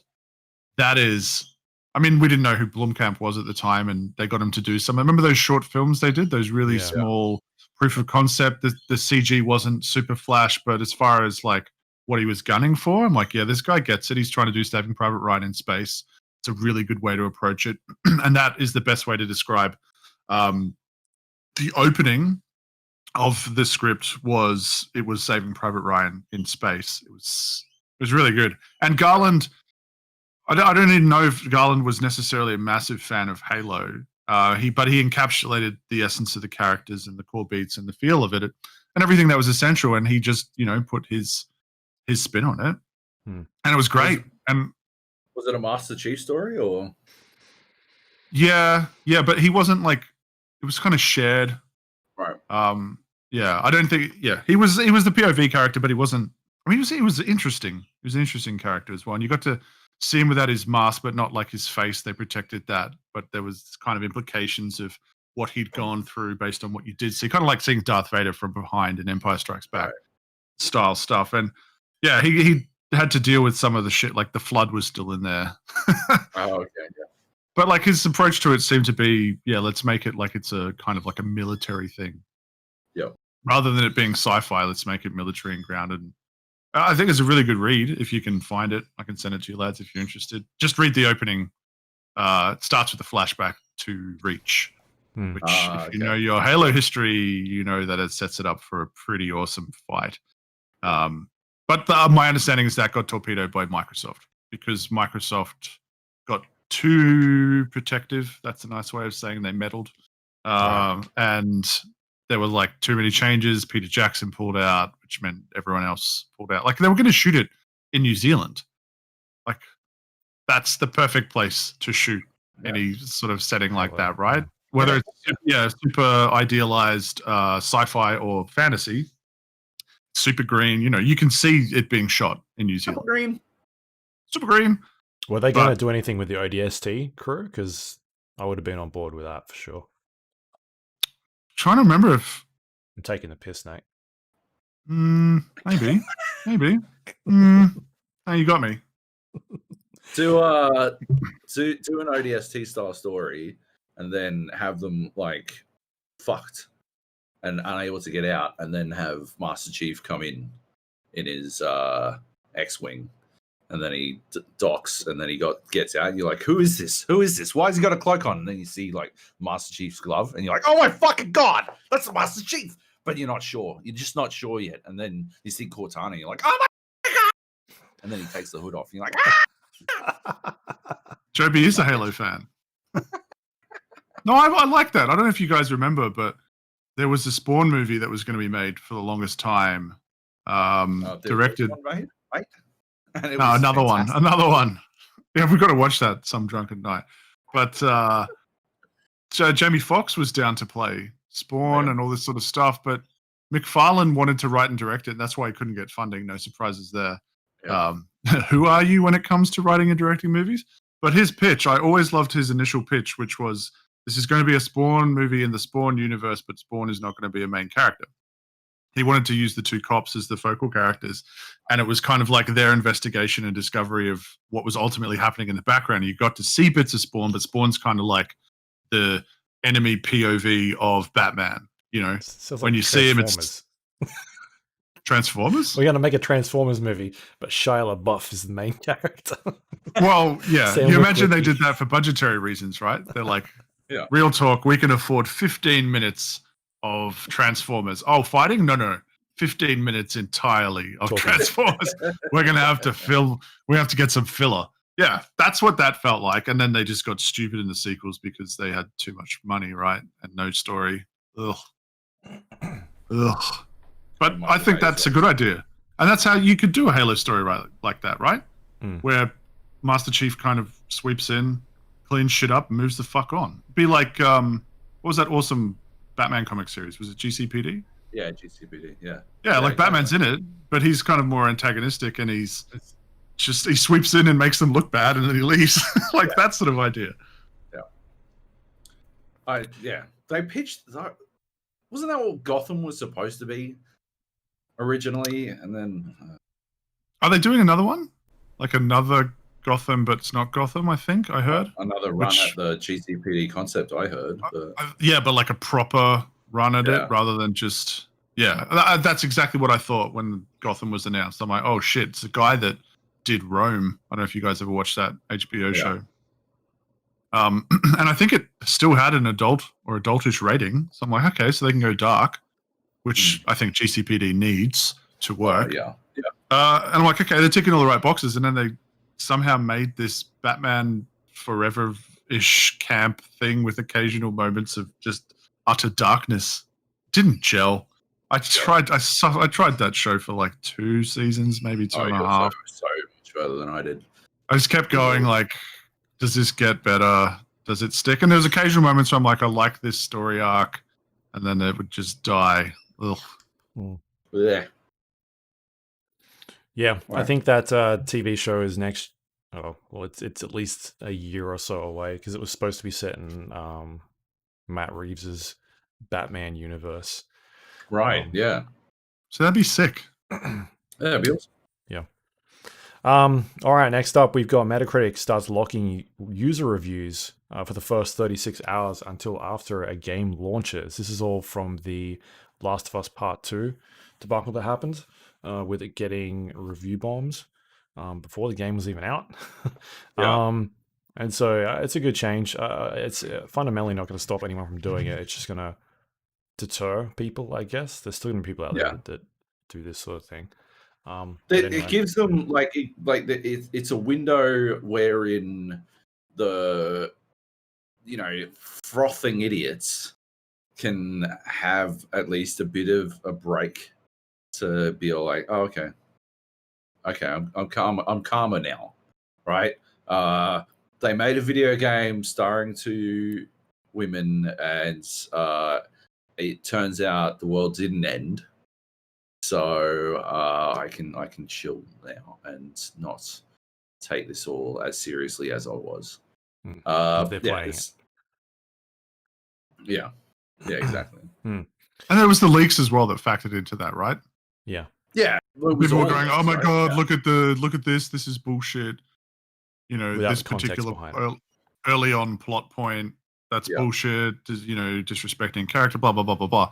And without having played it, I mean, Metacritic is user reviews are not great. I think Steam has done Steam's better, yeah. the best possible system, which is thumbs up or thumbs down.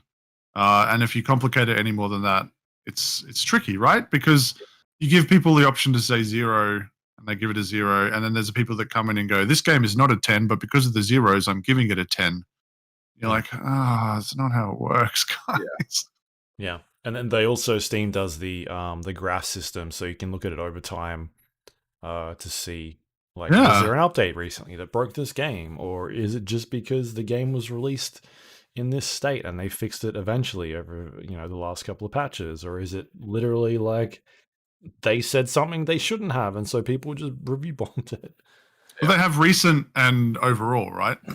And I certainly keep track of that, especially games that have a bit of a shaky launch. Iron Harvest is a good example. One that I check in just to see if it's updated to like positive or very positive on recent user reviews, because it's like, okay, this game has potential and it could be any number of games, and I hope that they fix this. I think Cyberpunk would be the same thing, right? Yeah. Yeah. Most likely. I imagine it will. Yeah. Okay. Are we out of July yet, or are we still doing Not yet. Fucking God. Microsoft has their Xbox Game Showcase where they're showing off their new games for the Xbox Series X, and in doing so, reveal Halo Infinite for the first time, gameplay at least. It was bold of them to reveal Halo Infinite using the Cyberpunk engine on an Xbox One. Based Xbox One. I thought that was a bold strategy, but they went for it, and apparently it didn't work out. You know, so you got to try these things to know that they failed. You know, you can't just go out there and expect them to work. So yeah, I don't know. Good, more power to them for giving that a punt. That'll come back. Low res horse shit a run. We'll talk a little bit more about that in a minute, because there's more to come on that story. But also, the last piece we've got here in July was, I think it was Netflix related. I've just lost my spot. Netflix announces The Witcher? Yeah, The Witcher Blood Origin, a 6-part live action show set 1,200 years before The Witcher. So this is our video game that we wanted. But in a TV series, which I'm okay with. I really enjoyed The Witcher TV series so far. Really how good is it? Except for the time stuff. Oh my god. Except for the time stuff. Except for and not knowing where anything is, because they just mention it, and you're like, Golfoglia doesn't mean anything different to me than Grangoria. Like, these are the same fucking places to me, as far as I can tell. I assume they have castles. At least give me a map, and maybe like a, what do they call it? Indiana Jones, like, here's my plane going from here to here.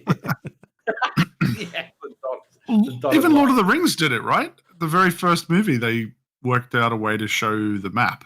Like, you know, it's not lingered on for ages. They don't keep showing it later on, but it's still, when you rewatch that movie, you get a sense of, oh, okay, so that's where Gondor is. You know, I get it in relation. That is fucking close to Mordor, right? Yeah. There's Mordor. It helps in fantasy settings, where shit doesn't mean anything when you say it. Yeah. And magic has different names and characters have weird names, Season 2 of The Witcher is being filmed right now, so that should be out probably next year at some stage. And Henry Cavill hurt his leg just in time for Cyberpunk. Did you see this shit? Oh, is this after he got his 3090? After he got his 3090 and just before Cyberpunk, and there was a news story, and they're like, filming has been delayed. Henry Cavill injured his leg on the set. And everyone's like, yeah, real sus, cunt. Real sus. I wonder how quick that leg heals after he found out that Cyberpunk is trash. He can go play The Witcher. Yeah. Or just keep playing, I don't know. In He August. only plays RPGs, right? He loves WoW. Right. Yeah. Oh, well, that's what he's playing. Then. That's what he needs that That's 3090 for, what that he's ray playing. tracing. Yeah. He needs all the fucking ray tracing on his fucking mouse, his skeleton mouse or some shit. Yeah, that there is a god tier nerd. It's like, I got the call from Zack Snyder for Superman and I missed it. What? You missed it? He's like, yeah, I was playing World of Warcraft. I couldn't answer the phone at the time. I was in a raid or something like that. It's just like, it's like fucking legend. He should be playing Immortals. He what? He did. He was. I was like, was that the joke, Jovi, or did you just inadvertently set me up? Don't tell me. We did it. Yeah. We got August here. Xbox confirms the Series X will be launching this November still, but in doing so, Halo Infinite has been delayed until next year. On top of this, we heard about a bunch of creatives that also left the team. Some like high level people after they obviously a lot of backlash about the look of that game in particular. It's not shaping up to be anything special, really. Kind of just flat and boring. Yep. I like the gameplay, to be fair. What I saw, I'm like, yeah, that looks cool. It didn't look super revolutionary or anything. I was like, yeah, I'm about that. I can do that. But yeah, visually, it was not up to snuff, and you can't put that up against Miles Morales, right? Like that's the reality. That's what it is. They're like, we cannot do this. We're going to lose in graphical comparisons, and they've been winning graphical comparisons since the One X, right? Yeah. And rightfully so. Like they just do it every time Digital Foundry releases a, Red Dead Redemption 2 compared or whatever it is, and it's like Series X versus PS4 Pro, they win, I'm pretty sure 99% of them. Yeah. And it's like all objective measurements. So that's just free advertising for Microsoft. Yeah. And then, you do that. And then the change, yeah. Yeah, that game looked ugly as shit. But I've said it before, and I'll say it again. Hasn't been a good Halo game in 19 years. So, what was that? The first one? What about 3? Fuck Halo 3. Oh my god, I hated 3. Okay. What about Reach? Reach was okay. It was a Reach. Better than okay. I think Reach was probably my second favorite. So then there you go. Then Reach was the last good one. Thumbs up. Good one. Next up, we've got here. That sounds catchy, Nathan. No, I get an eye grab. You're ruining my steez. Don't invite me on the show. Next up, we got Vampire the Masquerade 2 has been delayed following the lead writer Brian Mitsoda, who was the designer and writer on the first game, and the creative director, Kai Clooney, being fired the month before. That's not a good sign for this. That's never a good sign. For what's happening here. Either, like, I don't know if this is creative differences or if this is you didn't hit our deadline and so you're gone. Yeah. I remember trying to work this out when the news came out. We were speculating. It was like, what was this? Like, how did this happen? I just don't know. Weren't they caught up in that similar stuff we were talking about earlier? No. Wasn't there impropriety with No. the Chris Avalon did some writing on that team and on the vampire team. On Masquerade. Right, okay. Yeah. Right. That's why I'm thinking of those two things together. Okay. I think so. Yeah. We didn't know. We couldn't work out why, but yeah. It's not good. It's not fantastic. And that game looked good, by the way. Saw it at E3 last year. Fucking. Oh yeah. The humble brag of this podcast.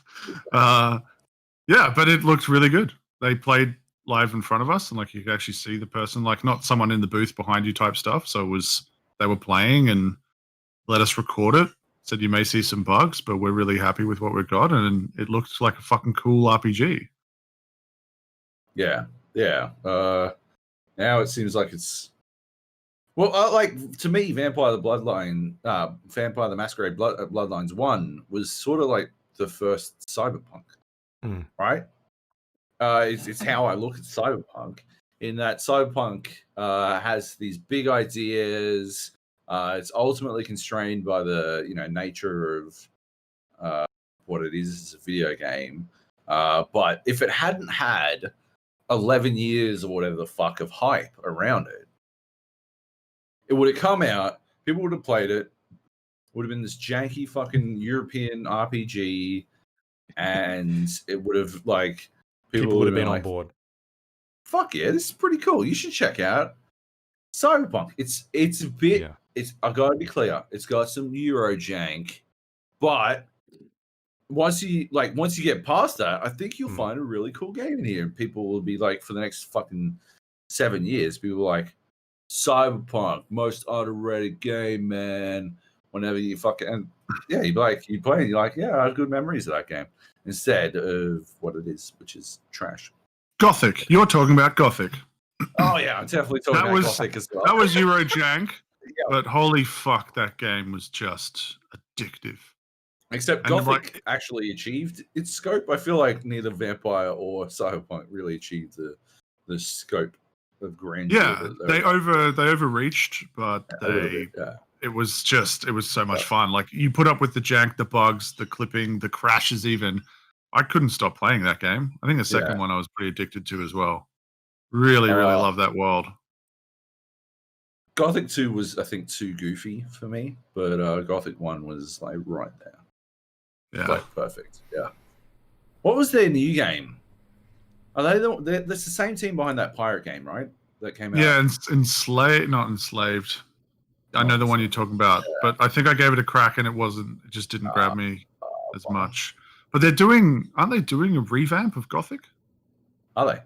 I'm pretty sure there's something. Well, there's a demo you can download, just like a proof of concept. Really? Yeah. Oh my God. But if they get rid of the jank and they make it look sexy and they give it some modern trappings, right? True. There's no reason why they couldn't. And that must be cool. If a company's got the patience and the budget and the love of the original, I don't think any fan's going to get upset by, we made it look prettier, we fixed the bugs, and we added in some modern things that you would, come to expect from an RPG, but it's still got the same, voice actors and story and all that sort of stuff that you just get to recycle. Yeah. So you just worry about polishing, making it look pretty and polishing, right? Yeah. Yep.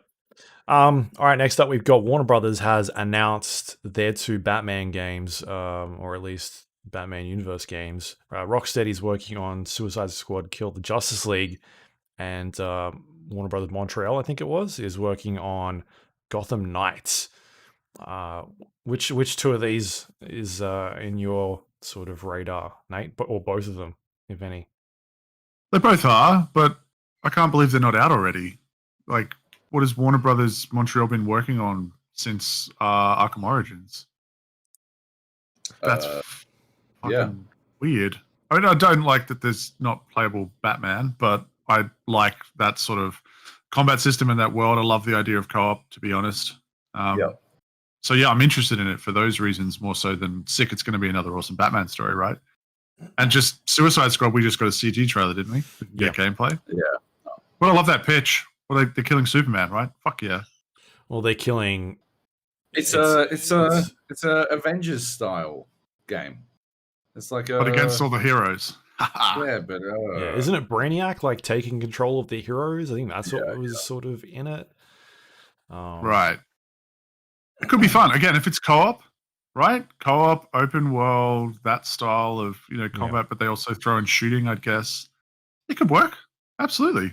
But they've only shown us CG, right? I want to see gameplay before I'll be like, like, fuck, that's going to be awesome. Whereas Gotham Knights, I'm like, yeah, I'll play this. I'll play this co-op, for sure. Yeah. I will only play Suicide Squad if they have all of the voice actors from the Harley Quinn cartoon series. Oh, dude, then you're in. do a voice pack, in that case, I'm fucking in, and I'm only playing as King Shark. King Shark? No, I'm gonna get in before you and mash, and I'm gonna get King Shark every time. How fucking And I'm gonna play them so poorly. You're gonna fucking hate it. Or who's the fucking mentalist dude played by Tony Hale, played by Buster Bluth? Just be him whenever he gets added to the game, and then just call Wonder Woman a cunt a lot. Perfect, on brand. Cuntgate. Like, yeah, if you haven't seen Harley Quinn, the animated show, just go watch all of it. It's the easiest thing you'll binge all year. Oh yeah. I mean, it was last year, wasn't it? Season 1, season 2's out, so you would just roll into it. I'm pretty sure Amazon, even in Australia, has season 1. Yeah, I'm pretty sure. Yeah, a bit more creative with season 2. Yeah. But season 1 is there to be watched with your Prime Video subscription that's gathering dust now that you're done. No, The Expanse is back, I guess, so something else to watch. Yeah, we blitzed through that in like fucking, I don't know, a week tops. A weekend? Like, it was stupidly easy to destroy that entire show. Yeah, it was fantastic. Have you seen it, Luke? No. Oh, dude, get on it. Holy shit. HBO Max, I think, has it all if you've got that. Yeah, that'd be the easiest way for you to watch it. Yeah. Yeah, fantastic. And from the opening scene, you will get what the show is about. You'll get its sense of humor, what it's gunning for, and like I would say, even if you don't get it at that scene, you probably just drop it. But you will. Yeah, I think it's on my list on my HBO Max subscription. Bump it to the top of the list. No, it's what else you got on HBO Max? I think that is it. That's on my one list. Okay. Yeah, I think you can add things on there. I jump in there every once in a while, and there's stuff on there I've watched. They're adding things. Yeah. All right. Next up is probably the biggest story of the year. I feel like Apple removes Fortnite from the App Store, which follows on. Google does that shortly afterwards as well, and we end up with this Fortnite versus Epic Games versus mobile developers and mobile platforms. Yeah. In an attempt to try and get, I guess the way those platforms work now is you need to, when you buy something, they get a cut of the purchase price, depending on what you've bought. So they were trying to circumvent that by being like, you pay us directly using like, I don't know, a credit card or whatever. And so you're not actually using like Apple Pay or Google Pay or anything. And attempting to bypass that sort of thing in order to get more money, because they're basically saying like, well, what is Apple or Google doing exactly that where they deserve 40% or 30% of the cut? And so they basically sued Apple to try and stop this from happening, which is still. I don't want to be pro Apple. I'm about to be, but that's like saying the same thing about Steam, right? Like, you're providing a user base and a platform and an ecosystem, and that's what people are accessing. That's why they get their 30%, because you haven't had to do that. Yeah, and the argument from Epic Games is that the only way you can install on an Apple device is via the only way you can install on PC was via Steam, and then that would scan, but like obviously you could install the Epic Games store. So I think Epic has a really good case against Apple, and I think they have a really shit case against Google for exactly that reason, because they are not able to like circumvent to offer their game except via the Apple Store, but they can offer their game outside of the Google Store. That is a possibility. Samsung has proven it. I think Samsung like actually still sells Fortnite and shit. Like the Samsung store still has. Yeah. So like, I understand the case against Apple in this one, but I don't think they have a leg to stand on against Android, because all they want is the ability to sell their stuff on the Android store without having to also use the store's system, right? And that's horseshit. But doesn't Epic just want to not pay money, right? Like they just want to get 100% of their profits or whatever. Yeah, but the thing is that Apple and Google are very selective about who they do this to, and in general, it's games that get hit the most. Like if I go buy something on my phone using Amazon, or if I buy a movie ticket, like Apple's not getting 30% of the cut of that. Like when I buy groceries on my phone through the Amazon app, they're not taking 30%. But on video games, they're taking 30% when I buy a skin. Yeah, then that's fine. Fuck them. That needs to change. If they're being selective, that's pretty shit. If it's a blanket thing, then I don't think Epic really has a leg to stand on, right? But yeah, if they're doing it just because they're like, well, that makes a lot of money, and we can get away with it, yeah, fuck them. They can change their policy or whatever. I think it's I think it's obviously a very complex issue that we should spend the next 8 hours discussing. Really getting into the nitty gritty of. Briefly. Let's bring our next guest then. There's Your some more wife's a here. lawyer, isn't she? Yeah, let's bring her. Luke, yeah, bring her in. Get her in here. Hey, contract law. Time, baby. We finally found an excuse. Read this, and then come back to me and give me your thoughts. Read this inside contract on the air. We'll wait. We've got September. This is the price war between the Xbox Series. Are we just going to call it Xbox Series at this stage? It's the Xbox Sex. Yeah. Well, there's the S as well. So nobody cares about the. That's what I'm saying. And then you've got the PlayStation 5 having this battle of who's going to announce their price first. It ended up being Xbox, revealing at $2.99 USD or $4.99 Australian for the S, and $4.99 USD and $7.49 Australian for the Series X, with a November 10th release date. Following week, we got the PlayStation 5 announcement of $3.99 for the digital edition and $4.99 US for the base one. Was this the first time we got to see it as well? I can't remember if that was earlier or later. Might have been earlier. Anyway, no, we've seen them all earlier. We've seen them all earlier. Yeah, they held up pretty. Yeah, it was a while before they announced these prices, but yeah, both pretty much on point. We knew it was going to be probably one of the cheapest price points for these consoles, and they hit that. I feel like they're really good price points. So it's a good mark. What I loved is that Xbox revealed its prices and then said pre-orders will be available on this date, and then Sony said, "Here's our prices. Good luck. I hope you're fucking watching this live. You're not going to get a PS5 otherwise." And then later on, they were like, "We probably made a mistake there, but they can't fix the mistake because there's no stock." Yeah. So there's still no stock. Oh yeah, they come in little bits, right? And then they sell out in like seconds. Yeah. Which sucks for them because that's a lot of missed sales and that's a lot of scalpers making a lot of money. Plus bots, right? Isn't bots a thing now?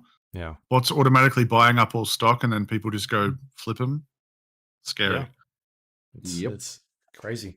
But we all managed to get one, right? Indeed. PlayStation. One. Yeah. Those scalping cunts. He knows what they're like from personal experience. No, I did get spares, but I have sold them for the exact price. I only got spares because retailers like EB Games and JB were being very vague with when you were getting it, and sometimes people said they got it, but then they changed it, and I'm like, I'm buying one for me. I'm going to get two just as a spare, just in case I miss out or someone I know in my circle misses out and people missed out. So I was like, here you go. You could just pay me what it cost, and I'll flick you the receipt. Yeah. So I'm the worst scalper then. I'm like you're worst. So bad at it. Yeah. Ha suckers. That wasn't the end of all the hardware troubles, because we had NVIDIA launch their RTX 30 series, and they are also still sold out, and you can't get them anywhere. So it's been a very hardware, like even the VR. I remember when VR was at the start of this year, you couldn't get it. Just like people are smashing these. Gamers are fucking hungry for devices. Hardware. Was that for COVID though? Is that why VR went gangbusters? No, it was because of Half-Life. Before? Oh, right. Yeah, of course, because the Valve no, Index the sold Half-Life out, was right? Crap. Yeah. What did you score it, Joby? 6 out of 10. That doesn't sound like crap. That sounds like slightly above average. That's very good. That's very good, Nathan. I'm never sending you booze again, Nate. Is it your RTX card's not here yet, Joab? Sounds like. Did you see the clenched jaw? Oh yes. Why is this happening? Are you? We are. My first question is: are you regretting building your PC before getting your graphics card, or because at this stage you have to build a new PC, aren't you? When it arrives, is there going to be a bottleneck on this thing? Oh my fucking god! No, I do want to hear your thoughts on this, Joab. It's very important. Oh, he wants to explode. Yeah. It's an uncensored podcast, Joby. He's turning pink. So where are we up to? Next up, we've got Microsoft reaches a deal with ZeniMax to be purchased for $7.5 billion. Bethesda, now part of Microsoft. That's big. That's big. That is, I don't think anybody saw this coming. Not yet, officially though, right? So it's not finished. Yeah. Yeah, if FTC, EA still has time to come in and steal this. FTC won't let me be. Yeah. The rumor was Warner Brothers, remember? Did you hear this? There was a rumor that Microsoft was looking to buy big, and the top name on that list, and by the way, ZeniMax wasn't mentioned in this list that I saw. It was Warner Brothers was the one that everyone was reporting on. Yeah. And I'm like, that tracks. That makes sense. That's a huge win. You know, even if it's just even if it's just to buff Games Pass with all of those sorts of games. I'm like, fuck it. And then that headline hits, and I'm like, must still be drunk or asleep. No, that doesn't track. And then you read it, and you're like, fuck, what a coup. Yeah. It's like, you know, when Disney bought Star Wars for $4 billion, and everyone was like, so much money. And I'm like, no. That's one film. Exactly. They've made that back in one. That's a steal. I don't know. 7.5 is a lot, but I think that they clearly have a plan, and I think that plan is to get everyone on Game Pass. Yeah. I think they want to backdoor people onto Xbox. I think they want PlayStation people who have a PC that's half decent to go, oh, fuck it. Why wouldn't I get Xbox Game Ultimate? And now I've got it. I might as well buy an Xbox as well, because my saves just carry over simply day and date release. Like, very, very clever, long-winded way to up the brand and to sell more stuff. And yeah, the prospect of like what Bethesda games not being on PlayStation, of Elder Scrolls 6 being an exclusive, even if they go timed exclusive because they're like, we're not bad guys, we'll give it to you eventually, PlayStation. I can't believe huge. There is a chance that I won't be able to experience a save-ending game crash on the PlayStation. That is just devastating to me. I mean, who'd have thunk? If you'd have told me this 5 years ago, I would have been like, no way am I not going to be able to experience all of my gear just disappearing from my inventory on a PlayStation game. That's crazy to me. Pray tell more. Yeah, and I hope, you know, you joke, but I hope that some of that Microsoft money goes into that. Like, this is not just an opportunity to buy quality IPs, right? It's not just a way to... Imagine a 6-month timed exclusive where when it comes out on PlayStation, it's actually the better way to play the game. Yeah. No, they fully fuck them and they say we're launching version 1.0 in 6 months. And you can follow a release schedule of the patches. Microsoft did let the certification go through for Cyberpunk, so maybe they're just really low standards. No, they wanted a cut of that money, man. They saw the pre-orders and they were like, yeah, we want that. Yeah. And even Sony, they took it off the store, which is a huge step, but they didn't say, we're giving everyone's money back. It's like, yeah, you can get a refund. If you would like to apply for it. You're getting your money back, but we're keeping 30%. Probably, right? They're like, hey, CD Projekt Red, another refund. Here's your $60 back out of your 90. Yeah, absolutely. Speaking about Cyberpunk, in October, Cyberpunk 2077 goes gold, and then it's Yeah, delayed it's 3 finished. weeks later. It's ready for launch. Wait, what was that, Luke? I think it's been delayed. Delayed? Yeah, What? 3 For weeks. how long? 3 weeks? That's enough time. I think that's well and truly enough time to just iron out any wrinkles in the few tiny wrinkles that this game has left. Just get rid of those creases and we'll be fine. Perfect. Yeah. Excellent. We fucked up. We shouldn't have printed that disc. Somebody pressed the button, they accidentally printed it, and we were like, what do we do with this gold disc now? And someone took a photo, and then it was on the internet, and that was the announcement. Cyberpunk goes bronze. I was going to say wooden spoon, but that feels too harsh. But yeah, it's Oh, the joke that just keeps on giving. Next up, we've got GameSpot Australia basically shut down at this point. Go on. Joab had a bunch of work lined up for like Xbox, right? And then that all disappeared. Like it wasn't just affecting the staff over there; it was affecting a bunch of freelancers as well, which is crap because I think that the GameSpot Australia team were by far some of the best on that. Yep, they're getting shit done. They fucking worked their tits off and like they got shit done, and yeah, they were always awesome to like hang around and stuff like that. And it's myopic as fuck to get rid of that team. And yeah, fuck GameSpot for that one. For any workers, I'm fortunate to have been self-employed and survivably self-employed for as long as I have been.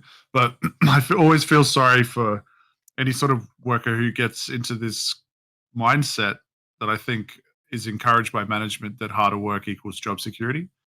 And then they keep cutting stuff and you're like, yep, I'll lift. And then you still get laid off. And it's like, what the fuck? In an industry that is making fucking tons of money. Yeah. Like, and COVID is like, whoa, if anything has proven that our industry can survive short of a global EMP that destroys all gaming things, gaming is the thing, right? And everyone's seeing it. That's why there's movies, because they're like, holy shit, this is still making money. We cannot ignore games. We have to turn them into content. Yeah.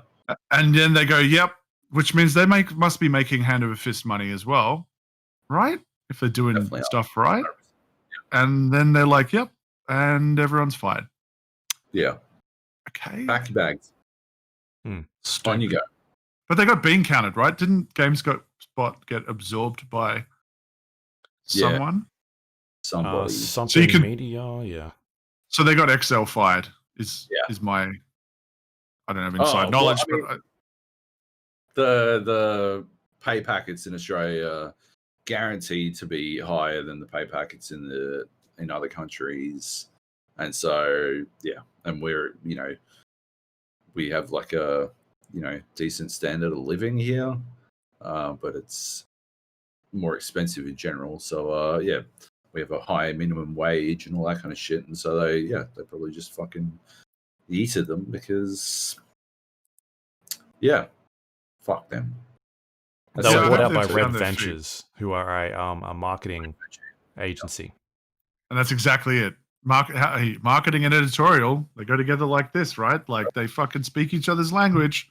And it's the thing that I'm sure you can probably relate to this, Joby, the constant tension between an ad team trying to impact on editorial because they make the money, and it's like, cunt, we make the product. You can't put an ad on nothing. Now, I don't believe that means there needs to be, therefore, editorial is more powerful or whatever. Like, it's a symbiotic relationship. There doesn't need to be a power struggle, but your lane ends when you feel you have to come over and go, can we change it? No. The answer is automatically no. That's it. Find another way. Have you played Valhalla? To the point where you find that like random mission of the two brothers, and one of them grows all the grows all the wheat, and the other one sells it. No. And they got this silo, and the solution is to like explode the silo for this. But it's barley. Yeah. Barley, right? And excuse me, Joab, but it's actually barley. But yeah, my initial attempt to solve it was I attempted to assassinate the guy who was like, I deserve 70% of the money because I sold it all and I did all the hard work and you just had to grow it. And I'm like, I'm gonna fucking kill this guy. Getting triggered. You just like stab him in the back. You're like, shh, sleep. You sleep Sorted. now. And these kids are out the front being like, has anyone seen Dad? That game has some good fucking side missions. Anyway. And then the second biggest story of the year was NBA 2K21 adds unskippable ads into the game. Well, they patched it in. No, Yeah, they were just running them at the start of this TV show that they do. But you couldn't skip it. It came with a patch, didn't it? It did come with a patch. Maybe it was like a minor patch. And basically, yeah, when you go to a loading screen, you get played like a TV show, like a NBA's, the 2K report or some shit. I can't remember what the fuck it's called. I skipped through it too quickly now. Thanks, next gen. 2K TV, and yeah, it would play this unskippable ad, which we only found out about because Dr. E3 Money is playing on PC and he's got it installed on his fucking M2 drive, and he's living that fucking next gen console life. He's like, why can't I skip through this shit? And yeah, because it says on the bottom like the game is loaded, like it's ready to go. But you can't skip this ad for what was it? Oculus, right? Was it Oculus? It was an Oculus ad, yeah. Like the Quest 2. So icky. Full price game, plus ads, plus microtransactions. Already got microtransactions, and it's already fucking vertically integrated up the fucking wazoo. In that, like 3/4 of the way through a game, the commentators will start talking about the stamina enhancing, performance boosting ability of Gatorade. Holy shit. So it's already doing this shit, but it's that sort of stuff is actually pretty par for the course for commentary, like sports commentary. It's realism. Yeah.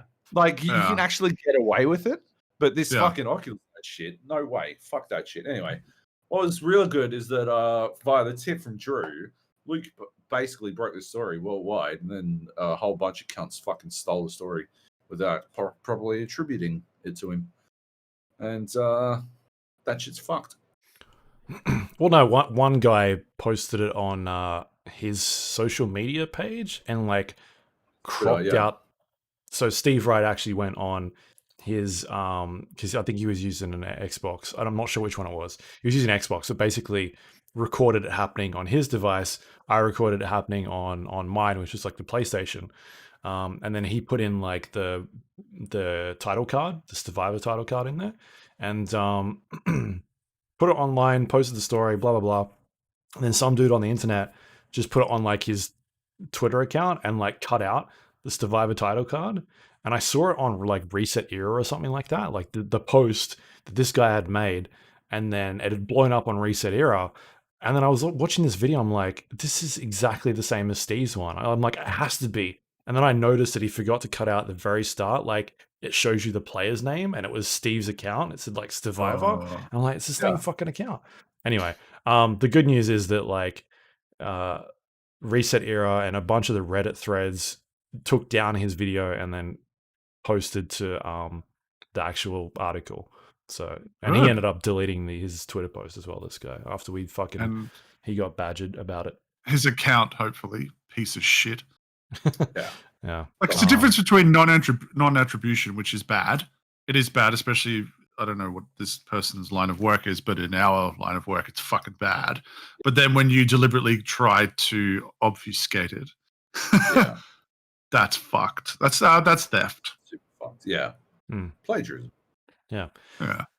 It was like that video you sent the other day. Was it Nate or Joab with the Mandalorian one? And I'm like, I saw this on Reddit like last week, and it was like some actual reporter who has posted this video, but he hasn't like credited where it's come from, and he had like a fuckload of retweets and stuff. I thought it was legit. I was fucking mad as shit when I found out. What? Hang on. What are you drinking, Luke? Cider. It's in a can. It's in. Is that like a? It's cooler? A Yeti can. Yeah. Oh. You can't. I don't know if it's backwards for you guys, but yeah, Yeti. It says Yeti. Is that like a drink? You drink out of it? Yeah. Like you can drink out of it without the fucking. The can is in here. Holy fuck! And like, I don't. Is that?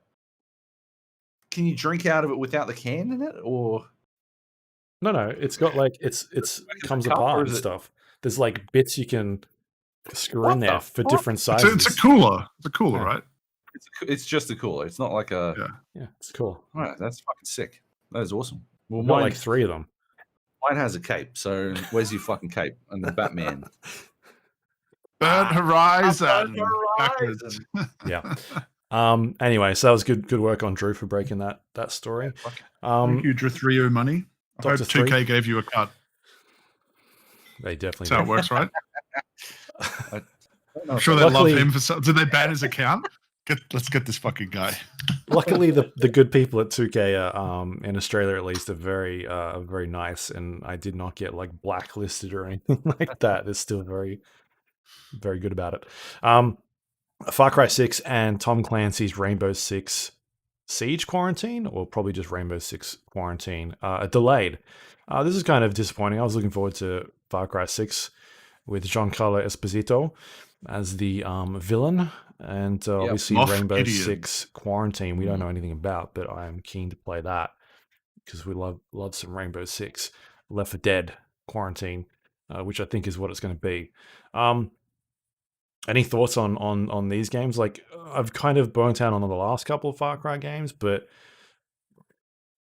I'm excited for this one. Like, this seems like they've taken some time.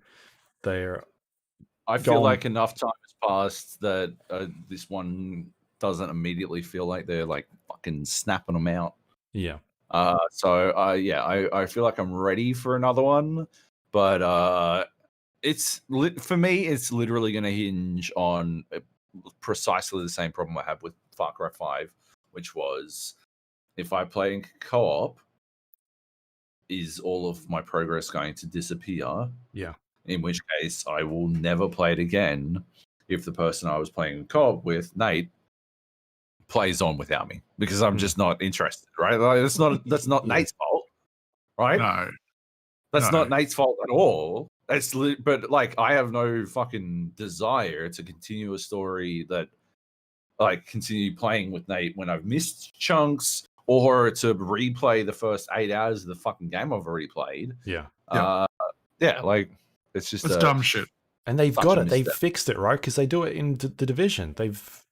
Hopefully they know what they're doing now, because it's fixed in other games. They've sorted it out. Other games have cracked this riddle.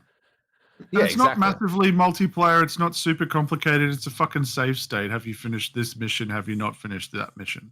Right? Yeah. Effectively, at the end of the day, have you unlocked this? Yes, no. Have you done this mission? Yes, no. The end. Yeah. Yep. That's fucking it.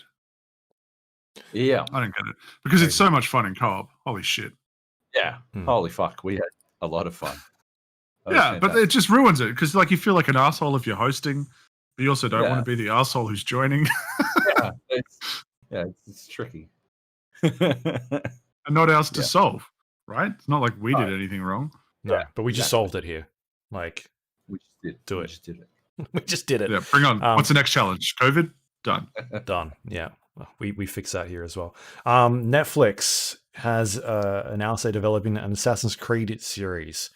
Why? On the video games again. Is it animated? Because no, I think there's 2, right? Isn't there an animated one, or is it The Witcher that's getting an animated one? Witcher's getting animated, yeah. Again, I mean, this makes it look like that. Fuck, The Witcher did really well. It's like one of the biggest, or maybe the biggest series. And so what else can we do that's big? Oh, Assassin's Creed. We couldn't do Fallout because someone already took that from us, but The Last of Us as well. I think it's just happening right now. The Borderlands movie we talked about, it's just video games are in. It's going to keep coming. They're giving them a proper crack. I just don't know why you'd try Assassin's Creed again. I'm sure, I have no doubt that there are hardcore fans out there, and by hardcore fans, I mean the ones that follow all the lore, read all the side bullshit, and actually like the future shit. But you can tell if how the games have evolved is any indication that Ubisoft is taking the note from the people who complain about it, me, since the beginning, sure you guys, probably a lot of people, probably a lot of players, that the future stuff should always be optional, that it is just an opportunity to have some sort of throwaway connected tissue that allows you to jump wherever the fuck you want in time. That's the benefit. And that's it. That's the only benefit. I'm not in it for the story, right? I'm in it for the story in the past. I'm not in it for the future. I'm not even in Valhalla for that. I'm in Valhalla for like fucking literally everything except for the fucking. Oh my god! Side missions. The side missions are where it's at in that game. Absolutely. Yeah, main missions are a bit dry, but the side missions are. Yeah, it's. I've put 50 hours into it, so. Yeah. Me like I've got to be close. Very easily, like it's the kind of game you can play for half an hour just doing some busy work. I might go hunt a Templar or whatever, or I've played like 6-hour sessions. So. Yeah. Valhalla is fucking real good, and they do a fantastic job of trying their best to get rid of as much of that Assassin's Creed of it. Yeah. And it's crazy.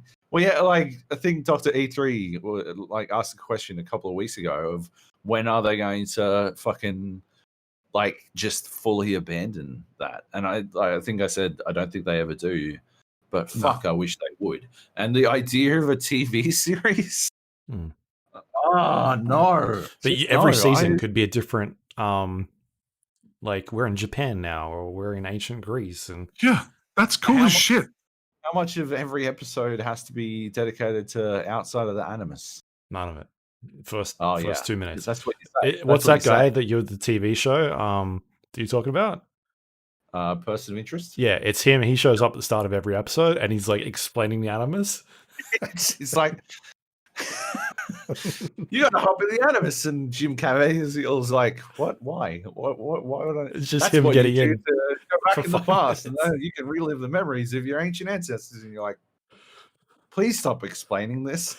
I'm begging you to stop explaining this. I hate it when you explain this. They should just do it. Remember the opening to The Incredible Hulk, where they cover the entire genesis of his character in the opening credits? Just literally make that the credits of Assassin's Creed and just have some weird Animus thing with hokey as fuck voiceover. We're going to have to step into the Animus to access your ancestors' DNA memories. What? That's crazy. It's science, bitch. Who gives a fuck? Like, it can be hokey. It is seriously... The only reason it works is because it means we're not playing Assassin's Creed 20 in the Crusade era, right? Yeah. Like they haven't had to keep it continuity-wise. They keep the continuity in the future, we accept, but it's there so they can drastically shift locations and times. That's why it's great. I don't think it lends itself to good storytelling, though. And the more that, as we saw with the movie, they try to integrate the fucking present day or future stuff, the more it falls apart. Yeah. I just want to know what happened with that apple. I'm so disappointed. I need to know. I don't remember most of that movie. Holy shit. Oh, I don't remember any of the movie. I think we were hammered when it was on. And we still didn't enjoy it. Still didn't like it. Yeah. All I remember watching that film was like, where the fuck is his shirt? It's always gone. He's never got a shirt on. I don't even remember that. Oh my god! Yeah. Next up, we've got this is in October as well. The creative director at Google Stadia, Alex Hutchinson, suggests that streamers should be paying royalties when they stream games. Following that, Google issues a statement saying that these do not reflect those of our company. Basically throwing him under the bus, being like, he's not part of us. We don't think about that as that a thing that should happen. Such a bold take. It's such a great advertisement for the concept that people should not post on social media. Yeah, Just that's don't do around it. the fire with friends. Yeah. And then your friend says, don't ever repeat that in public. You'll get crucified. Please, Alex, no. Our phones can hear us. But that's like supposed to say that when we're in a Faraday cage. That's another example of the symbiotic relationship, right? Streamers get to play the game without having to pay any sort of licensing or whatever because they are promoting the game with their people so that people go and buy the game. Oh, yeah. Even if it's just a stream snipe, and they're getting free fucking advertising. And as a result, the streamers don't have to pay for anything and they're getting the freedom to stream a game that's otherwise copyright protected. Like, that seems like it's pretty easy, Alex. No need to complicate that. No need to add music record label horseshit into this delicate ecosystem, Alex. Let's not. Yeah, bad take. But that's what I said back when he was like, you know, the idea he's going for there is essentially the deal that record labels have, and it's so obviously a broken system. Like, so fucking clearly a broken system. And I cannot imagine why you would want to drive in that direction outside of the bold assumption that enough streamers wanted to play Journey to the fucking Savage Planet that you would have made more money from their streaming of it, as opposed to the few people who accidentally bought it before they realized how shallow it was. Yeah, that's pretty unfair. I didn't hate Savage Planet. It was just, you got it. You understood all that had to go on inside of the first fucking hour. It just looped. This is as good as it gets. Yeah. And then rolling into November, we've got Take-Two is acquiring Codemasters for $1 billion. But then just a couple of weeks later, EA has apparently swooped in and they are buying Codemasters for $1.2 billion, which is still a lot of money. EA doesn't really have any racing titles other than Need for Speed, right? At this stage. Trying to think, I don't think there's anything else, right? Codemasters is known for their racing games. They got a lot. So they must be worth a bit if they're getting bought out for that much, man. I would not have expected that value. Yeah. What is there? There's like the Dirt games. There's some Formula One stuff they've got. Yeah. The F1 that they do every year. Formula One racing is probably their annualized franchise that they can stick a bunch of cards in there, monetize that, and make a bunch of money back quite quickly. I don't know what that means for that series going forward. Like, who would I prefer to pick up? Codemasters, EA, Take-Two? I'm like, I don't know at this stage. I can only hope when the coin flips, it explodes and takes me out with it. Yeah, right. Yeah. Either way, loot crates. Yeah.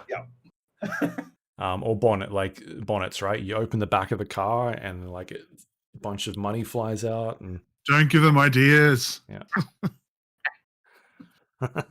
Also happened in November, IO Interactive announces they are working on a 007 game. Is this the perfect fit for a 007 game? Fuck yes. I'm so in. Yes. Every time I'm reminded of this, I'm fucking pumped again. I'm like, fuck yes. Let me at it. That makes sense, right? You're just talking about Take-Two EA Codemasters. It's like, yeah, we're going to make a Bond game. You're like, yes. No hesitate. Yes. That's, yeah. Like, they're just going to be doing Hitman with Bond, right? Yeah, probably. Which is not that's the earliest initial pitch. I hope they have more to add to it. I assume they would. Yep.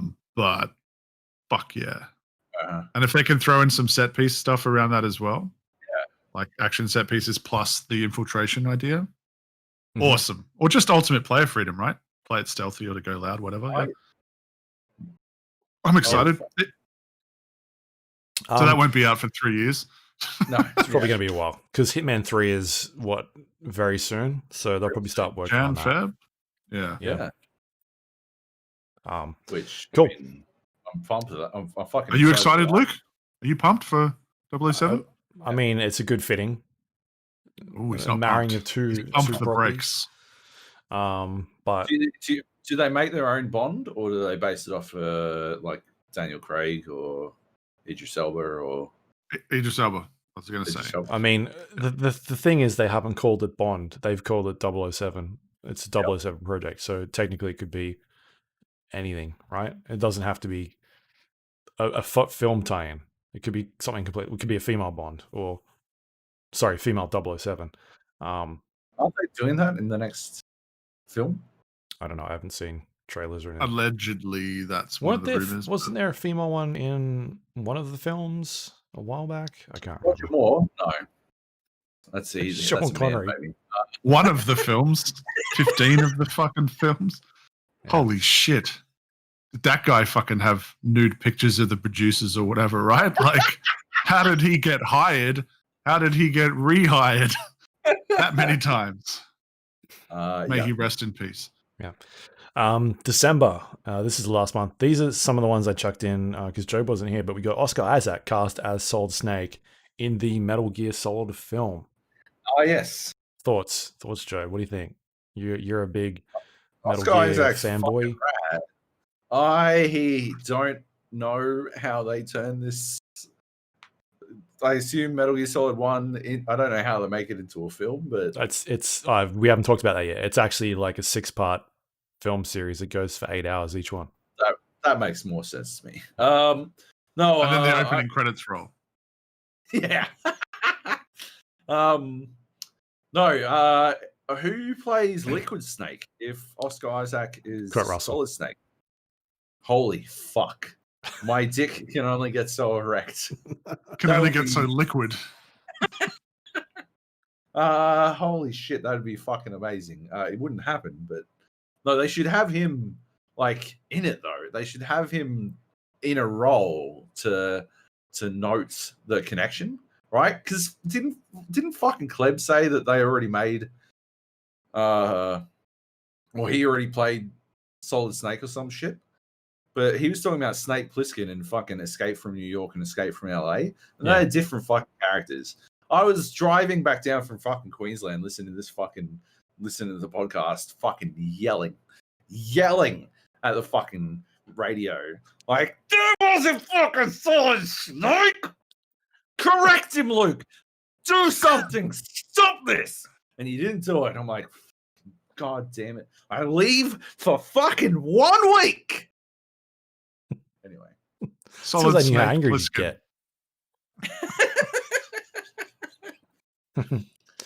get. Anyway, I mean this is also we talked about Oscar Isaac cast himself, right? Basically in this one. Yeah, He announced it. I am going to be in this. Like he like someone asked him what It was was he IGN. on? IGN. And what like film was it on? It was Final Frontier? No. What the fuck is Final June? Frontier. What was it called? The Ben Affleck The film. Accountant. 8 Triple Frontier. Triple Frontier. Triple That's the one. 8. I got there eventually. Yeah, they asked him who he'd like what video game movie he'd star in, and he was like, oh yeah, Solid Snake. And yeah, 100%. Like, give him the fucking job. Like, right off that. And apparently they did. And yeah, fuck yeah. Well, did you see the story about this? I think I talked about it on here, but it was the director that was attached to it got in touch with Boss Logic and got him to be like, hey, can you just do me a favor and do a mock-up of Oscar Isaac as Solid Snake? And then that just started this like whole thing. So that's so cool. Yeah. Fuck yeah. All right, moving on. I didn't write this. Joab did, clearly. Tenet comes to streaming services long after Luke predicted. Is there a Skittles punishment for that? There was, and Luke actually followed through. He had spaghetti for lunch. Yep. Inexplicably, he was just eating spaghetti for lunch. And he had a 1 kilo bag of Skittles. I'm like, just put the fucking Skittles in the fucking spaghetti. And he ate it. And it looked interesting, at least. It's fantastic. I've still got Skittles left that I'm eating like he has over time. Way too many. You run out of spaghetti. He's out of spaghetti, but there's not enough spaghetti in the US. They're not sours, are they? Sour Skittles. No. I did had too many drinks and I did a sour Skittles gag, and then I felt wasteful, so I had to eat them. They were just, I don't know, it was a preview screening or something. Yeah, that was Luke, IGN Luke. No, I was Luke's, or vice versa. Guest. Was it Rambo? Yeah, maybe. I think it was the new Rambo. No, was it? Maybe. I'm pretty sure it was. I feel like they weren't there. I feel like there was 5 people, and one of them was Jung. I think Jung was there via his fandom. Fandom hookup. Yeah, that movie was not good. Hey, there's an extended version, Joey. Oh wow! It'll fix all the problems. That's perfect. Did you see it, Luke? Last Blood? No, I haven't seen it yet. Yeah, don't. Yeah, look, speaking of movies that aren't good, Tenet's not good either. So let's just put that Yes. I haven't rewatched it yet. He doesn't want to die on that hill. Okay. I think you funny should. That.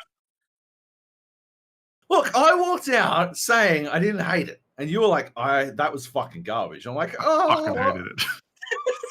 You said the same thing about Alien Covenant. You walked out and you're like, look, I love that scene about the fingering. And I was like, you're an idiot. You shouldn't be reviewing anything anymore. I love that scene. I'm so glad you reminded me of that scene. I'm going to start sending that to everyone for Christmas, that scene. Here's just a little something to say thanks and for being in my life. What? I edited it so that he plays the fucking the Jurassic Park thing. No, the Fox. Oh, 20th century. That yes, perfection. That is my favorite. I took it and I removed anything that identified that you'd created it, and I shared it, and it went really big on Reddit. Viral. Is that what the TV show is going to be about? It's just Michael Fassbender playing a flute every episode. Yeah, just new woodwind instruments every episode. Like he just cracks out a new one. He's like, first the flute, and then the recorder, and then I'm out of fucking woodwind. I don't know any other. Cello? Is cello? No, cello's the big thing. Right? Keep going. What else is woodwind? Oboe. An oboe? Yes. Yes. Okay. What's a bigger oboe? Oh fuck. Did you already say it? I don't know. Did I? Clarinet? Did you say clarinet? Clarinet. Fuck. That's the That's one. That's a big oboe. Instead of cello. God damn it. And those two musically minded people that listen are now like, never again. He can call me a cunt all he likes, but fucking cello is woodwind. That's where I draw the line. That was I made the same mistake that fucking there's a rapper who makes a reference to Squidward. And then he goes, she played my dick like a cello. And then in the you go to genius.com and people explain the lyrics to songs. Yeah. And it's like in the lyrics explanation, he's actually in there. The rapper is in there, and he's like, "This one's not my fault. I rapped. She played my dick like a cello, and I asked my producer if that was a good line, and he nodded." Were you the producer? Because, like, I would love to see an artist's rendition of that, because that would be like this, wouldn't it? She's got the dick under the chin, and she's just going like this on the side. Oh, actually, unless his dick is this bit, right? The neck of the cello. That's not the cello. And then you've got the bow, right? Yeah.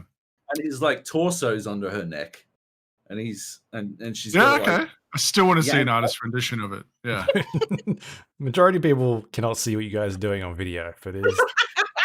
Oh, they're gonna have to tune in. Don't give them a timestamp even. Just they're gonna have to find it. A beautiful visualization with our words. We painted a word picture, I think.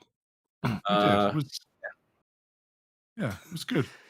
Anyway, Okay. Tenet, Tenet's bad. great film. Tenet out of 10? Oh, No. No. The last one we got here on the list is after rejoining the studio in 2017, general manager of BioWare Casey Hudson leaves alongside Mark Tenet. Darrah. right, for the palindromic naming convention to work, 01 out of 10. Huh? I don't believe that's true, but like 0110. 0.1. What? 10, It's not 10, 10 and 01. Is that what you're saying? On Tenet, 1 out of 10 would be palindromic. You see what I'm saying? Like 01, 10, 1 out of 10. Tenet. And the slash in the middle is the N. Write it in the chat. N-E-T, right? Yep. T is 0. 1 is E. 1. Slash is N. E is 1. T is 0. Yeah. 1 out of 10. That fucking makes sense, cunts. What the fuck is wrong with you? Okay. Yeah. That's a good one. Yeah. I'm glad Have we another beer, wasted buddy. a whole Have minute another on beer. that. Am I being patronized right now? Yes. Yes, you are. So yeah, Casey Hudson leaves BioWare along with Mark Darrah, the executive producer on the upcoming Dragon Age game, just before they, I guess, showed off some Mass Effect. I don't think Joab was here for this one either, but any thoughts, guys, on this one? Does it seem like something's going on over there for these two people to just bail? Yeah. They were like, hey, you know, I don't want to die on this hill, but I will fucking leave if I have to. That scene at the start of Mass Effect Andromeda, when your character walks in with their legs splayed 16 kilometers apart and their head going around backwards, that was fucking the most important scene in the Mass Effect series. And if you do not do that again, I'm fucking... It was canon. Casey's going with me. And Casey's like, what? No, don't fucking bring me into this shit. But it was too late. That's what happened. That's what I see. It's another case of all of these studios that have pedigree because of their names just aren't the same. Yeah. Bungie, I don't think what made it Bungie back in the day is the talent, and the talent has moved on, right? From top to middle to probably bottom as well. I'm sure there's some there that have been there since all along, but the mainstays left, and it's like, oh, okay, so when I get an announcement of a Bungie game, it shouldn't have the same ring. So when BioWare's like, hey, we're doing another Dragon Age or Mass Effect or whatever, you're like, okay, I'll wait and see. Not, fuck yeah, awesome. They may have made some missteps, but they'll get it right this time. Like, it's like, is it the same studio anymore?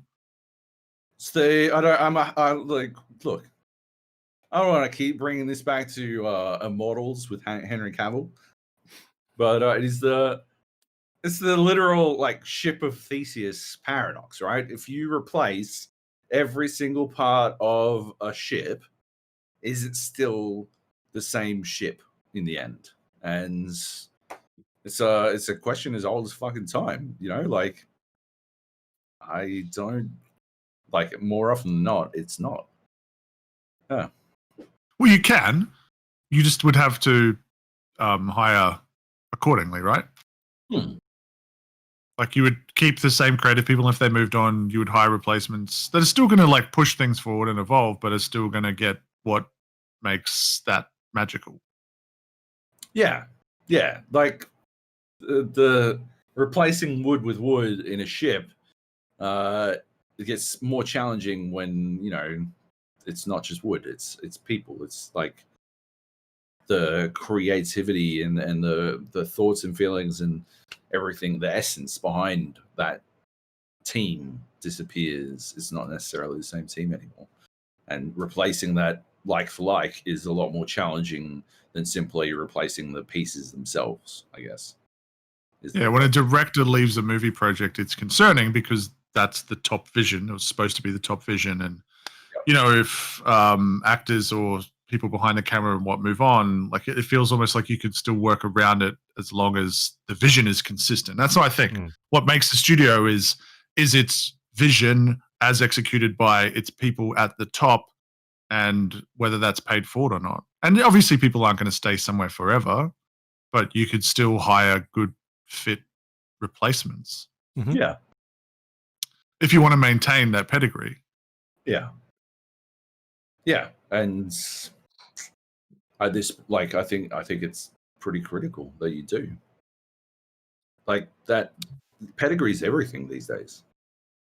You know? But like are this, I mean, I guess id Software is probably the one exception because they've still managed to kick goals, right? Despite some personnel change. Doom Eternal turned out better than it had any right to after Rage. losing. Nearly got away with They didn't do Rage 2.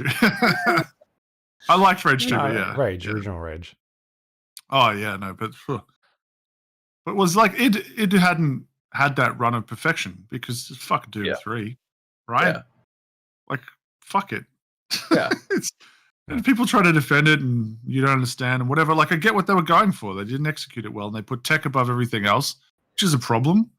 When you're like, yeah, we literally couldn't have the memory to have a gun out and a flashlight out at the same time, and you're like, so make it uglier. Like, holy shit! I can't believe I say this, but holy shit! Yeah, we make the tech to fit the vision. Ideally, especially when you're building the tech from the ground up, right? But that was back when they wanted to. Part of their thing was shipping engines. Engines, yeah. And Call of Duty and stuff, and all of these big games from that amazing era of shooters were built on id Tech. Yeah, id Tech 4, right? That was the Quake 3 engine. Yeah, I want to say, yeah. Pretty Was sure. it 3? I don't know. There's a bunch of them. So, like Blizzard's sort of gone that way as well, right? Where we talked about a bunch of stories recently, the top tier Blizzard developers that have started up their own studios. There was like one that had like a dozen Blizzard employees that had worked on things like Warcraft and World of Warcraft and Heroes of the Storm, Hearthstone, Diablo. And like those names aren't really there anymore. They've sort of gone and started their own thing. So I think that's where the exciting stuff is going to come from, to see what they can sort of do now, because Blizzard at this point is sort of doing what they do, right? They pumping out those Warcraft expansions. We got another Diablo, even though that looks pretty great. But Overwatch 2? Years off, apparently. Ah. Yeah. But you see Ghostcrawler announced a League of Legends MMO. Sure, yeah. Is it, or they're hiring for it? Everyone was fucking like losing their shit I saw on Twitter. Everyone's like fucking popping off. They're like, oh my God, yes. Fuck yeah, finally. I'm like, let's just hold off. It's an MMO. If they're hiring now, let's revisit this in 5 years. Yeah. Hopefully. You don't want it to be out in 2 years if they're just starting. Maybe you can get into the beta if they're literally hiring people, maybe you can get into the beta in 4 years. Yeah. Fuck. All right. But yeah. That was the recap of the year of 2020. Before we jump into our end of the year awards, we might go to questions and see what other people have sent in to us for what their game of the year is, which they've done over at our Discord page. Joab, you want to go through some of those? Do it. Okay. Heathy kicks off. Oh, hang on. When did? Oh no, that was ages ago. Okay. Okay. Oh my lord. He's done it again. All right. First of all, I have to click word wrap on this shit. He keeps sending us text files because they won't fit. He doesn't know how to press enter. No, he's worried that if he presses enter and it doesn't have a question in it, I'm going to lose my shit at him, and that is correct. That is what I'll do. All right. Hi, The Gap. I hope you've enjoyed recording the Goatee podcast. I've enjoyed listening. I agree with Joe. Party Animals would be goaty if had it been released on time. Nate, you're crazy. There's no way Medal of Honor deserves goaty. And Luke, Nice. well, I have no words. I've set a personal best this year for games played and games finished. The ones I've finished have been Red Dead 2, probably my favorite game ever, The Last of Us Part 2, Ghost of Tsushima, and Assassin's Creed Valhalla. That's only fucking 4 games. Personal best. All right. Dream big. Oh my god. Tsushima gets my goatee. Valhalla nearly had it until it ruined the game by going all Assassin's Creed. I haven't played an Assassin's Creed before, and after that bullshit, I don't know that I will again. What a letdown. Valhalla and Tsushima both had similar gameplay mechanics. Run, run, run. Chop, chop, chop. Collect all the things. I love it. Red Dead 2 was similar, except it was clippity clop, bang, bang, bang. The Last of Us 2 was obviously different to them, but still nothing boarded that train. What? But still nothing complicated. Simple enough that I was happy to play through it nearly twice to get that sweet, sweet platinum trophy. So I could say that I've really enjoyed my gaming for this year. And then along comes Cyberpunk, a game with a hype train so big they would have had to have called up Snowpiercer for the job. I never boarded that train. I just assumed I'd be all over it given how amped everyone was for it. All I knew about it was CDPR, upgrade yourself, and Keanu Reeves. I didn't jump in straight away, preferring to finish Valhalla before diving into such a big and awesome game. I started it last Saturday, and my god, what a mess. I'm not talking bugs. I've seen little to no bugs.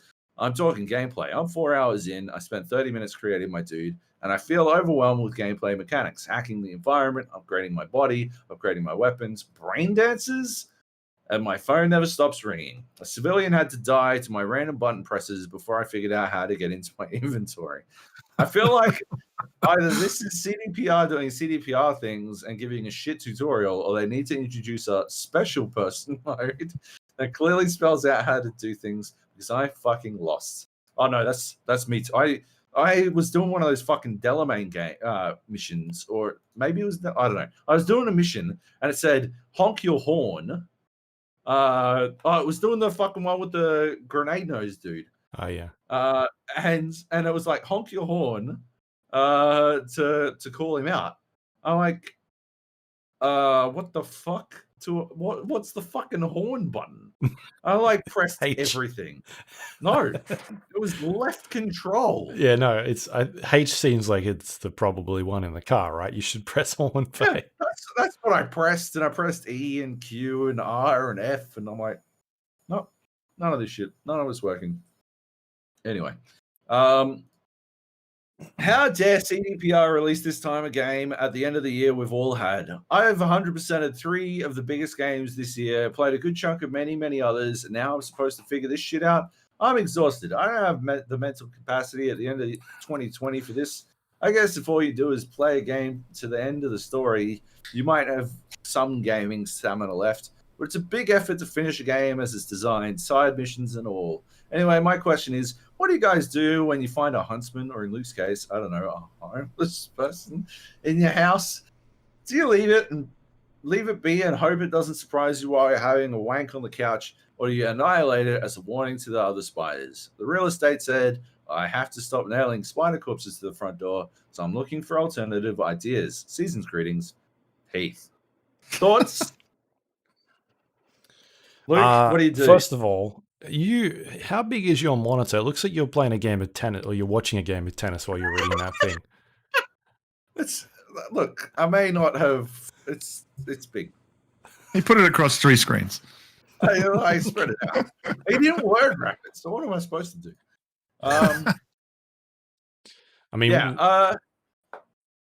Don't really get many spiders here. I've seen like 2 or 3. There's one living in our pantry somewhere that's still there, but otherwise we just take it outside.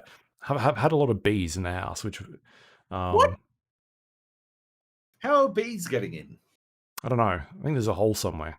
But anyway, they've been getting in, and usually I just take them outside. I'll put them on like a fucking piece of cardboard and just walk them outside.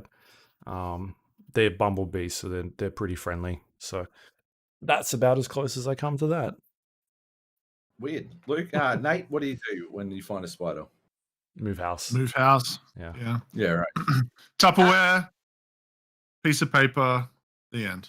Does Get it Pat outside. find it for you before it comes He to does it, sometimes, unfortunately. or? Oh, unfortunately.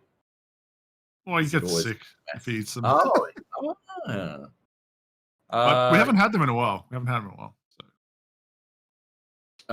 I haven't had a big one for a little while. Yeah. Oh, I'll tell you what I did have.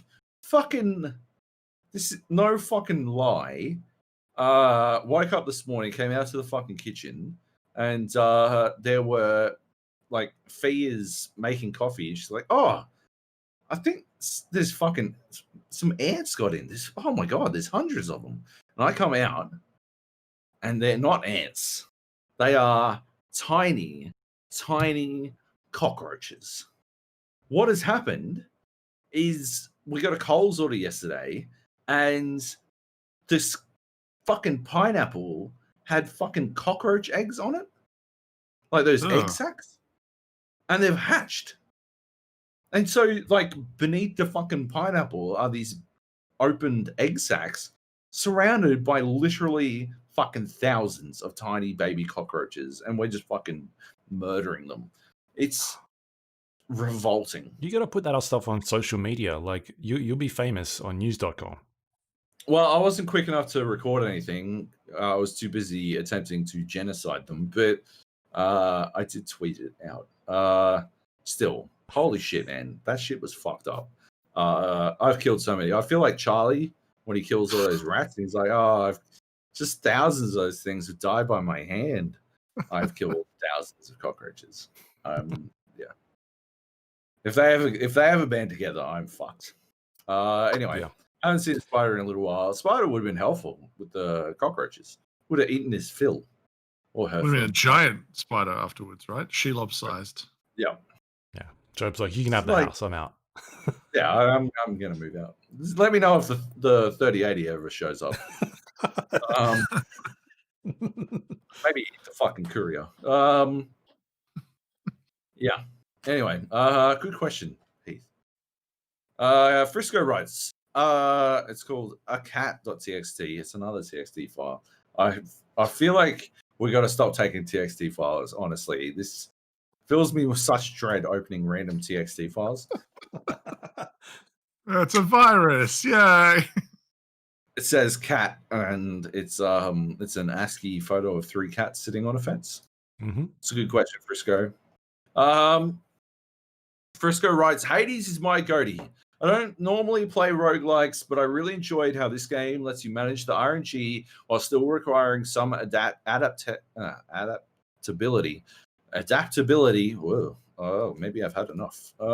Adaptability on your part. The narrative and the huge amounts of dialogue also help keep the game fresh during all the runs. Oh my god. Luke's reading the rest of the questions. No, fuck that. The narrative and huge amounts of dialogue also help keep the game fresh during all the runs. Yeah, man. I wholeheartedly agree. Hades fucking rules for that aspect of its roguelike. I mean, I think coming from Dead Cells, I prefer a bit more roguiness in my roguelikes. Mm-hmm. But yeah, they nailed that balance really well in Hades. I think you're going to see a bit more of it in the hours to come. No, I don't think so. Oh, It has cross save, doesn't it? Now, didn't they activate that? They did. yeah, on Nintendo yeah. Switch as well, right? Like, nice. I've been playing most of it on Switch. Played pre-release right. on Steam, and then picked it up on Switch when it went retail because it just makes it's such an easy thing to play. Yeah.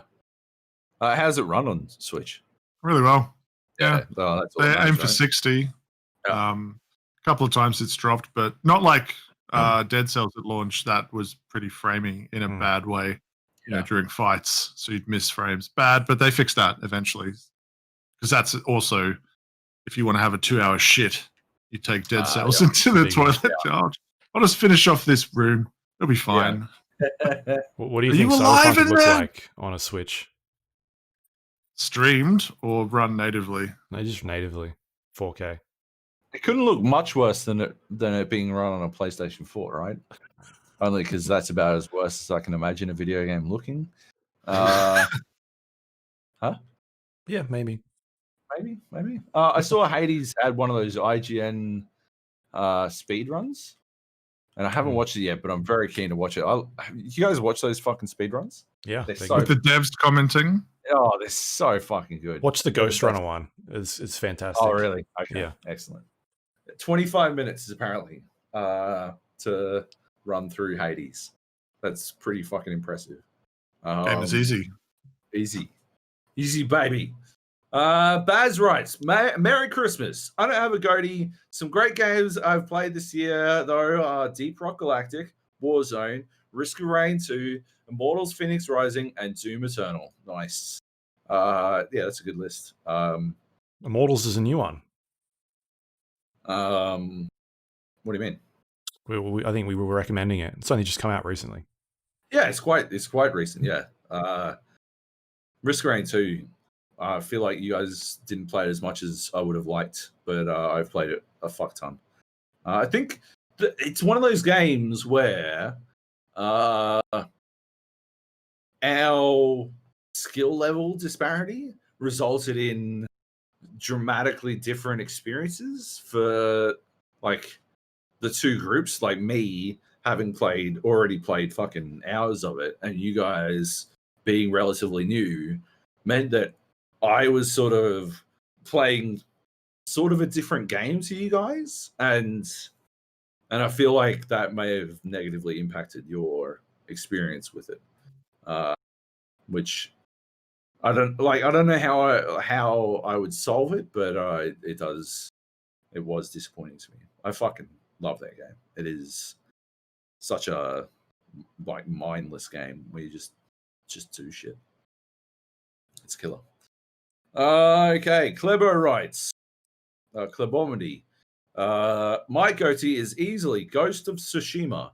I think if you learn to play games without bumpers on, like camera lock on, this is the single greatest game ever made. Even better than Fortnite, wouldn't you say? I'm so glad we didn't get him on for this fucking podcast. Fucking greatest game ever made, motherfucker. The game I had the most fun with and played the most was probably Warzone, though, with an honorable mention to the Party Animals Alpha/Beta. I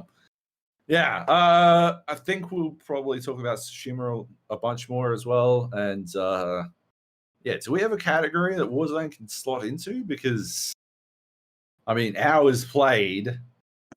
If we have an hours played category, Warzone has it super easily. We got some stuff in here we can figure it out. Like super easily. Ludicrous. But yeah. And Party Animals, fucking, oh my god. I just want it to be out already. Do it. Imagine if that came to Game Pass and then we played that on the fucking xCloud. That'd fucking belt. That'd be fucking funny as shit. I would break my phone. I would 100% break my phone. The amount of times I forcefully, sorry, listeners, slapped my controller down on my desk. Mistakes were made. Yeah. Any other questions? That is what we've got. That's it. Oh. Great questions. There you go. I think they only just come in the last couple of days, right? Because we're very short turnaround on this one. Anyway, all right, let's take a quick break and we'll come back. Cool. Next up, we've got our Game of the Year lists. We'll be talking about our favorite games. We've got some categories, though, that we'll be going through. Before we go ahead, I guess, warning, we're going to be talking spoilers, most likely, for some of these games, especially the ones that are a bit more story-driven. So if we do start talking about something that you want to get to and don't have spoiled, then maybe skip forward a little bit when we talk about those games. But otherwise, just a pre-warning, we're probably going to be talking some spoiler stuff when we start getting through some of these lists, because It's going to help us decide some things going forward. Anyway, to kick things off, we're going to go with the best downloadable game. This is generally like a smaller title that is not normally a AAA release, but something a bit small. It's only available on downloads. And just to give you some examples of some of the stuff that has taken it in the past, we've got 2019 was Apex Legends, 2018 was Subnautica, PUBG in 2017, Dead by Daylight in 2016, Ori and the Blind Forest in 2015, Nidhogg 2014, Papers, Please in 2013, Trials Evolution in 2012, and Backbreaker Vengeance in 2011. So we've jotted down a couple of examples on here, which are mostly downloadable games. We've got Dota Underlords for this year, Monster Train, Disc Room, Golf with Your Friends, Hades, Tell Me Why, Fall Guys Ultimate Knockout, Deep Rock Galactic, Risk of Rain 2, Control AWE, Ghost Runner, World of Warcraft Shadowlands, Call of Duty Warzone, and Idle Slayer. Anything on this list that you think needs to be added, or we want to start ruling out here? Where are you seeing this fucking list? This is one of the ones I shared with you. It's on the second page of the list of all the games. It's a good thing. First link in the chat, Google Docs, the Metacritic. I see it. There's some good titles on that list. Some really good titles. Yeah, there are fantastic titles on that list. I struggle to pick one. Fucking Monster Train, Hades, Fall Guys, Risk of Rain, Deep Rock. I had a fucking load of fun with. I'm still playing Idle Slayer. Oh yeah, I'm still playing Idle Slayer too. Every day. I kind of hate it, but I'm still playing it. Hated Game of the Year. Yeah, and that's why it wins my Game of the Year. And Warzone, obviously. This category is too fucking broad, man. Like, wait, I think. What's up? These games are in other categories too, right? Some of them. Oh, 100%. Yeah. Okay, cool. That's cool. Yeah. So winning in one category doesn't preclude it from winning in another. Yeah. No, cool. But like the idea of Hades being in this category, right? Like alongside Disc Room or alongside fucking Fall Guys, it just feels weird. Or yeah, like it just feels odd. It's such an odd. Well, I mean, why is it odd? Hades is an indie game that was developed by a very small team, whereas last year we had Apex Legends win that, which is made by Respawn.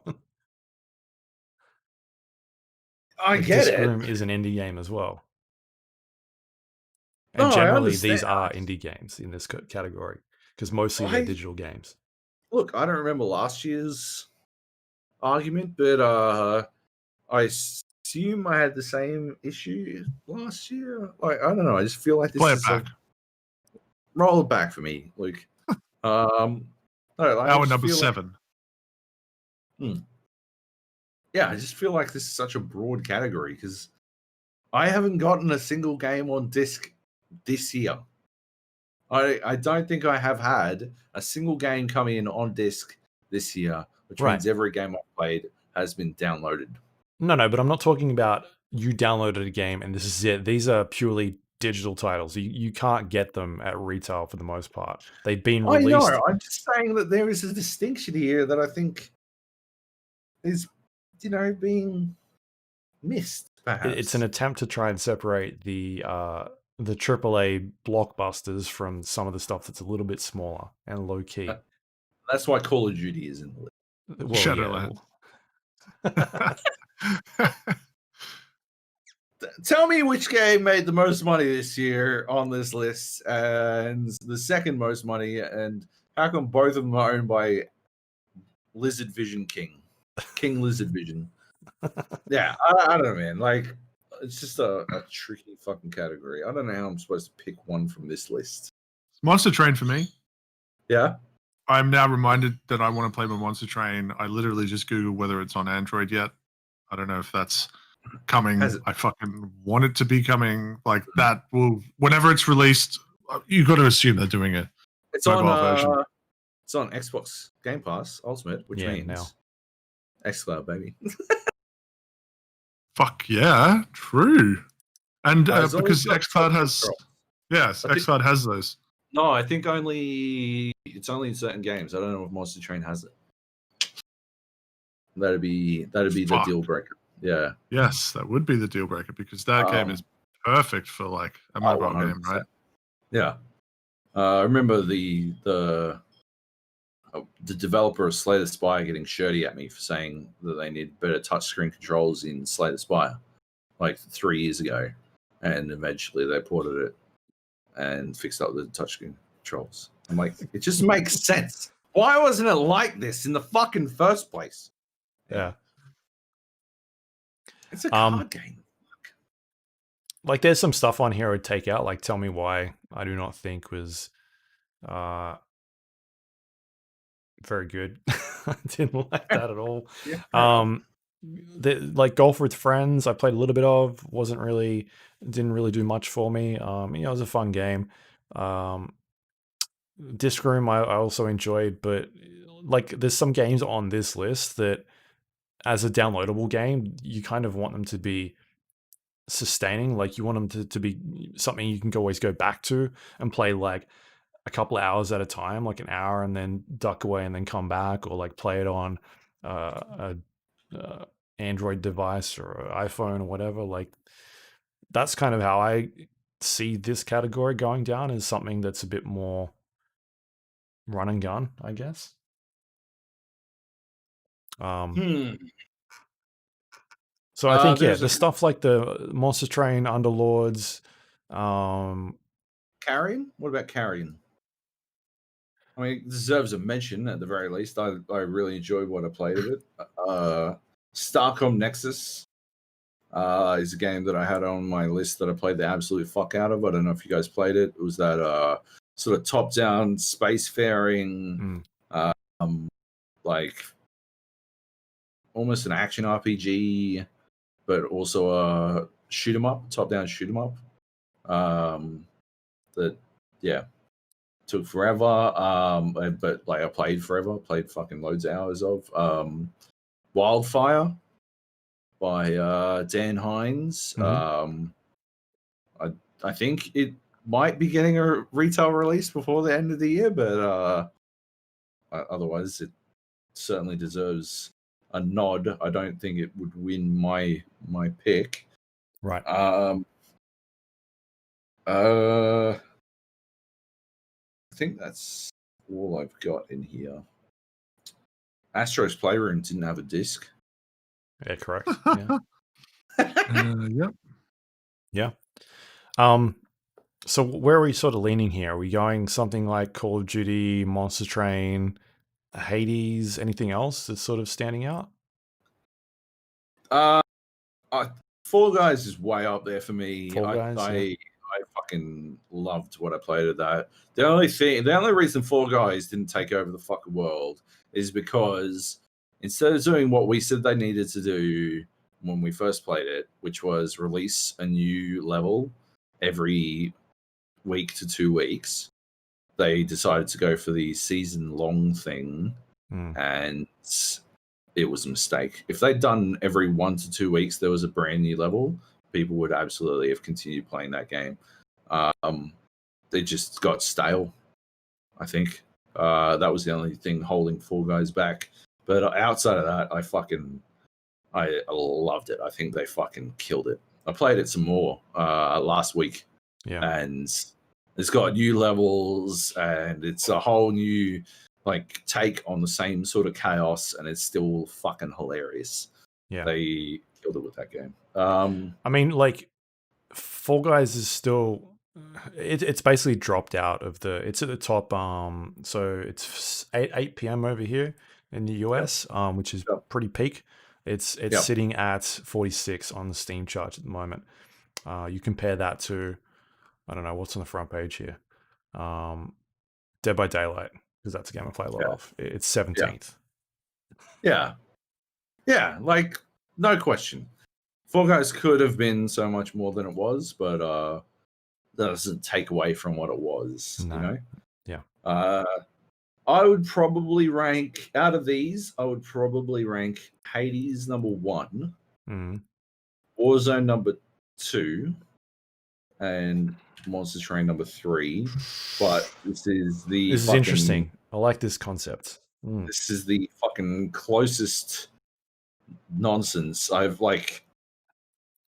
Not even like any other day, any other hour in this order, it could be fucking different.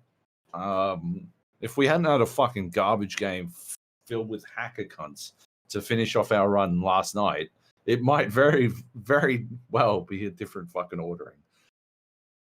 Yeah, that would be my 3, just different order. Yeah. Monster Train, actually probably reverse. Monster Train, Hades, Warzone. Like, it's tricky, man. It's a tricky fucking category because I feel like not only am I, obviously complaining about the semantics of the concept, but this is most of my favorite games. My top 5 contains a lot of games in this fucking specific list. So, yeah. You know what?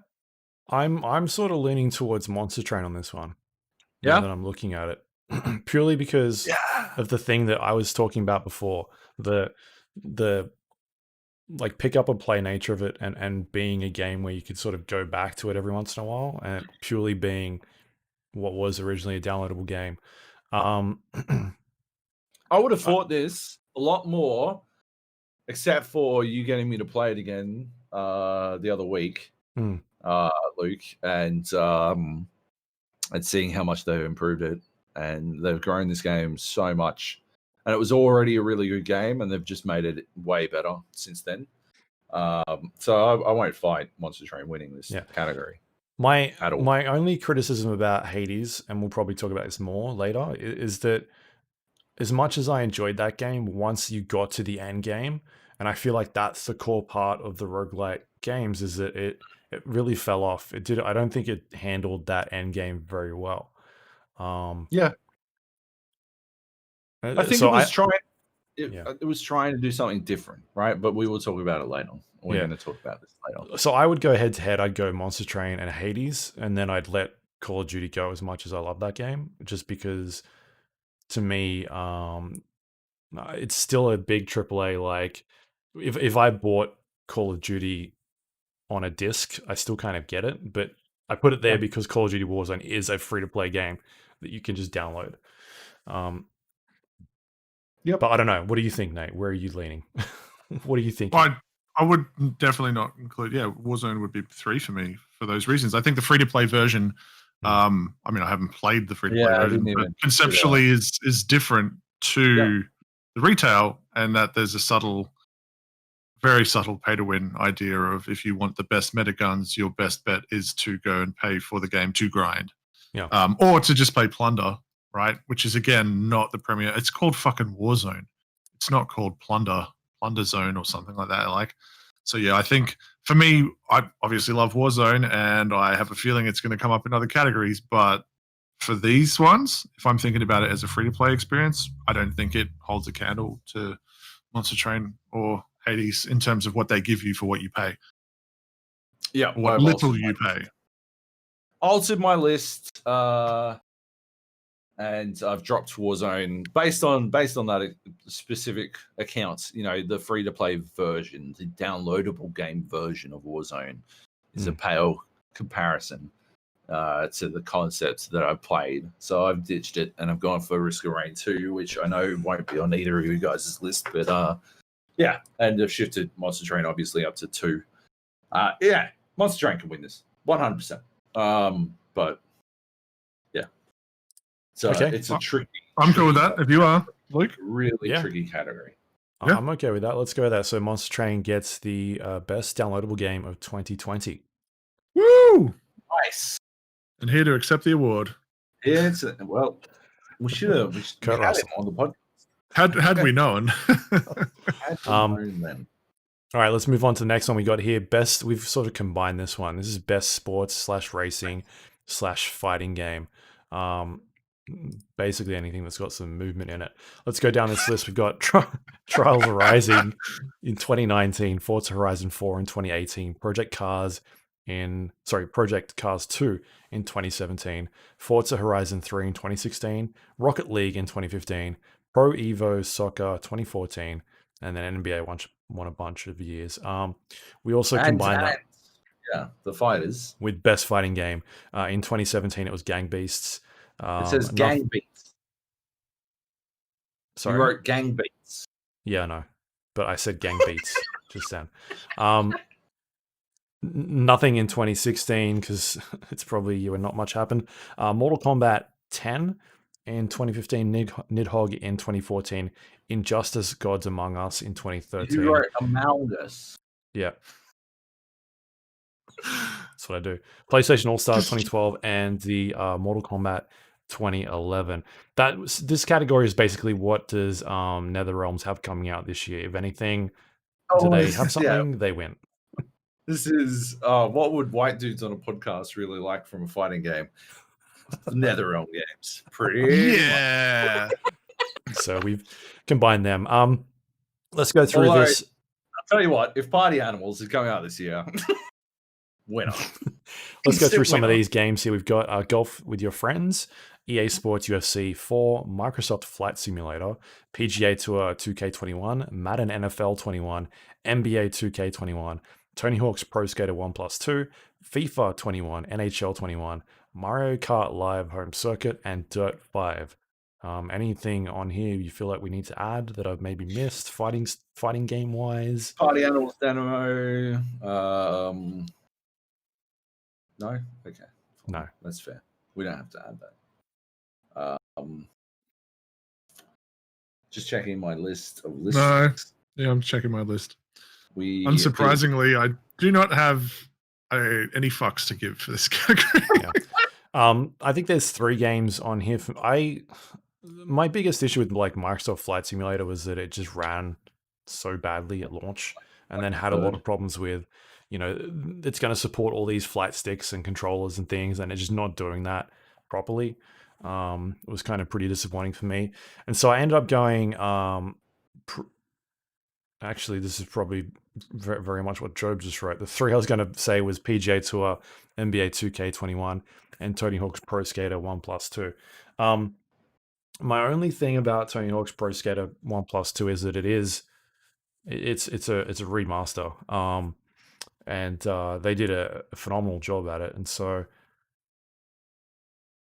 we wind up in the same situation that we had with Demon Souls, where I think they did more to fix the smaller issues. Yeah. With Tony Hawk, up to and including bringing across quality of life shit that Tony Hawk 2 did into Tony Hawk 1 and stuff. Yeah. But it winds up being one of those situations where, it is still a product of its time, and it's a wonderful product of its time, and it just from a pure nostalgia point of view, it holds a lot it's dear in my heart. I played dozens, maybe hundreds of hours of these games, and I enjoyed the fuck out of the remaster. But yeah, it's held back in a couple of ways that are pretty specific to when it first came out, and as you wouldn't see today, And I feel like for me, it's one of those games that I played it, I finished it, I'm like, yeah, cool, I'm done, type of thing. Yeah, I got through it in 8 hours and was like, all right, sweet. Yep. And that's kind of it. Whereas some of these other games that are on here, I'll agree with you. Personally, I think NBA 2K21 is the better game out of these lists, just fundamentally the way it does games. It's always the thing we talked about of the loot box / microtransactions things that it does is what ruins that game. Yep. So I think that NBA 2K21 is the best game on this list. But I had a lot of fun with PGA Tour 2K21. I don't know if I'd fight you for it because I do think NBA is the better one, but I had a good time with that game.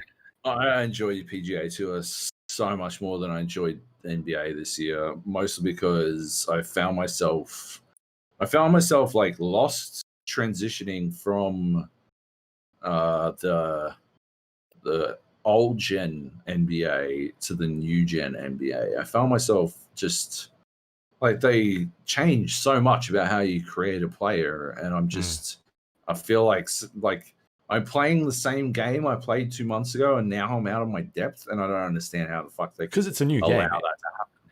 But they don't tell you how to fucking do it enough, right? Like, and it's so fundamental to the rest of your experience, but you can totally fuck yourself creating an almost not necessarily unviable, but like barely viable. You can wind up fucking creating a guy who's got a 5-year career in the NBA because he's never able to fucking really go past what is it, like 86 or some shit, versus actually creating a superstar. And yeah, they don't explain that shit at all. It's insane how much more complicated they made the my player stuff. And what do you mean by 86? Like, you can cap yourself out. You can cap out your potential really fucking quickly without really, like, if you just put stats in places the same. If you do the same things you did in the old gen version, you can actually handicap yourself. You can fucking handcuff yourself to a player that is fucked. It doesn't make any sense to me, man. Like, I saw it was going to happen. I didn't hit fucking go on it. I had to go and watch a bunch of YouTubes on how to fucking make a character. And that was so bad an experience to me. I'm like, holy shit, I was this close to fucking myself. I had no idea how close I was. Like, it wouldn't matter how much money I spent on the game, although I wouldn't spend a dime. It wouldn't matter any of that shit. You can still cap yourself out on your potential really fucking easily. And that's fucking crazy to me. Yeah. All right. I think Nate is going to be the deciding vote here. So, Nate, is it actually NHL 21? It's Microsoft Flight Simulator. I fucking knew it. He boomed us. He's boomed us again. Nate, you got nothing to add on here? No, I've played games like Dirt 5, Mario Kart Live, and stuff like that, but yeah, Dirt 5. None of them are like, fuck yeah, that. I mean, Microsoft Flight Simulator ran like a piece of shit, but God, it was fucking gorgeous, and it was awesome to go and find your place and just fly over it, just stuff like that. I'm a sucker for it. And it impressed me. It was the kind of next gen before next gen stuff. I was playing at the Green Plaza up in Logan, Browns Plains. It's like, someone stole the landing gear. But you guys can duke it out over one of those PGA Tour. The time I had playing that game with the guys on Discord, holy fuck, it was Band City. It was literally an opportunity to shit talk as much as humanly possible, and it was perfection. That and seems like a decent enough golf model. I don't really give a fuck. I wasn't in it for playing golf. I was in it to dump on Heath and Drew and Johnny Bravo and Luke as much as humanly possible, which was good because I was shit. Yeah, I enjoyed getting in and like changing my character models and making them really fucking ugly. And giving them like ridiculous looking hair and stuff. It was good times. I know. That's what you want out of a sports title. And that's why it gets out on a vote. Yeah. So best sports / racing / fighting title goes to PGA Tour 2K21. Beautiful. Well done. Yay! Next up, we've got action / adventure game.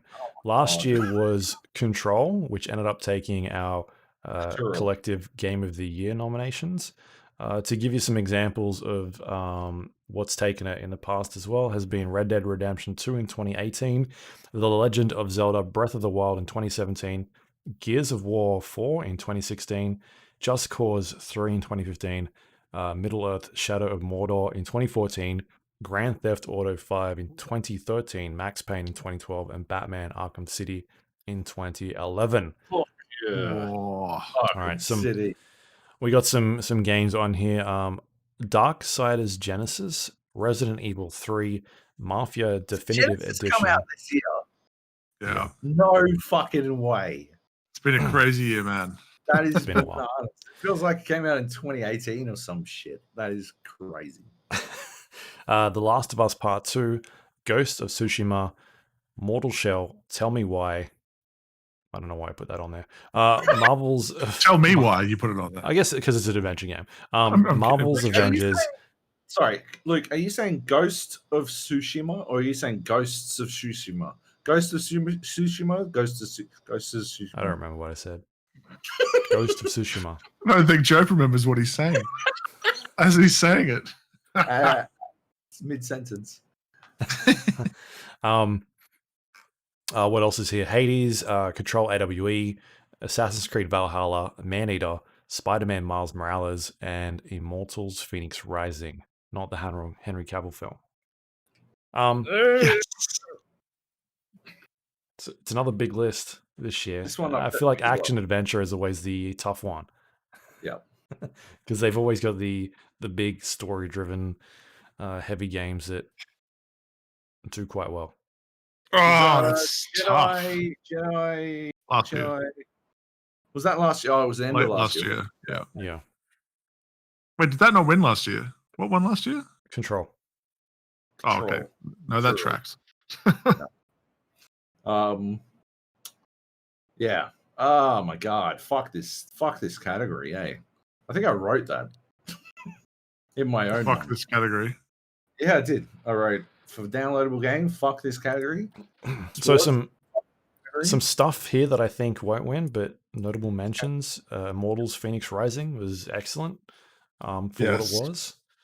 I enjoyed Maneater. It was fine. It was all right. Spider-Man Miles Morales is, I think, a good Spider-Man game, but I don't think it really does much new. I think the original Spider-Man game was a better game at the end of the day.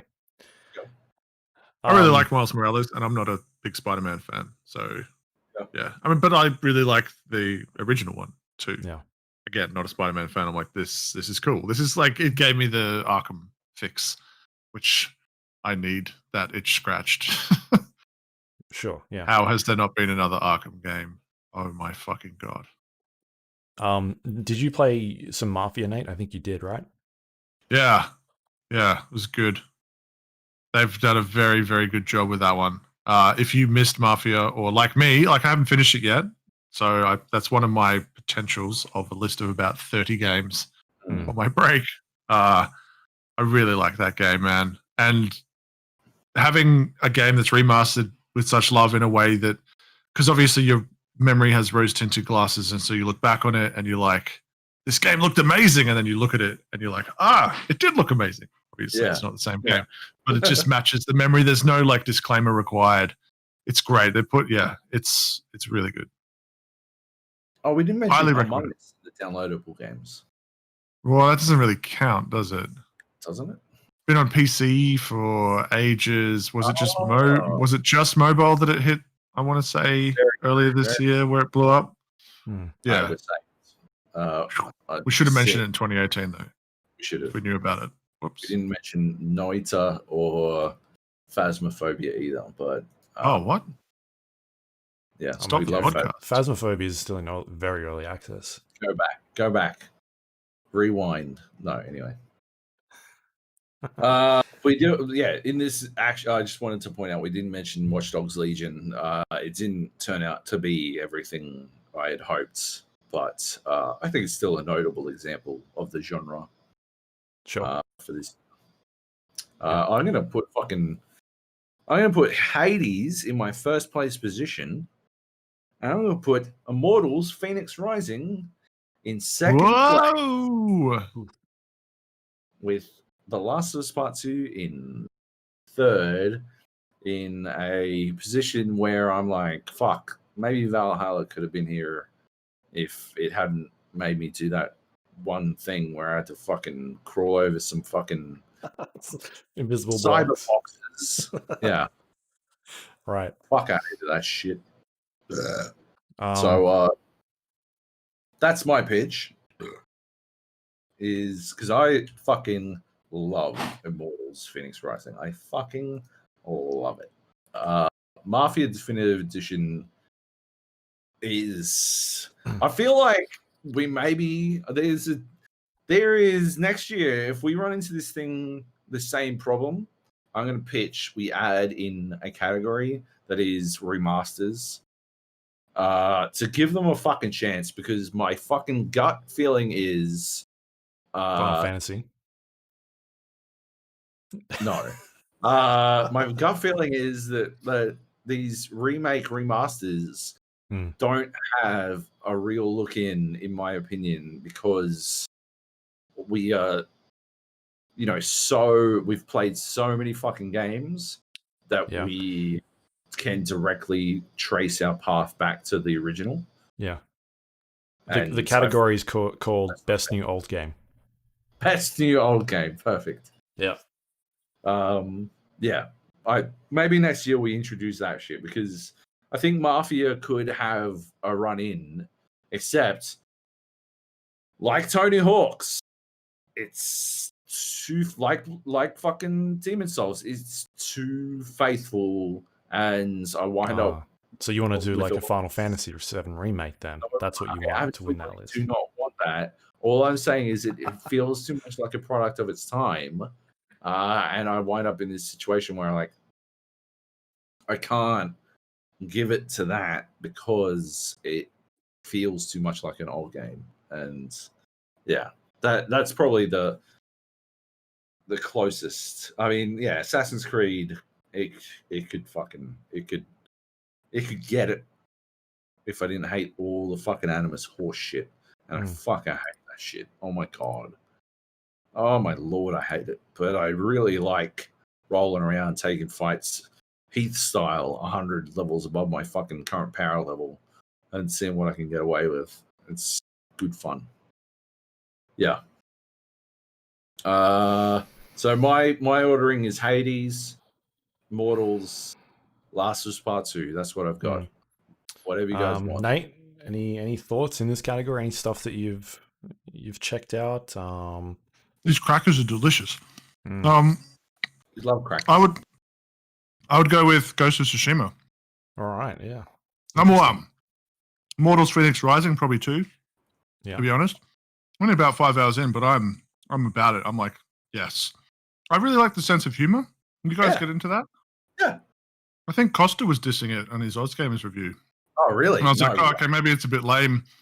So I went in expecting some cheese, and I'm like, no, I'm about this. This is the right kind of taking the piss. It's what you were saying before, right? That Pixar stuff, right? Like, it's funny on a kid's level and funny on an adult level, and that's fucking perfection for me. Yeah, it's really entertaining. Yeah. So that's definitely like one of my top of the list going to be playing over the break. But I think Ghost of Tsushima really, really impressed me, except for the fucking camera. That's about the only thing that I fucking hated. I hated it so much. Not auto all lock on camera that you're bad at. Just the camera. I just hated the camera so much. No, the clipping, and then it has some bullshit towards the. I think by the time you get to the second island, I'd expect my dude to be able to do the multiple takedowns on the what's it called, the duel. Yeah, and it's the reactions required to do that is stupid. I hear that I just got up to the third level, and if you get on the third island section, if you get up to that, apparently it's even smaller window, and so that basically means I'm not going to use something that I spec'd for. Yeah. That was viable to spec for earlier on, and while I like the idea of them increasing the difficulty somehow, I don't think that's the answer. But apart from that, I fucking loved it, man. It's gorgeous. It loaded insanely fast for last gen technology. That was the most surprising thing. And I really like the story. I really like the main character. and just the gameplay loop, the combat. Yeah, it was good. It's brutal. Really enjoyed it. So that'd be my number one. Yeah. Number three, I'd probably go something like Mafia or even Darksiders Genesis. I know I played a lot of Valhalla, but compared to these other games, I really think that those ones were the ones that stuck with me. I can't really do Mafia based on what you said earlier, but yeah, Genesis. That's Genesis, why yeah. No, I agree that well, this is what this needs, right? Is another category, this podcast. That's what Another, yeah. It's what it's missing, right? More time spent. I can put it on the bottom. We can add some more. No. Yeah. But Diablo with guns is Darksiders Genesis, and that is sick. I mean, not all just with guns, obviously, if you're playing as war. But I played it alone. It was not much fun, but you play it with anybody else. Oh, it's awesome. You could just sink hours into that. I think looking at this list, what I'll say about Immortals Phoenix Rising is that I think it would have been a lot higher for me if I think that it starts off really strong, but as you play more and more of that game, the combat got too easy for me. Because I think I talked about this while Joab was away, but you end up unlocking some ridiculous abilities and basically just being able to stun lock enemies or just like one shot them to a point where most of that island that you can unlock is not really it doesn't like scale to any leveling system because you're not really getting stronger in terms of I'm level 30 now. It's like you're just unlocking new abilities. And so everything is kind of already at a level where you can go in and beat it, and you end up getting these dumb abilities that do like 1,000 damage and 800 stun damage, and you just one shot everything. And every boss you come across, you just do this ability, and it insta stuns them, and they're like on their back for 30 seconds, and then just before they're about to get back up, you do the same move again. And so I think the problem with that game was the balancing. So I remember you talking about it. What move is it? Is it the shield dash? You can. I'm using the one that does the big spikes out of the ground. All right, yeah. But there's like 4 of them you can unlock, and they've all got different stats. Being like, this is how much shield bash does for stun, or like normal damage. And if you do that stun damage up really high, most things you just blitz. And at that part, the combat, which I think is interesting up to a certain point, there's a lot of repetition in terms of the enemies that you come up against. It's not like, those flying guys that you see at the start of the game, they're in every fucking region, and they're just a different color type thing. So I think that the game has a good foundation. It's just that I kind of got to the point where Cyberpunk came out, because that was the game I've been playing, but also I never felt like, I should go back and finish that at this stage. It just kind of lost me towards the end there, even though I'm having a lot of fun with it. I just don't think it's as complex as what it could be. It's a family game. Yeah. That's the thing, right? It's a family game. Yeah, family game. Yeah. And I think that's might be the thing you're missing here, is that it's not supposed to be like, it's not supposed to be Dark Souls. It's just supposed to be a romp across a Breath of the Wild style romp across a fucking giant island with way too many Greek mythology references. And that, I think from that perspective, it fucking nails it. I definitely agree that the combat winds up getting pretty simplistic. Like, you wind up in a situation where you can solve pretty much every situation without taking any damage at all. Yeah. And the only way I ever take any damage is when I get bored and lose patience and start just walloping on cunts without paying any attention. And I'll just fucking potion spam to ignore the damage that they put out. But nevertheless, I don't think it takes away a lot from that's the overarching issue, I guess, the game has is that it's made for a younger audience. And so I think you got to score for you got to judge for yourself. But yeah, I don't know. I think that metric, the concept that it's not difficult enough might be a little bit harsh. You could just go to areas where you're grossly under level. Go to Mars's area or some shit. That I think I've appears to done be that all- area. I've only got like one area left to do, which is the top, the top region. Oh, right, yeah. Well, that's gonna be I- that's easier than Mars's area. So Yeah, I think that's the everything else about it is good, like the exploration and well, not the like searching for things and marking them is a bit crap. yeah. But I enjoyed the combat. At the start of that game Yep. it was really cool. And then it got to a point where I'm like, this is getting way too easy. I think all that happened is that you fucking became familiar with the combat. The only way that they'd improve that is by tightening the fucking parry timing windows, but they're actually you not. don't even need to do that anymore. You just use this ability and everything dies. Yeah, right. The fucking spears up. I only use it for fucking platforming. Yeah. It's got such Like, a big AoE when you do it. You just stand in a spot, everyone comes to you, you punch it once. Most things die. If they don't, you hit it a second time and see ya. Possible. Once you figure out the trick, it's like, I can just do this every time. I went and did, because I've been playing it instead of Cyberpunk. Hmm. I'm like, I can play more Cyberpunk or I can play more Immortals, which is why I'm so fucking high on this game, because I'm like, yeah, I'm playing it directly instead of Cyberpunk.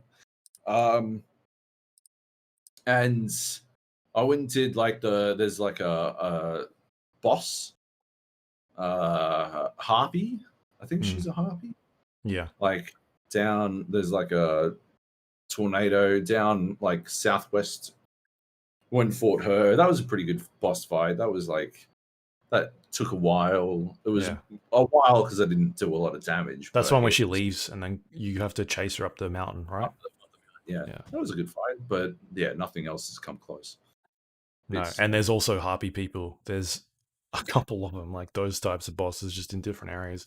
It's just like at its surface, you're like, oh, this is cool, like this type of enemy, but you end up seeing that like, oh, they're just using the same enemies everywhere that you go.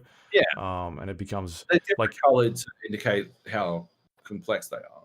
Yeah, I think for me, like this game would probably be like my maybe my fourth on this list, but absolutely people should play it. I think it's fantastic.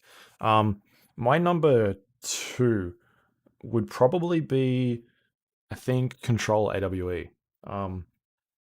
Even though it is a DLC add-on, for them combining the Control universe and I guess not even the Control universe, but the Control game and then the Alan Wake universe as well, and then making it like the Remedy universe is such a brilliant like way of doing storytelling. Like their games have always been really good with storytelling, and combining these two into one sort of, all right, this is what overall is happening, is I think really cool.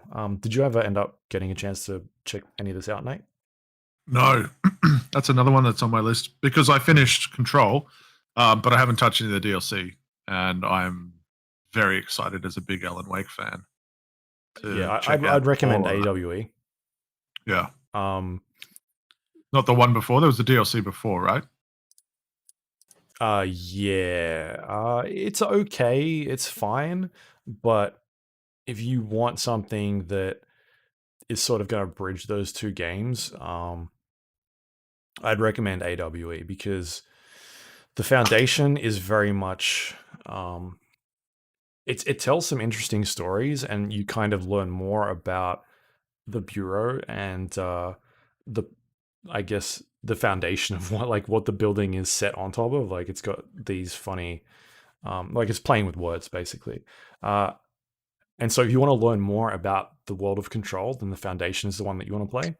But if you want to learn more about Control and Alan Wake, then AWE is like absolutely a game that you need to play, because not only does it bridge these two worlds and then make them into this Remedy connected universe, but I feel like it's setting up for what is next to come from them. Absolutely. And so sick. You get a sense of like, all right, I understand what they're doing in Control and like all the little Easter eggs that they put in that game that connects to their other games, like not just Alan Wake, but like what were the other games they made? I was gonna say Point Break, Quantum Break, Quantum Break, yeah. Max Payne, and like them just connecting all those little dots together. And so yeah, it's a really interesting storytelling mechanic that they've done in here. And I think absolutely like check that out. If you're a fan of Alan Wake, you have to play it because it's setting up stuff for the story they're making next for sure. I was like, oh yeah, I'm not going to play this until I get a 30 series card, because then And I'll then be able 4 to years later. I'll be able to enjoy all the ray tracing. Fuck yeah, dude. The ray tracing's so good. Yeah, you need I'll to. never fucking know. You will know in 2 to 3 weeks. Anyway, so how do we land on this? I don't know. So that I would have went. For me, it would have been Last of Us 1, and then Hades 3, and then Control AWE 2 with Immortals like 4 for me. Right. With shout outs to like Valhalla and Ghost of Tsushima. Because they're also very good. So I don't know. We're sort of in between of. What were yours, Nate, again? Ghost of Tsushima, Immortals, Darksiders Genesis. Do you want me to put my numbers in? Oh, I'm doing it for you. Oh, thanks, Joby. Like a mad legend. Yeah. Well, I'll tell you what. We're sort of in the middle here, aren't we? Because I would have went something like this. Numerically speaking, I'll tell you what looks like it might be winning is Immortals, I guess. I guess it's a tiebreaker between Immortals, Last of Us, and Hades. That's what it appears to be, mathematically. So I guess we need to decide what we're happiest with having win: Hades, Last of Us, or Immortal. Obviously, my vote is for Hades, and Luke's vote would be for Last of Us. My vote is for not Last of Us. Okay, so Hades or Spite vote. Immortals. And then you guys can duke that out how you like. The only thing I would say about Hades at this point is it in a different category here as well?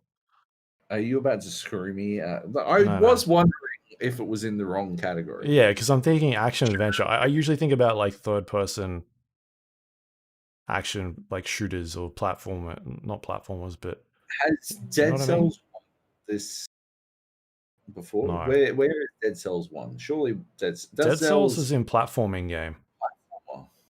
See, now that's tricky. Hades is far more similar to. I didn't think Hades belonged in this category, to be honest. But what is Hades? It's a roguelite, right? Action roguelite. Do we shift it out of here and put it into the platforming category?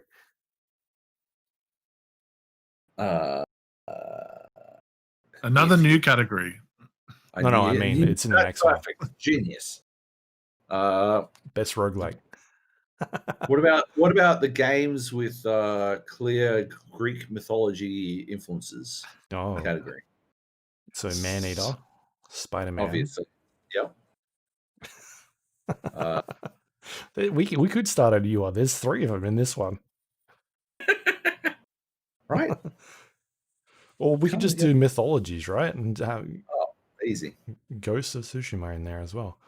All right. So if we bump Hades out of here, what happens then? Do we chuck it into the platforming category, strategy platforming, which is generally like top down,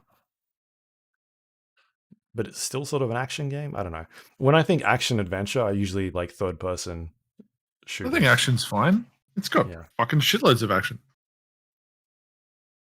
It does. It is pretty action heavy. All right. Well, Nate, you have to decide what wins, Immortals or Hades.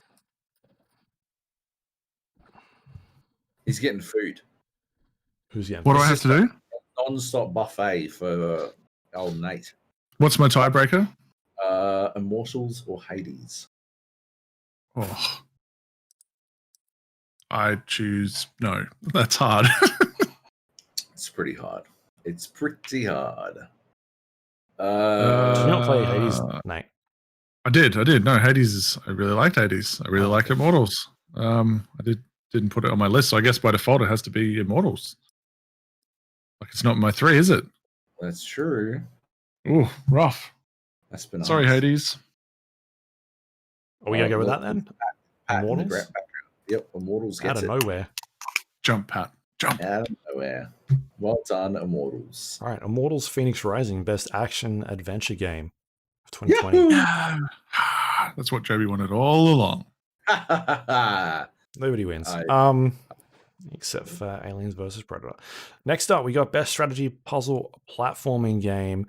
Last year we had Age of Empires 2 Definitive Edition in 2019, Celeste in 2018, Dead Cells 2017, Civilization 6 in 2016, Heroes of the Storm in 2015, Hearthstone in 2014, Neptune's Pride 2 in 2013, XCOM Enemy Unknown in 2012. Neptune's Pride. How fucking good was Neptune's Pride? And Portal 2 in 2011.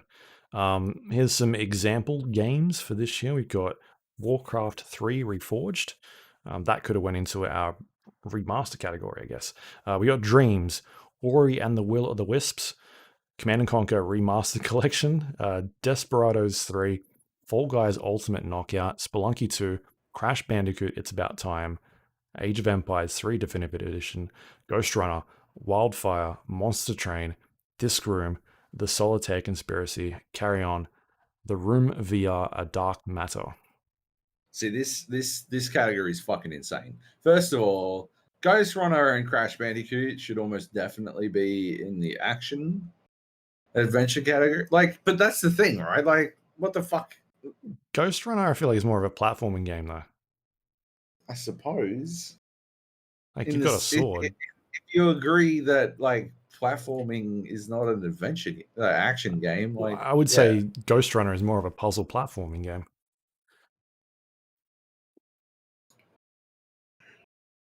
Right. Yeah, I guess. You know what would have helped if you read this list before we started podcasting? That would have helped, but it wouldn't be in the spirit of the podcast. Some awesome games on this list. Ori, Desperados, Fall Guys is back, Monster Train again, and I don't want it to lose, but yeah, Disc Room, Spectacular, Carrion deserves a fucking run. God damn. I don't know what I'm supposed to do on this one. I can see that Nate has he's filling out numbers. Made his feelings clear in the. I just want to see how I feel about it. I'm just looking at it, seeing how it sits. Yeah, right. What are you it's eating? sitting okay. What are you eating? Dip and crackers. Fuck yeah. Spicy. Cheesy jalapeno popper. Oh, it's really good. Yeah. That shit's good, man. That's a good dip. That's a good dip. All right. I don't think anyone's voting for Warcraft 3.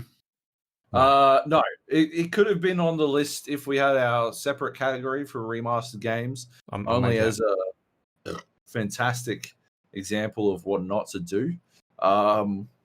Yeah, cautionary tale. Yeah. I mean, Fall Guys was awesome. I fucking love Age of Empires 3. I'm still playing that. And for anyone who's... Yeah, exactly. That's the thing, right? I feel like just because the competition's so fierce, it's easiest to ditch them. And same with CNC Remastered. Yeah. I really enjoyed that. Oh my God. The fucking nostalgia I felt playing Command & Conquer Remastered. And then, like...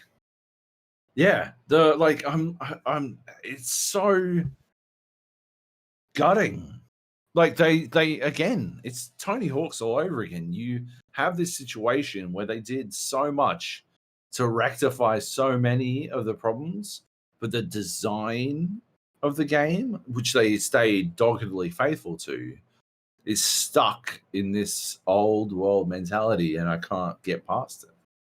And No, it's totally fair. Same for Age of Empires 3. I think if, of all of the definitive editions, people should start with AoE 3 if they're not familiar with it, because that was the most user-friendly, and it was controversial with purists because of the quality of life stuff it introduced that kind of automated some stuff, made it a lot more streamlined. I appreciate that. That was the same quality of life stuff that they then folded into Age of Empires 2, which I believe won last year. Definitive edition won this category last year, right? 2 was so good, yeah. Oh, fuck. But I think I have a more like my nostalgia for Age of Empires 2 is so much grander than it is for Age of Empires 3. Oh, same as me. Same for me, absolutely. It's the better game. A little bit, yeah. But AoE 3, like, this is just more for people who are curious about it and may have missed it. Definitely, if you felt intimidated by the first one, the first one's fucking hard. Second one's just hard in a different way because it's super complicated. Like, they just pushed out everything you could do. It's really got a lot of depth. And 3 streamlines to start there and just work backwards. Or actually, don't go to 1. Just go to 3, 2. Yeah. Leave 1. Respect it. Buy it if you want to give them some money, but don't play it. Nice. Probably get it on Game Pass Ultimate, right? I think 100%, yeah. Yes. +1 Game Pass Ultimate.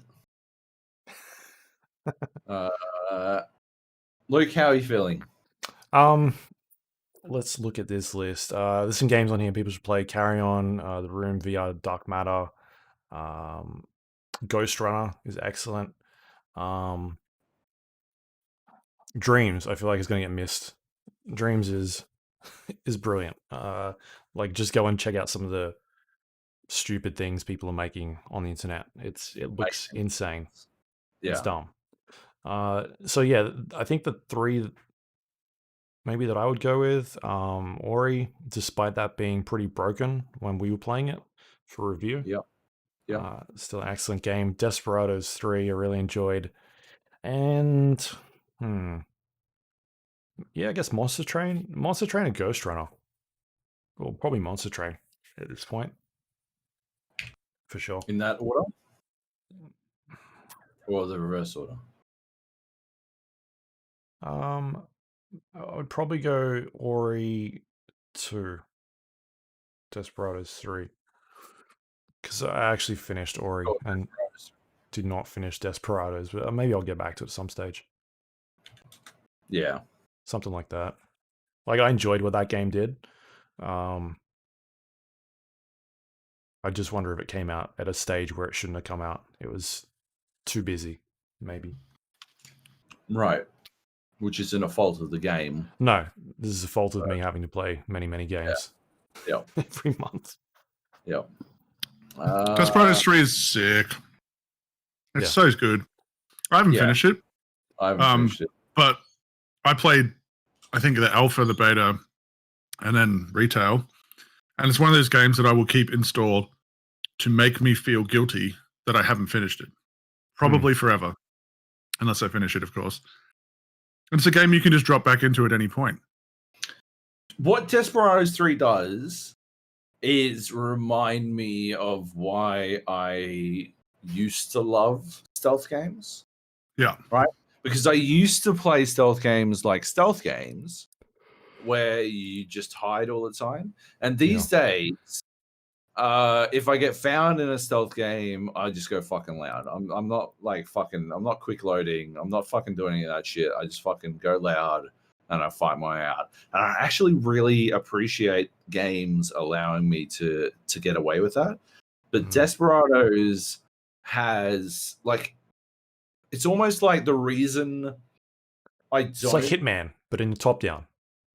Yeah, except in Hitman, if I wind up fucking up and going loud, I just go loud, right? But I think there's something about the way Desperados reminds you that everything is being saved, like the auto save system and like you should quick save system, like that the way that works winds up reminding me that it is an option, that it's like that is a tool that I have, and it's almost like it's built to be save scummed, and as a result I don't feel scummy for save scumming. Whereas, like, yeah, in Hitman, I'm like, okay, I will deal with the consequences of my actions, and actually, that's pretty fun. Desperados is not that like it's pretty fun too, but it just feels better to go back and stealth the whole way fucking through, and so I do it, and it winds up being this very weirdly tense but zen puzzle game where you're not like, I mean, like, you can take as much time as you want pretty much, and yet at the same time there are those moments where everything has to happen all at once, and it gives you everything you need to make that happen. I just think that's fucking phenomenal. The way that they've done that, the way that they've empowered you to make that happen is fantastic. So yeah, Desperados is my pick in this category for sure. I haven't finished it either, but like Nate, I see it in my list. I'm like, oh yeah. And if you liked that and you did finish it, shout out to Partisans 1941. Oh yeah, which is an independent made game, and it is basically like, I mean, because Desperados and all those games that came out around the Real Times Tactics times were ripping off Commandos. Commandos 2 being one of my all-time favorite games. Don't play the HD remaster. Holy fucking shit. Just go download HD textures for the original version. They've somehow made it buggy. I don't know how you do that when you're just doing a facelift and you win. Whatever. But Partisans 1941 is like a Russian front. So it's World War II, and I was worried it was going to be way too close to Commandos, but they actually encourage you to shoot more than not. So they make little isolated areas where they're basically saying you can shoot here, you can't shoot there type thing. Yeah. And so they want you to set up little ambushes and stuff. So it's like you can stealth, and stealthing through an entire level is absolutely 100% viable, but also using your gun is. But then there's this meta game where you're building and upgrading your base, and you've got ammunition and you've got weapons to manage. Cool. So it's really like, it was way better than, I was just like, yeah, I just want another Commandos hit. I'll back this thing. I'll have a crack at it. But what I got was way more impressive, and the quality even of polish on launch. I mean, there was a couple of quirks, but definitely try that out. Highly recommended. Wish listed. Look at it. Oh, looks awesome. Yeah. Yeah, fuck yeah. All right. Let's go with that then. Desperados 3 as the best strategy puzzle platforming game of 2020. Next up, we've got Best Shooter.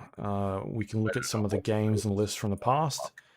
And there is Borderlands 3 last year, 2019. Battlefield 5 for 2018. PlayerUnknown's Battlegrounds in 2017. Battlefield 1 in 2016. Tom Clancy's Rainbow Six Siege in 2015. Far Cry 4 2014.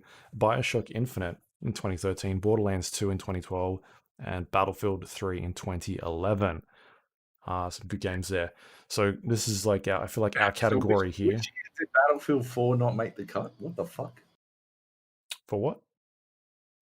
Battlefield 3 in 2011.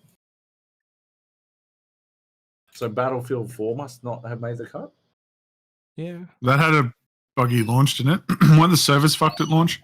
Yeah, they were. Yeah, right. What year was that? 2013. So it would have needed to take out Bioshock. Yeah. Right. Well, fair enough. No. Good luck. All right. So this is probably our category. We've got Deep Rock Galactic, Super Hot Mind Control Delete, Half-Life Alyx, Call of Duty Warzone, Risk of Rain 2, Serious Sam 4, Boneworks, Star Wars Squadrons, Doom Eternal, Call of Duty, Black Ops Cold War, Valorant, and anything else we can think of that is a shooter. We can put in here. Saints and Sinners deserves at least a mention. Yeah. And you know what should have been in the last one, and I didn't mention, is Satisfactory. I think probably slotted in that one. I was thinking about that, but also I figured we wait until that hit 1.0 and then have it win everything next year. All right, fair enough. Yeah. Yeah, the only thing I think we missed was probably Saints and Sinners. But yeah, and Superland Crash, I guess, sort of, or is that an action adventure? I don't know. It's a puzzle game. Puzzle game? It wouldn't have won. Superland, the original, one of my favorite games of all time. Everyone should absolutely play it. Crash, very good, but a sort of short rendition of the same concepts. Yeah. Black Mesa you added. Yes. that hit 1.0 that goes finally. In our remake. This year? Really? Yeah, it only just hit 1.0 this year. That's crazy. Did you know that was announced on Game Arena? Originally on Game Arena, because I believe the lead designer or lead programmer was like a Game Arena forum, like hardcore, and sent me a like DM or a PM, as it were, on Game Arena to tell me that he was announcing this game and that he really wanted everyone to know about it, and they were going to do the trailer, and he was sending it to me, and he wanted to be in the videos thing on Game Arena, and I'm like, yeah, man, fuck yeah, do it, let's do it. And they had like approval from Val and all this kind of shit, and yeah, it has to have been like 9 to 10 years ago. That's fucking crazy. That's amazing. Yeah, it was definitely announced at a time when people were still thinking Half-Life 3 was coming out.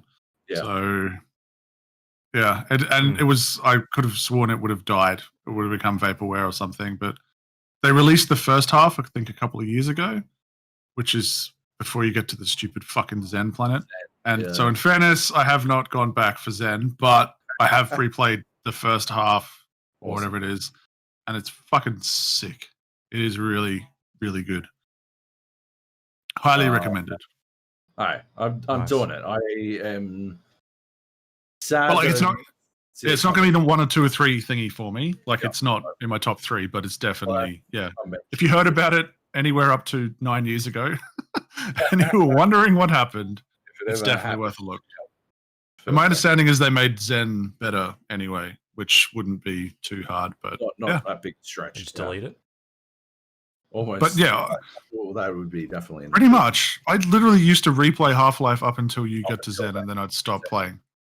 Because the game was fucking incredible. The only thing I liked about Zen was what it brought into the game for Half-Life Deathmatch, which were like 2 levels and some extremely high jump pads that I used to exploit the fuck out of.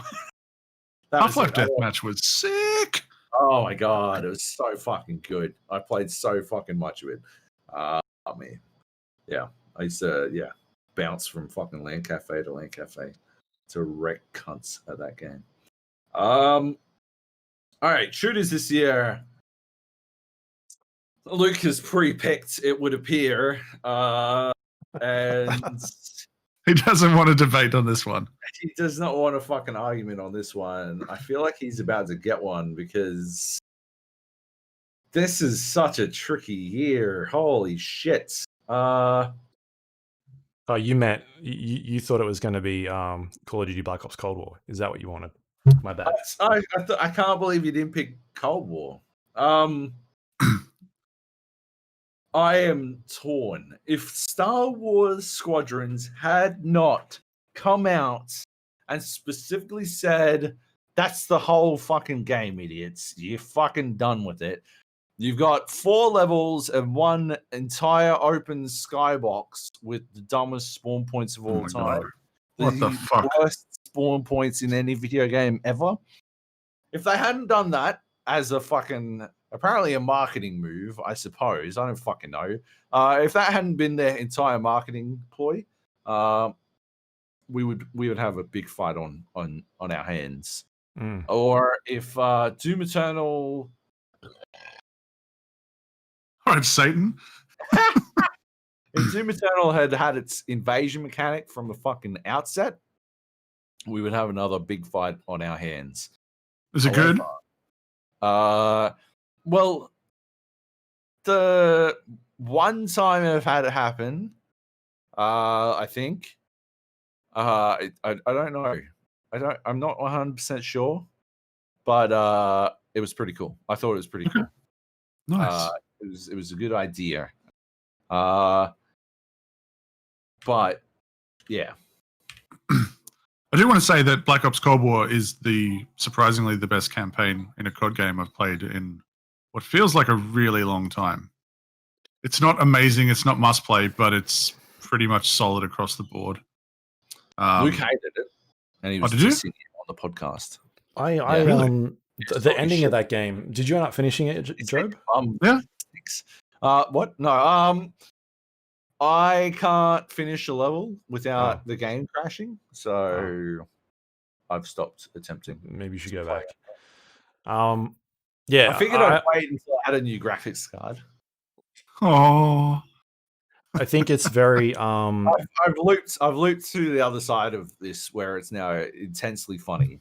Hide the pain, Joby. Yeah, I've waited a lot of days for this graphics card to show up. I think the story is very like hilly in terms of what's good and what's not. There's some good stuff in there, but for the most part, I feel like that story is just pretty average until you get to the last like 2 missions. That last mission is nuts. The one with all the doors, Nate, and when you go back to like Vietnam, it's fucking bonkers. Yeah. Like it has a really good payoff. It's like some BioShock level stuff. It's insane. Let's not go that far, but yeah, it is good. It's really good. It's very trippy at the end. Yeah, absolutely. What else we got here? Squadrons. My biggest issue with Squadrons was it didn't work on launch. I don't know how you guys didn't notice it, that it wasn't working properly, but the whole frame rate issue for me of it not being at the frame rate it was supposed to be, and it took them 6 weeks to fix that issue with Squadrons, which by that stage I was already over with it. And that wasn't just affecting the main game, like it was affecting VR as well. Like VR was broken in that game for 6 weeks as well. And so by the time I finished it and got through it, I was done. And it took them too late to patch it, so my experience was already tainted with that one. And then on top of that, your playlist, you're gonna play it again. We're gonna play it again. We're definitely gonna play it again. We're squadroning up. Oh yeah. We should check it out because they just they got the new ships out, right? And a TIE Defender. Woo. Man, you get into that TIE Defender for the first time and you just hold down fire and you're like, I am never using another TIE again. It's got 6. It's just, it's sick. It just fucking slaps. I said this on Twitter the other day when I loaded into the fucking X-Wing for the first time in VR. Like I had to like fucking lift the goggles off my face to wipe away like tears. That was proper overwhelming for me. Fuck off, Luke. Fuck you. Is the tears from the frame rate? Is that what was going on? Fuck you, Luke. Your eyes Fuck are hurting? you. No, it's beautiful. Fucking overwhelming. It was like oh my god, I can't this is too much for me. Yeah, my best VR experience before kind of this year with some of the games you recommended, Joby, was X-Wing VR Mission. Yeah. And it was that this is a VR seller. Like why they're not, paying EA hand over fist money to port it because it's half hour. It's very contained. It's like you want to sell a unit, just set up this fucking X-wing station with VR and go, you want to see VR? Try this, and you'll get it. And you get someone to play it who's never played VR. And they're playing it like they would a game, staring at where they imagine the TV is, and you just turn your head. And they're like, what? Yeah. And you're like, just turn your head. Oh fuck! And then they're popping S foils and so good. Yeah, that is the sort of shit that sells VR units. Yeah, but for Squadrons, man, the messaging around that game, they fucked up so hard. Holy shit! What is happening over there? Yeah, it was almost like they were contractually obliged to release a certain amount of games, Star Wars games every year. Yeah, almost like that. Yeah. So they had to get something out, so they just kind of sent it out to die, which sucks because it was not a game that should be sent out to die. No. Like they should have made a Yoda Stories equivalent or whatever that fucking trash was back in the day, you know, like this tiny little filler thing. Yoda's what? Don't you remember, like way back when there was like Yoda Stories, talking like Fate of Atlantis era. Oh wow, no. Yeah, super old. But like it was a game that probably wasn't that difficult to make type. You know, that's what I'm talking about. Whereas Squadron's like... Are you trying to say Baby Yoda Stories? No, but I'll play that because it's got Baby Yoda in the title. Fuck yeah. Everyone's like, oh, his name is Grogu. His name is Baby Yoda. Oof, there was a different kind of spoiler. I got a little thing, and this is old Baby Yoda. That's what his fucking name is. That's old Grogu. Okay? Yoda's no longer Yoda. He's old Grogu. Baby Yoda is everything from now on. I'll tell you what. Yeah, what a missed opportunity to not get the Razor Crest in there, right? Oh, right? Holy shit. Because the era fucking works. Like, that is the era that they're working in. It's odd. I mean, spoiler really alert, odd. to get exploded. Oh, God, you're just ruining everything. Spoiling everything all over the fucking place. Anyway. So I've put Warzone as 1, Squadrons as 2, and Doom Eternal as 3. Did you just copy paste, motherfucker? Yeah, I did column drag. Look, I do it fucking while you're watching. I'm watching. Oh, that didn't copy. Fuck. He's deleted it. Oh, fuck's up. I'm not very good at Excel. You don't excel at Excel? Did you just delete it and then copy it again? Do you know what you're doing? He's on the whiskey now. Did it work? Look, I'm not. I won't say I incel, but I don't excel either. Luke, what do you got? Yeah, I think we're going with Warzone then. Yeah, don't go like it tells you. This is a fucking podcast. You can't just be all like, "Oh yeah, well, end of fucking story." I would probably go Warzone as my number 1. Squadrons, Doom Eternal. Yeah. Out of these games, Valorant. You were big on that, weren't you? You loved it. Half-Life, and then Doom Eternal. Am I transmitting, Joby? Am I so do you like Valorant, Luke? Did you like How much did you like Valorant, Luke? Oh, sorry, I didn't see that. Yeah, number 1. I knew it. Number 1. Half-Life, you reckon? Yep. Great What was your favorite thing about Half-Life? Was it when you do a puzzle at the start of the game and then you do the same exact puzzle at the end of the game, and like it was exactly the same, and you're like, "Oh, cool! I'm doing this same puzzle."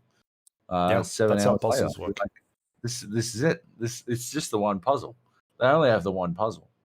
There's not one. There's multiple. Perfection.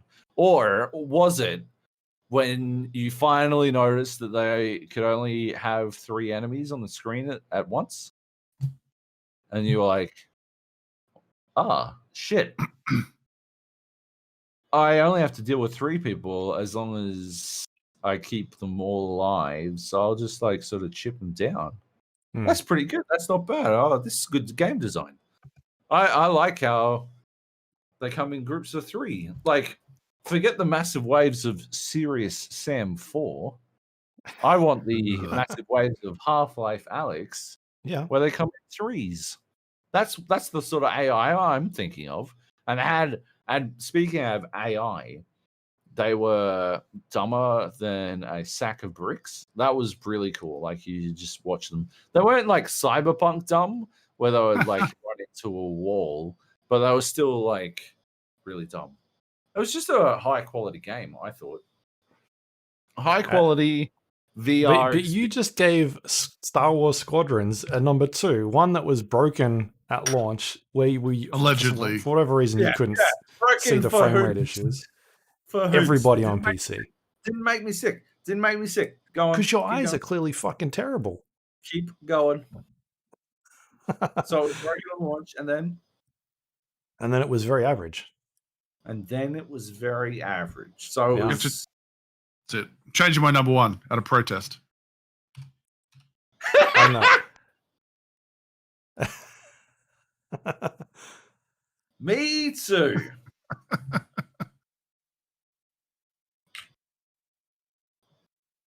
Yeah, Anyway. Joby. Steam charge is not working, so I can't see. But there's apparently 1,000 people playing at the moment. So that to give you an idea, there's more people playing Crush, which I don't even know what the fuck that is at this stage. Yeah, that's because everyone's playing on Origin. Duh. Oh, that's what it is. More people Anyway. are playing. How many people are playing Squadrons? This says about 1,000. I just closed Star Wars. I wrote Swars. I did it again. Fuck. Swars. it. 1,500. 1,400. Okay. 1460.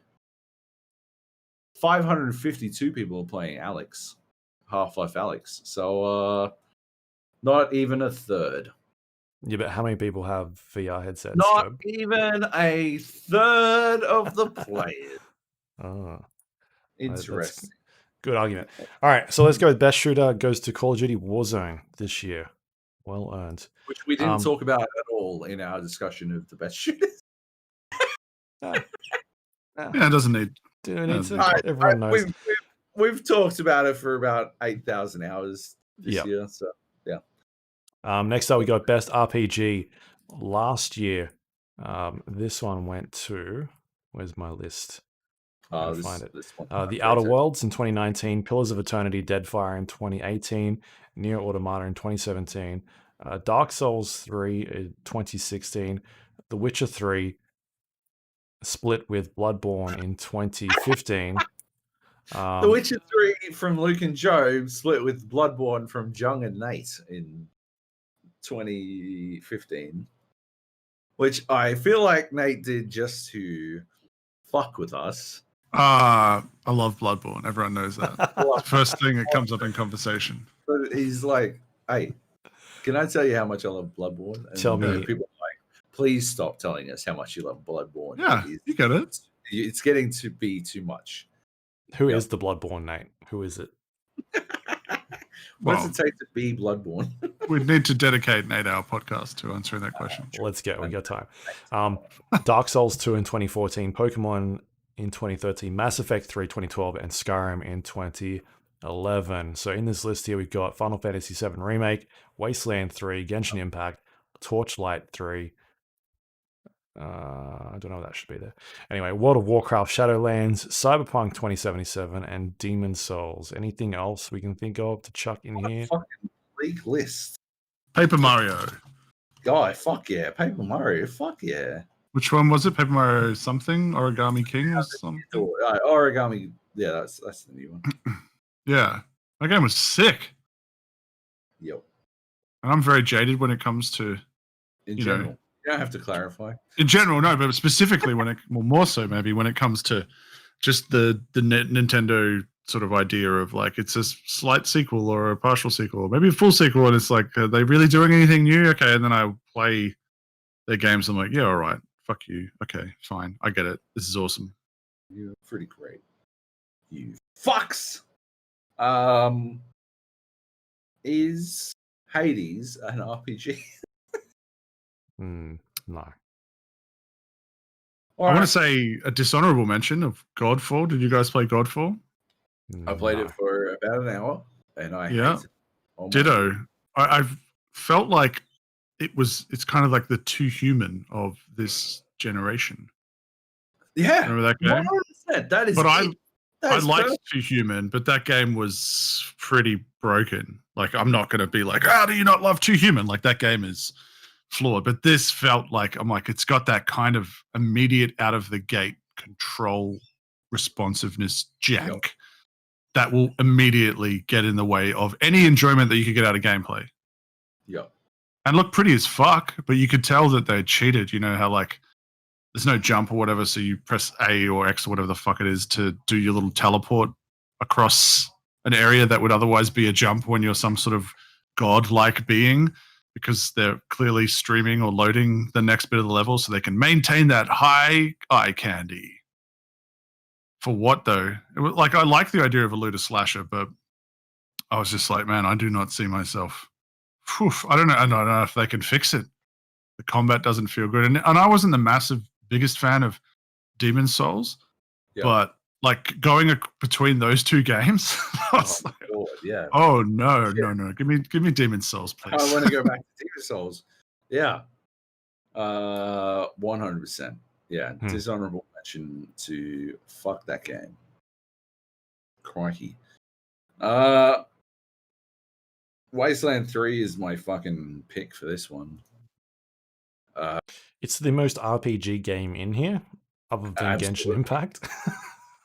Yeah. It also my like reluctance to include it is primarily bound to the fact that in my feeling is it did a lot of the same things wrong that Wasteland 2 did wrong. In terms of just like basic quality of life horse shit. That it just didn't do well. But that doesn't mean that it was bad. It was pretty great. It was probably, it's as a CRPG, it's one of those games that is generally too long. Like, I don't know, they just have this tendency to make the games longer than they necessarily need to be, out of like being beholden to the constraints of the genre, and at the same time, that is part of what people fucking love about them. It's just that I never feel like, dollars to donuts, I'm getting my bang for buck out of them. I feel like, especially in Wasteland 3, which was the same Wasteland 2, I spent way too much time fiddling about with inventory horse shit and party management garbage that gets in the way of actually enjoying the really good parts, which is the writing and the world building and the combat and stuff. And it always feels like a mistake, but I don't know if you can get rid of one without impacting the other parts significantly, and I guess that's the challenge. I want to chuck in the Elder Scrolls Online, which is pretty tenuous, I know, but the expansion pack that they did this year, I mean, they still do some fucking, like, I feel like Elder Scrolls Online is doing some of the fucking, it's taken up the gauntlet of It's trying to go after Shadowlands. Warcraft. It's the only one that's sort of doing that. I don't think it's like, I think it's trying to go at it though in the same by like just doing what the Old Republic did better, which is that storytelling element. Like, you can play Elder Scrolls, you can play all of the storylines in Elder Scrolls at any fucking level, and it doesn't fucking matter. And so you can basically play it like solo. You can play it like it's a fucking Skyrim game. It doesn't compete on the same level at any, like, in any way. I don't think it comes close to Skyrim as a solo game experience, but like it's just too rigid. It's too bound by MMO conventions, which is a shame. But if you if you ignore those elements, you can wind up like I think it's Greymore was the fucking expansion this year, the big fucking Skyrim expansion that they did. But you could also go underneath, and you know you had this big fucking city of vampires and all this kind of shit, and they just did it like I don't know. I will always be enamored by the Elder Scrolls universe, and I think they did a really good job of building it out. And so I think it deserves a mention, and it might even fucking, based on this fucking list, it might even be my number 3. Okay. Yeah, I think it is. But it depends on where Luke's going to put fucking Final Fantasy VII Remake, because I might have to fucking tank it just so I can do anything to stop Final Fantasy VII Remake from winning. Did you play any other games on here, Nate? I played Cyberpunk, Demon's Souls, Paper Mario, and that's it. Okay. Fair enough. So I'm refusing to give my 3 to Cyberpunk, and Paper Mario is number 1, and Demon's Souls is number 2. I did enjoy Demon's Souls for its flaws. It made me very cranky, but I kept coming back for a bit. I've got it installed. I want to go back and do it more. I just feel like it was more finding the right weapon for me than anything else. The halberd I started with was inconsistently glitching with or through walls and stuff. Yeah. I could have told you, mate. Never. You told me the class to go with, which had the halberd as the default. Classic stitch up. What did I? Yeah. I thought I told you to go royal. No, that was later. I think I started 2 or 3 times. I just tried different characters. And I definitely prefer like the sword and stuff like that. I had way more success, but yeah. Yeah. It is what, like, halberds are expert sort of level. Yay! The amount of times you fucking collide with stuff, it's too infuriating. They got to get rid of that shit. I've got no problem with the idea of you not hitting people through walls, but if I am getting hit through walls, I should not be unable to strike through walls. That's fucking stupid. So aggravating. But yeah. My list is Wasteland 3, Demon's Souls, and then Elder Scrolls Online. Those are my picks. Luke, what do you got? I can see one number in here already. Yeah, we're going maybe something like this. Let's do that. Right? Hey. No? I thought we're fudging numbers, aren't we? What did you do? Nothing. No, my number 1 probably go to Final Fantasy VII Remake. I know that Joab doesn't like it, and that's fine because he thought it was supposed to be remaster, but it actually says in the title remake. And so when he didn't get his Final Fantasy VII story, he got very upset. You can't just fucking do whatever the fuck you want with a fucking established story. What if they did, like, imagine fucking anything else doing this? Imagine any other fucking... Imagine adapting Jurassic Park, and they're like, oh, it's not about fucking dinosaurs anymore, you fucking dumb bitch. It's about fucking prehistoric whales, you stupid cunt. And you'd be like, but I came to the cinema to see dinosaurs. I don't understand. Jurassic Park, the book was about dinosaurs. Why wouldn't I want more dinosaurs? So what was Final Fantasy not about that you didn't like? Not enough big swords? Not enough big. Get the fuck out of here with this shit. Oh, yeah. Final Fantasy VII Remake is so good. Oh, yeah. I spent like 17 hours crawling through a pipe to go talk to some little fucking kids who put me on a fucking mission to find fucking flowers or some dumb shit.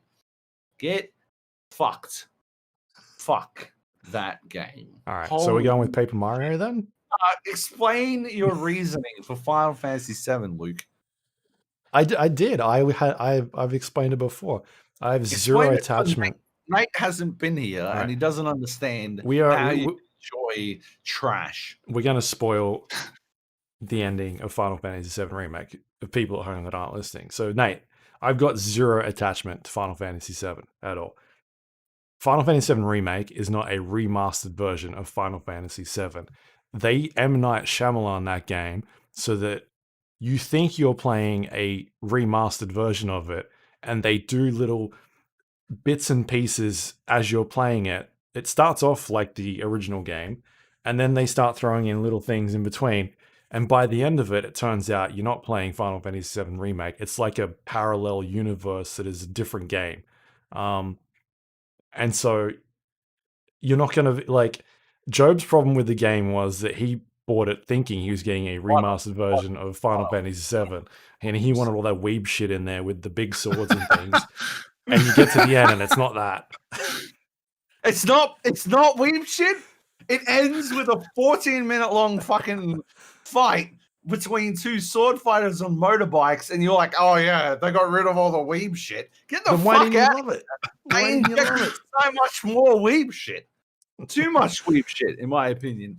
So much weeb shit, I couldn't ignore it anymore. And it was Well, I just changed my ordering, so I'm convinced it should be number one. fucking dare. Yeah. No, my point is that I have zero attachment to that game. And so you thought you were getting something, and it turns out it wasn't that. They rused everybody, and it's like a fucking spin-off that is a different story. So I thought it was fucking brilliant. I think it's brilliant. Like, what a way to piss off Joab. They made this game just to piss you off. All you have said is it's so good because it's not what people expected. You haven't said anything good about it. I liked What the fuck is good about it? That's not enough. You liked it because it fucking zwad me. Like, that's not a fucking enough. That's not That's enough for me. You were getting the best RPG of the fucking year. Yeah. No. My best one is Paper Mario. I put it here. You said I was going to give it to Final Fantasy VII Remake. Everyone on the fucking podcast listening to this podcast heard you fucking say it. Yeah. I've never been more sober in my fucking life. When I say, explain yourself. Yeah. It just is. So is this where we're going? Like, Demon Souls, the two people that gave Demon Souls the lowest reviews on Metacritic, it's going to win this category?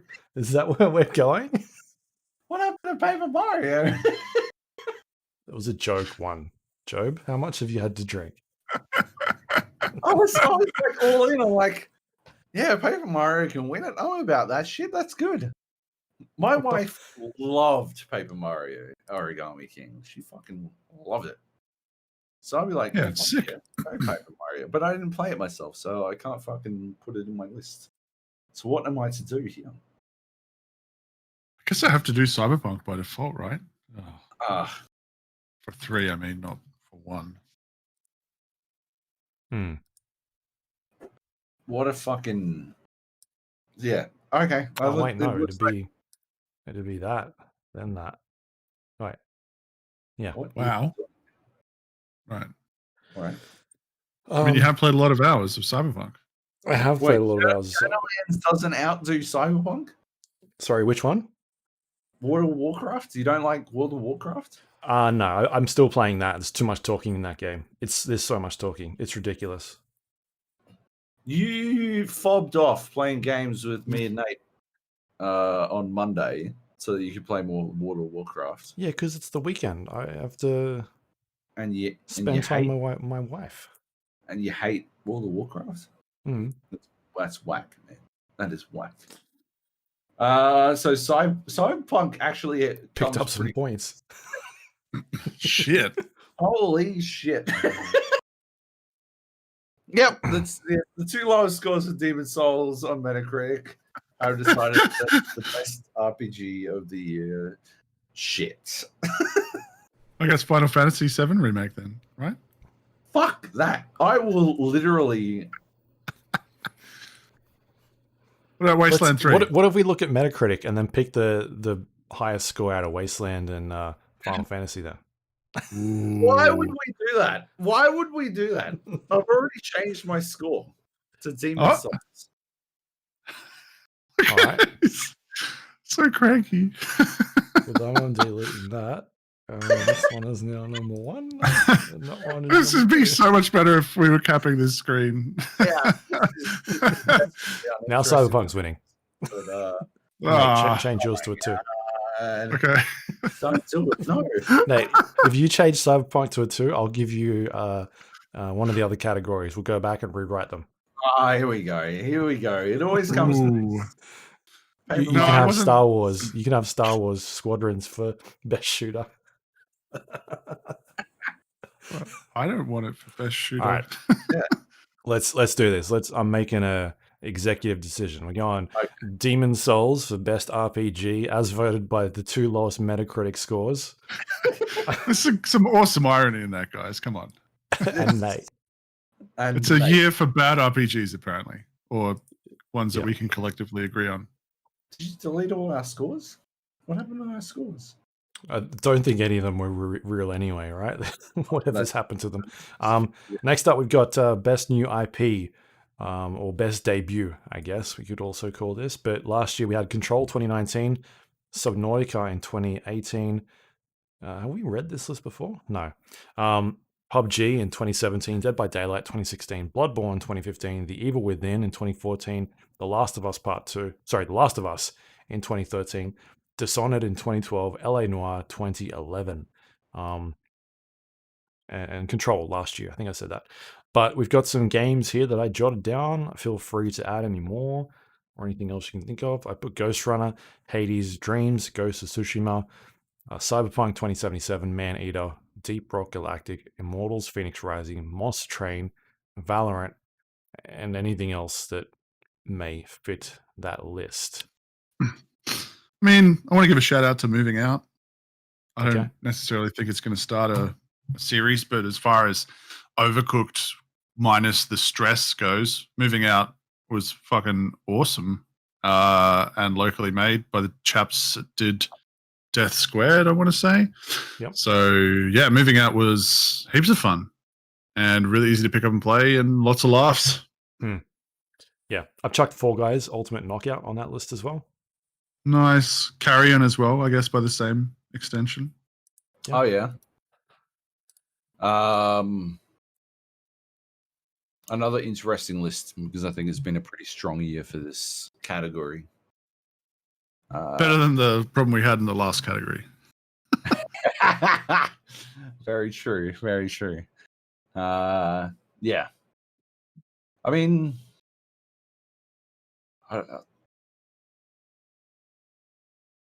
do we vote on this one for potential for what we'd like to see more of? I guess like the best new realized world and what do we want more of? What was like Yeah, holy shit, I like that's that. amazing. Like is it something like Cyberpunk where you're like, this world is fucking nuts, but the game is broken? Or is it Ghost of Tsushima where they're doing a lot of interesting things in there? Or is it like Fall Guys that is just insane? Yeah. I'm gonna fucking go with Ghost of Tsushima as my pick for best new IP. Because I feel like it is a game that was almost there. Like was so close. Like just fell short of what I felt like it could have been. And if they made a Ghost of Tsushima 2, I'd play it in a fucking heartbeat. I know it, I don't know that that would necessarily fix the problems that I like, things I had issues with, but they wouldn't necessarily have to. It's more of like if they, I don't know, we have sat here talking about this concept of an Assassin's Creed game where they abandon the Assassin's Creed shit. That's what Ghost of Tsushima is. Yeah. Yeah. It's exactly that. And it's also like finally a fucking Assassin's Creed game went to fucking Japan. Like, how did it take them so long that Sucker Punch beat them to the Sucker Punch? Like, that's fucking out of control to me. That's So Not just that, but that they did it like clearly have been making it for years when Assassin's Creed could have done it. I Yeah. think the safest bet they had it wasn't going to happen unless it was a misdirect was didn't the CEO or someone at Ubisoft, when asked about feudal Japan and the popularity of it, say, no, we're never doing that or something like that. Like, that sounds boring. Right. yeah. So they were at that stage, maybe they were like, hey, we can fucking greenlight this. Yeah. Because wouldn't the worst thing be to come out in the same year that Valhalla drops or whatever? But Valhalla's obviously something Japanese, feudal Japan. Yeah, so they got to stand apart, right? They got to borrow from Assassin's Creed. Same thing as Shadow of Mordor. Yeah. That, I'm pretty sure they got sued over certain code being familiar.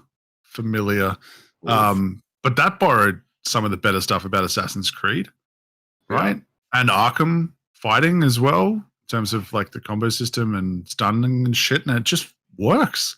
Like, Assassin's Creed has some great mechanics. Yeah.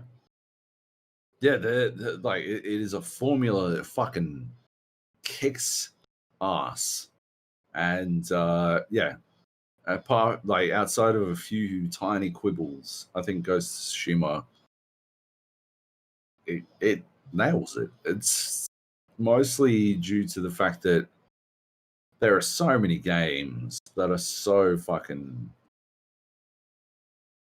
on that formula this year, that it's hard to differentiate it. I mean, obviously I've been banging the Immortals drum the last fucking 3 hours or whatever the fuck. But I wouldn't vote that for this one, mostly because I don't think we've seen it before, right? It's Legend of Zelda, basically. It's Breath of the Wild, and I don't think it needs. I don't think a sequel would like. I don't think it needs to be an IP/franchise. Like, I would play another Immortals. What if they shifted mythologies? I think that'd be interesting. Ooh. It'd be that right. Like and then they add in some like modern world stuff, and then you No. I regret it. And then eventually you become the immortal. And then that creative director leaves, and they change that direction completely. But the important thing is they never go to Japan. Despite what everyone wants. Yeah, Fall Guys, I've banged that drum a couple of times, but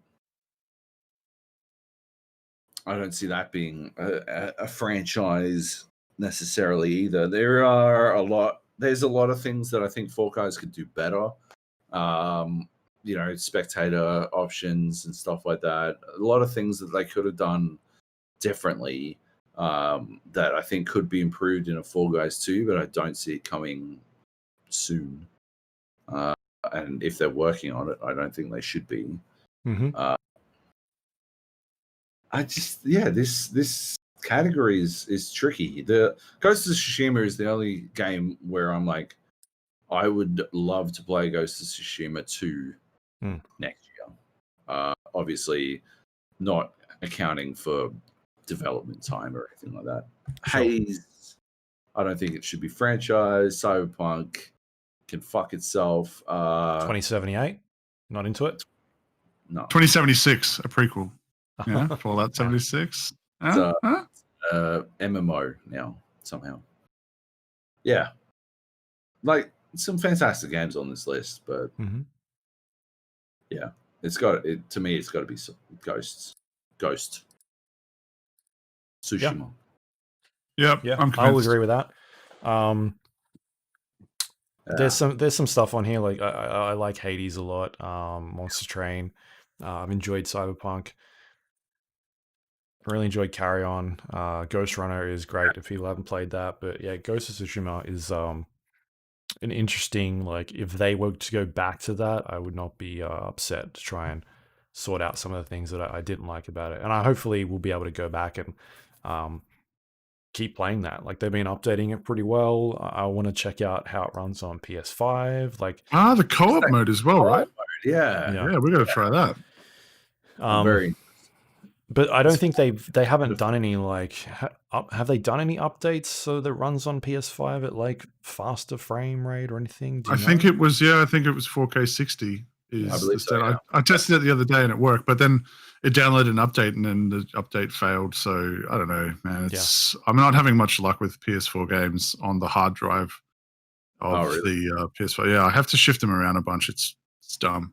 That sounds which sucks because I want to finish that fucking game. And I Yeah. definitely want to finish it at 60 frames and 60 frames 4K. Yeah. Awesome.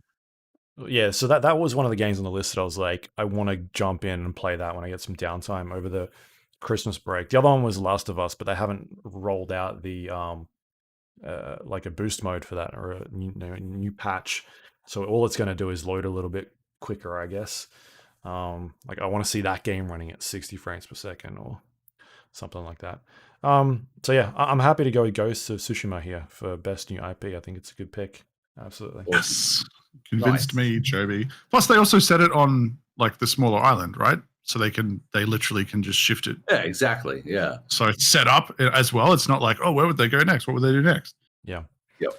And then next up, we've got biggest disappointment of the year. Is this a brand new category? I think no, it's not. It's still going.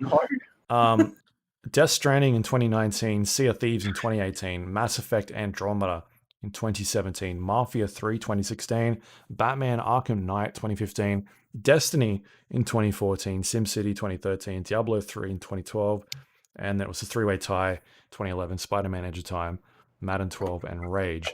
Looking at this list, there are a bunch of games on here that redeemed themselves, specifically Sea of Thieves.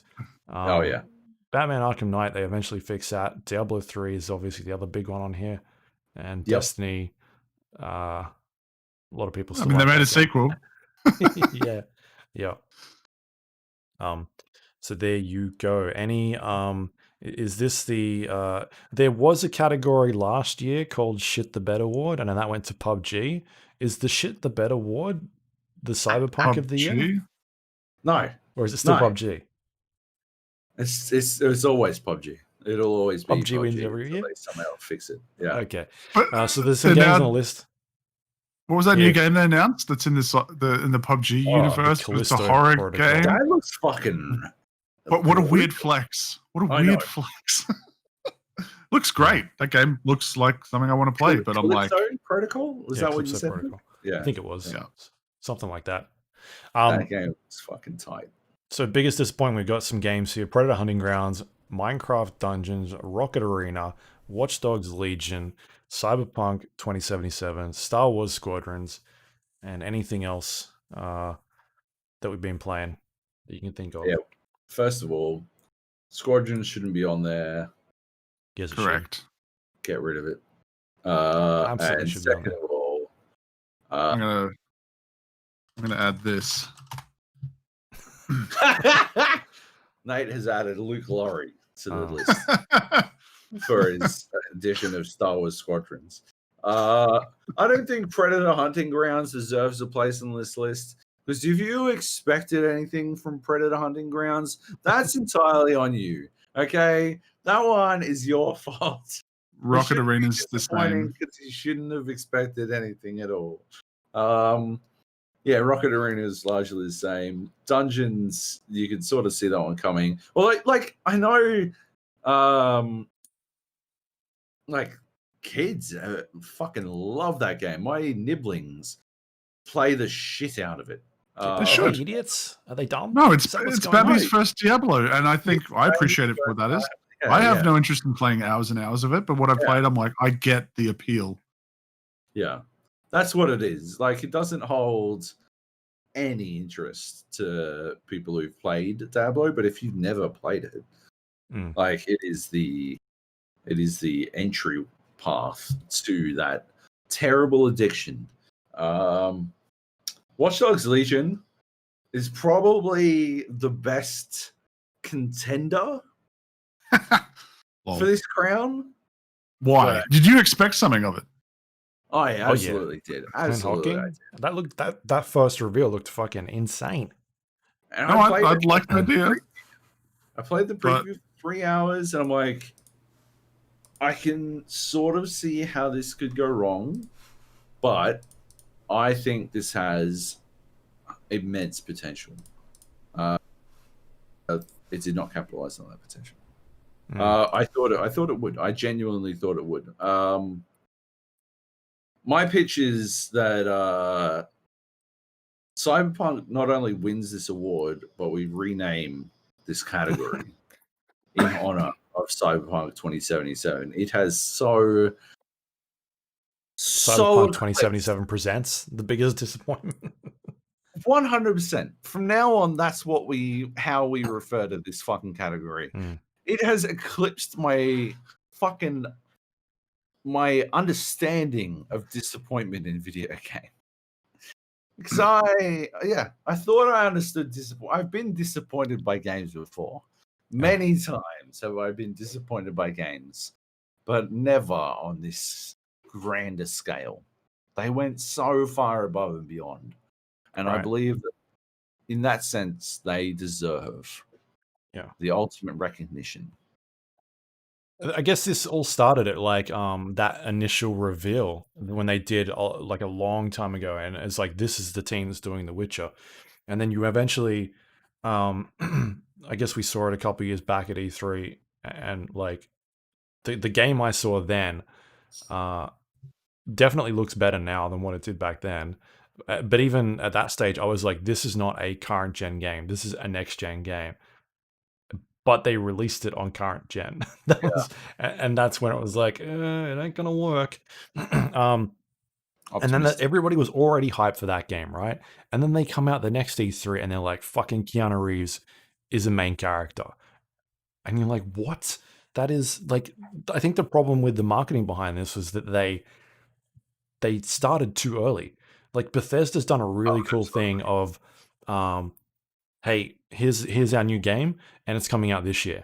They've done that a couple of times in the last, the last couple of years, where they're just kind of announcing games and being like, it'll be out in 6 months, and so the hype doesn't stretch out for years and years and years, and that's kind of the problem that something like Half-Life 3 has always had, where there's just this massive hype behind it, and it's never going to meet that expectation. And so maybe the issue behind something like a game in this category is that you can't announce games that early. Like if they came out and they were like, hey, we've got this game coming out, Cyberpunk 2077, here's what it looks like, and it's got Keanu Reeves and it'll be out in 6 months, then the hype wouldn't have been anywhere near what it is at this stage, where they've had years and years and years of build up. It's not like they released a crap load of gameplay trailers for it. They only done a couple of them. It wasn't until the last like 2 months that they've started doing those Night City Wire events, and they've shown a bit more gameplay. But apart from that, we haven't really known much about the game. And the hype has generally just come from people speculating as to what it could be. And so that's where the disappointment comes in, I think, is that we've built it up so high in our minds that what it could do and what it'll change gaming to be like, and it's not that at all. We've kind of surpassed like the expectations of what we thought it could be. So yeah, I don't know. Like I'm definitely okay with putting that on here. For me, I put Predator Hunting Grounds because every time they make a Predator game, I'm disappointed that it's not good. AVP. Except for AVP. There is still the dream that will make the next AVP style game where it's multiplayer and one person starts out as a fucking face hugger and one person's a predator and the other 8 people are fucking Marines, and it just devolves from there. That is the dream. But until that day, holy fuck. It's not going to happen. Predator Hunting Grounds was a turd. Yeah, I think Watch Dogs Legion is the runner-up here. Absolutely.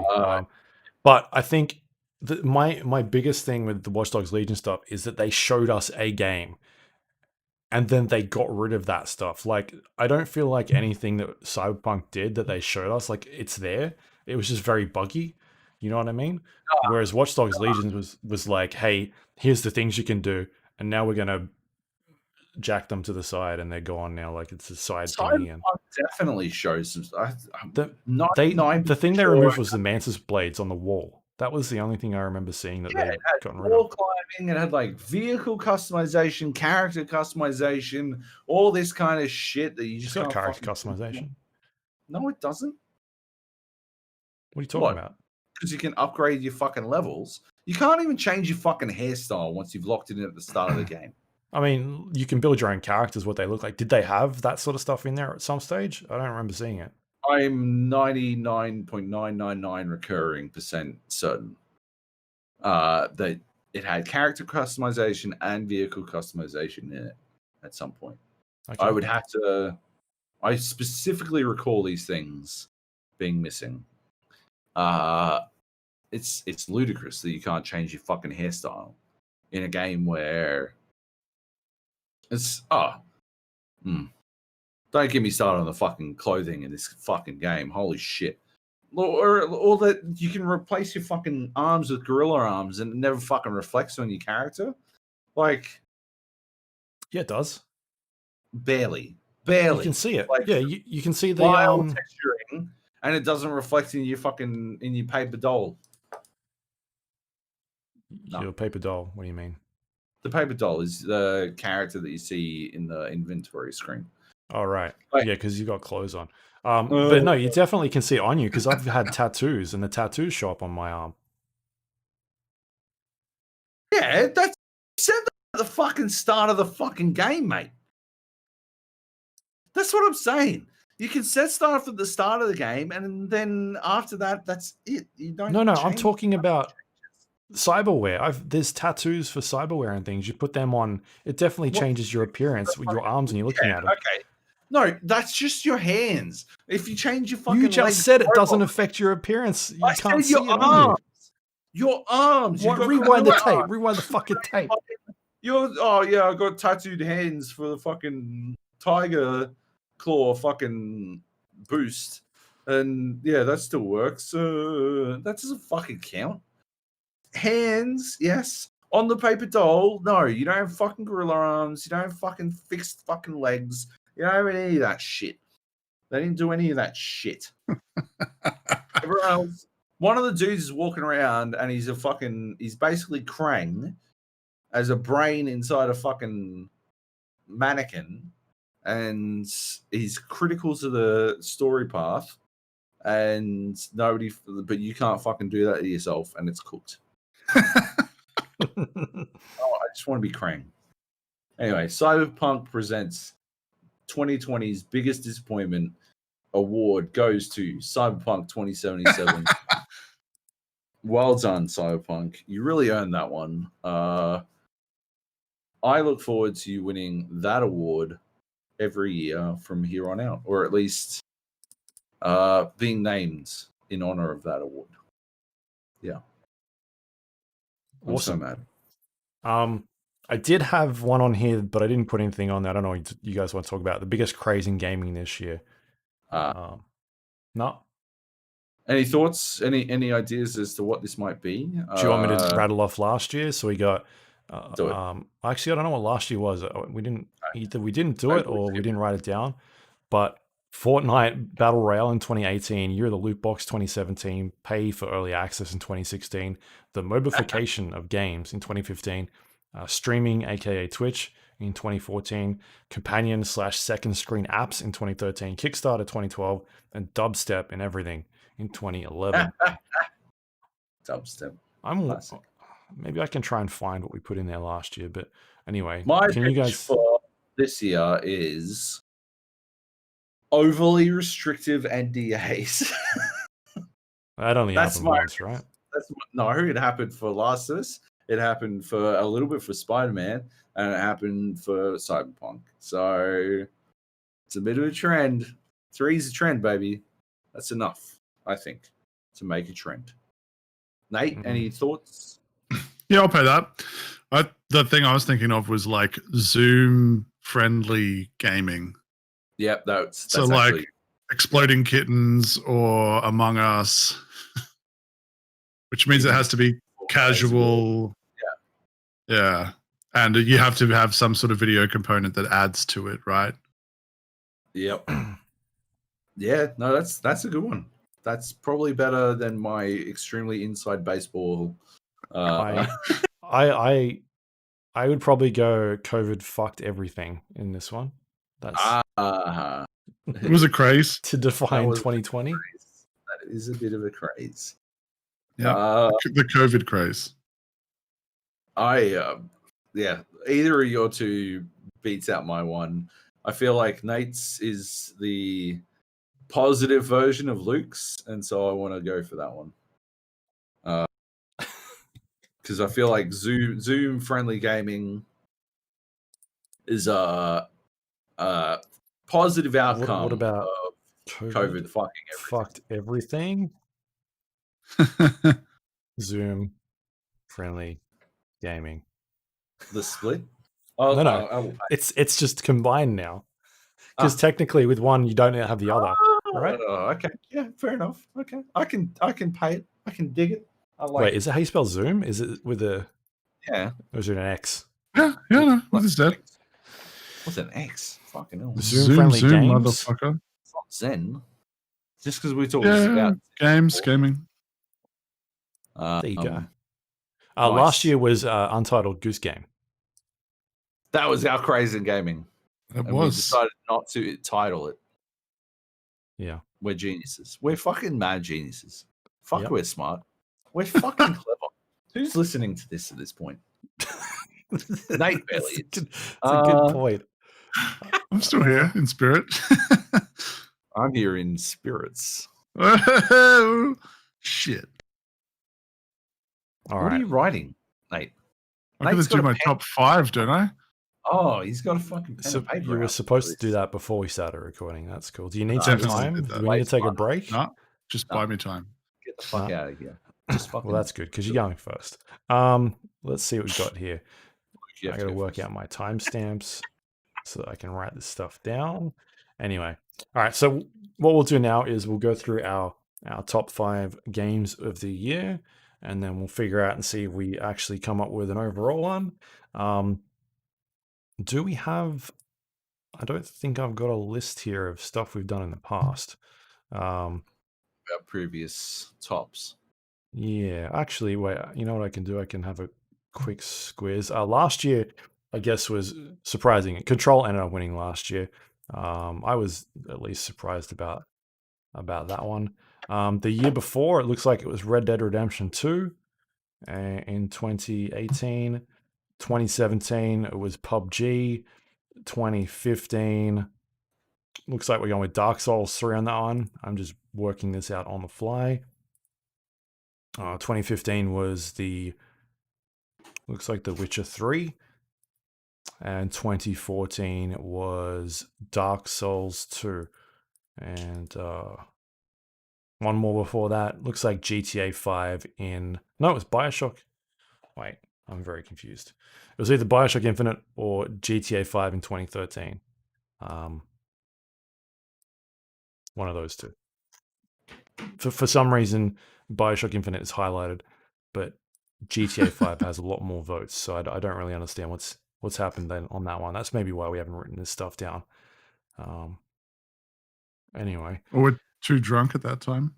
Yeah, possibly. I mean, it looks like Steve Farrelly was at that one. So we could have maybe just deleted his vote after he left because it was... No, I don't really know. Anyway, this is a personal list.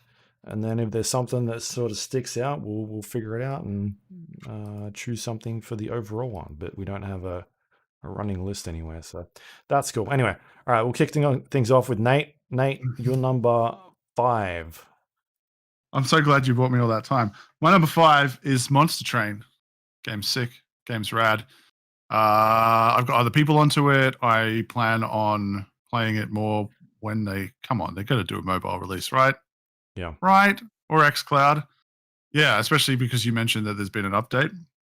Yeah. So it's one of those games that doesn't take too much space. You can have it installed and if you're in the mood for a quick round of gaming or a quick round of gaming that could become a binge session, Monster Train was sick for that. And it was really good for sports. If you watch the kind of sports that I do, like cricket, you kind of have something in the foreground, you listen for noise in the background. Monster Train is perfect for that.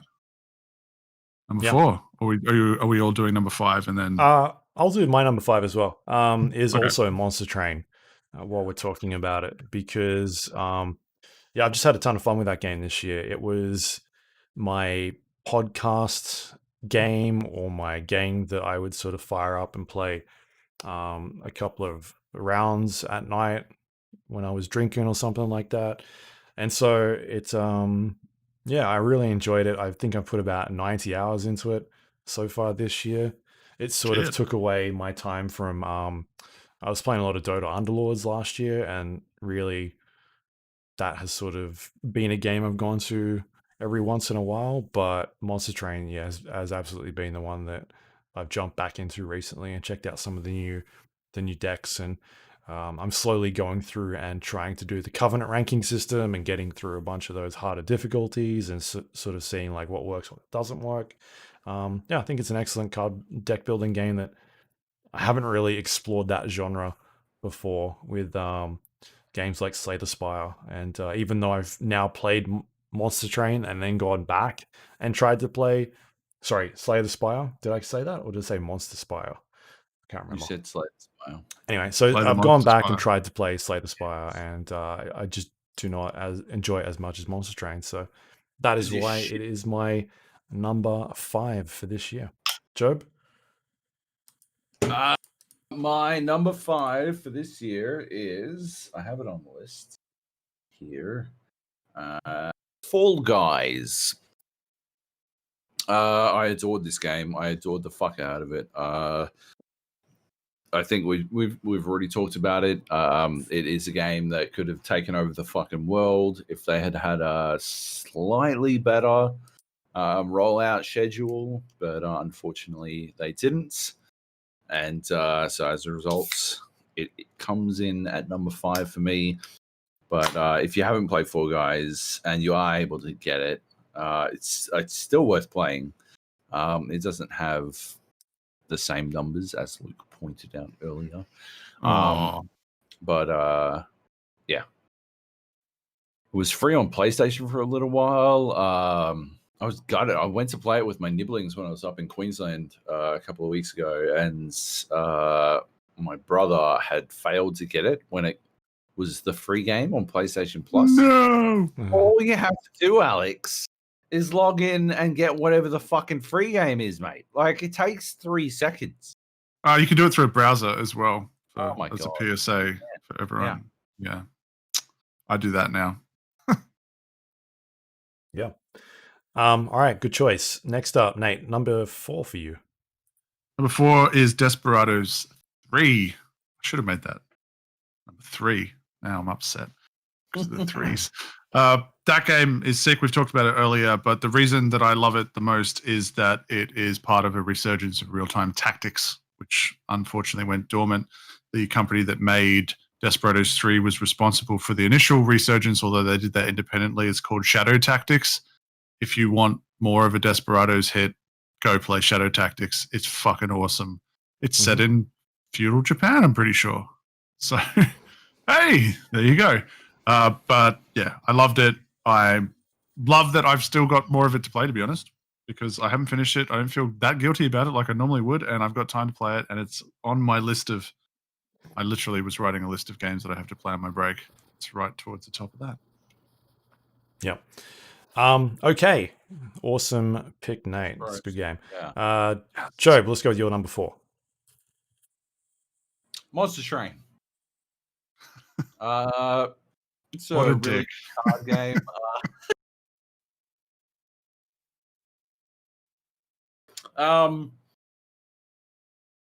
You gotta you should play some challenge or set a challenge, Nate, for us to play against. I love the challenge system. They I don't know if you've played any challenges since it first came out, because I played them and then dismissed them. But they've changed how this challenge system works. and it is significantly better now. You set the challenge before having played it with mutators and stuff like that, and then you just sort of see how it plays out, and it's fantastic. It's such a good system. And so you don't wind up in this situation where someone plays through a challenge a billion times to find one they're good at, and then is all like, oh yeah, try and beat this. Yeah. I hit 18 3-pointers out of 19. Now try and exactly. yeah, settle down, Steph Curry. All right. Yeah, instead you just you all play the same challenge, and the challenge system, the way they do it, it is literally a hyperlink code that you can copy paste that launches the game and takes you directly into the challenge. And it's so clever. It's so well done. It's definitely, I would recommend playing the rest of the game first so that you are sure you understand how Monster Train works in that version, in that patch. But other than that, yeah, fantastic system, and yeah, just a generally fantastic game. Yep. Yeah, absolutely. So that's number 4 for Joab, Monster Train. It's out on Steam. I think it's currently on sale. I'm not sure if it'll still be on sale by the time people hear this. And it's on Xbox and PC for Xbox Game Pass Ultimate. Yep. So okay. I have no reason. If you have that system, and if you listen to this podcast, at this point you should surely been incepted into buying it. Yeah, like just get that. It's fucking phenomenal. Yeah. Okay, my number 4 is Hades. I really enjoyed this game. As I said before, for me, the biggest downfall was the end game stuff. Like, I was so invested in this game. I spent like 20 hours playing it, and then I got to the end game stuff, did a couple of runs, and was like, I'm not really feeling this. I think that there's a better way to do that end game, and so that's why it's not as high on the list for me. But I still had a blast playing that game. It's so well done. It's sort of this culmination of the games that Supergiant have made in the past, and sort of developed this like weird creature of a mix of all this stuff that they've done. And yeah, just absolutely knocked it out of the park. Hopefully we'll get to see some cool updates in that game moving forward, because I think it's extremely promising.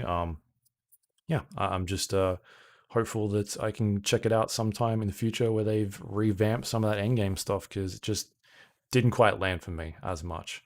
But that's my number 4 on my list. Nate, Nice. have you got a number 3? Yeah, dog, you're gonna love it. Star Wars Squadrons.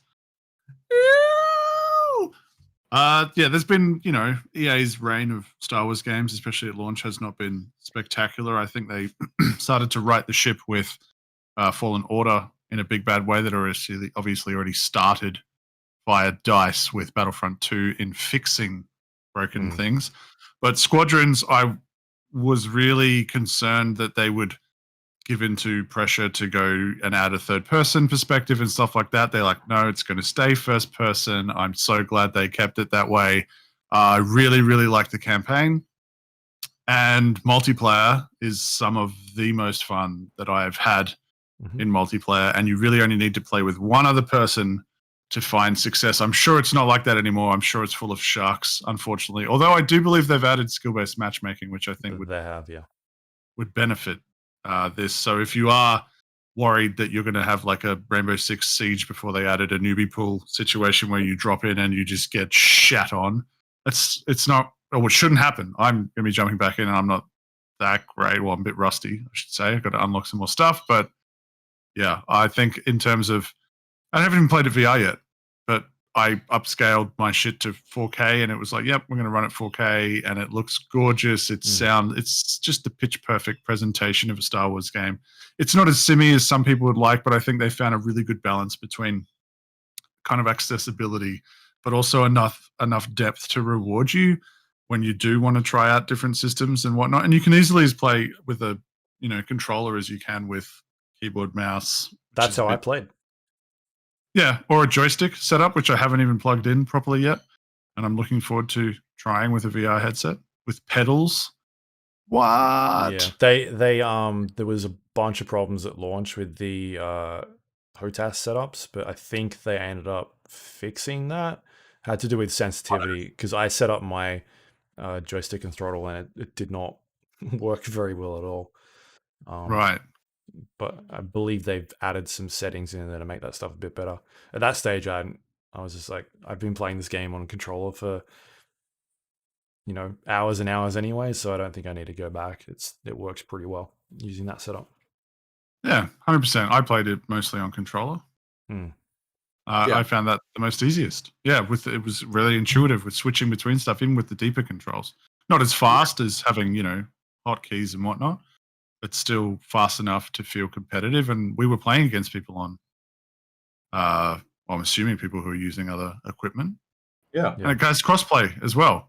So even if no one's playing it 6 months from now, and you listen to this podcast for some weird reason, 6 months from now, it takes you 6 no one's playing it months now. to get through the 15 hours that preceded this moment. It probably does. But yeah, then you should absolutely jump in with that other random friend who happens to have a different platform and just play some co-op together or something. Yeah, it's good fun. Good stuff. All right, that's Star Wars Squadrons. Nate's number 3. Joab, you got one at number 3? I do. It's called Doom Eternal. And yeah, I feel like it has been underrepresented in this podcast so far, not out of any reason other than it did what it fucking said on the box. It was what it was. It was a fucking better version of Doom 2016. They came out with the fucking mission statement of, we know Doom 2016 had flaws and we fixed those fucking flaws.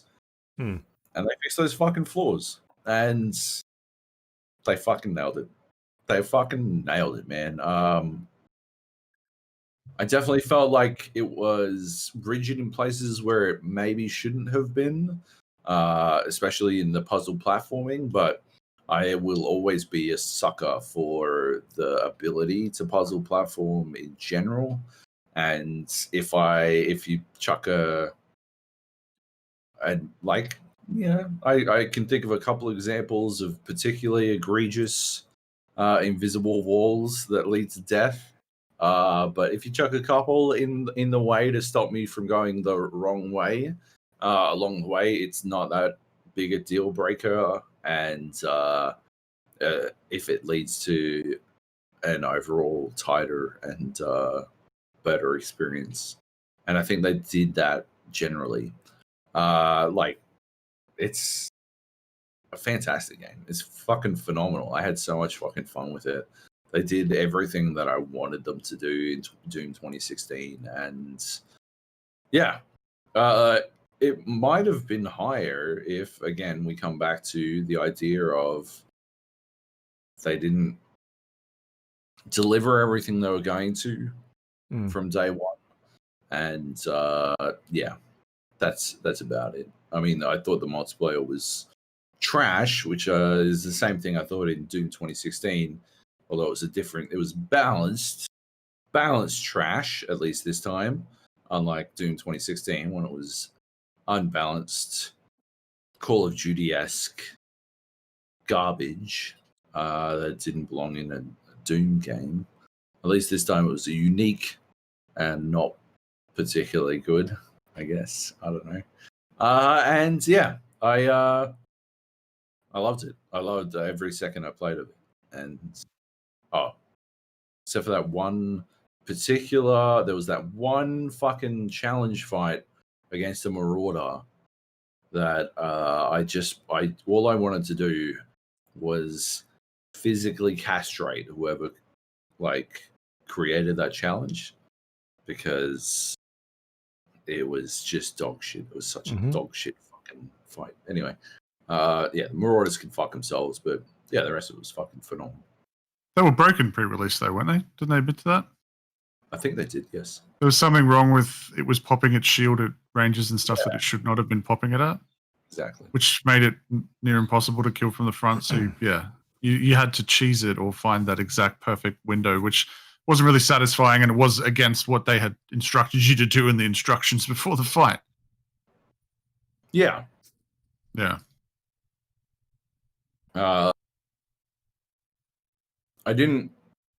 mean, they're back, but I didn't notice them as much when I played again for Ancient Gods.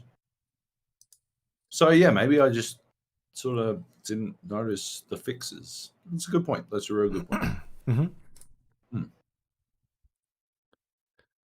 Luke, all right. what's your number? My number 3 is Call of Duty Warzone.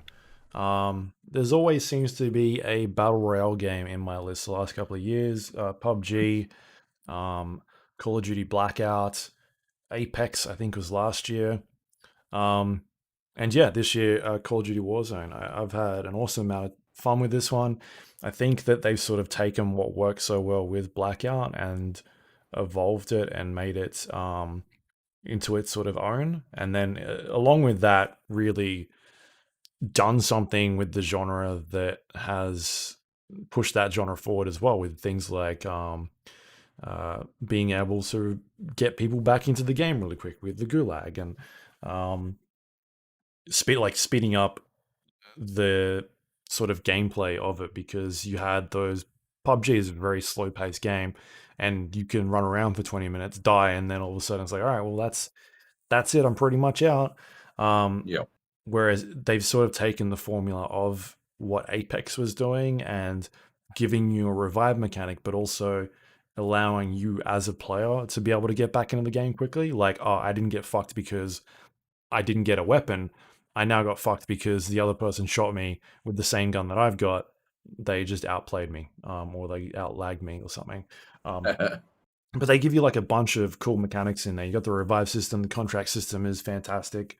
Just the way they've sort of taken it as a games as a service and made weird Easter egg changes to the map and that sort of thing. I would like to see them do more with it in terms of actually just updating the map, as opposed to being like, we've added a bunch of new bunkers in here and now it's like a weird train system, and like that stuff is cool, but it fundamentally hasn't changed the way you play the game as much. It's more or less just weird things you can go and explore. Like, it felt like they spent a lot of time and effort doing a bunch of those Easter egg things, which was eventually supposed to be a marketing thing for Call of Duty Black Ops, but it really didn't add anything to the overall Warzone experience.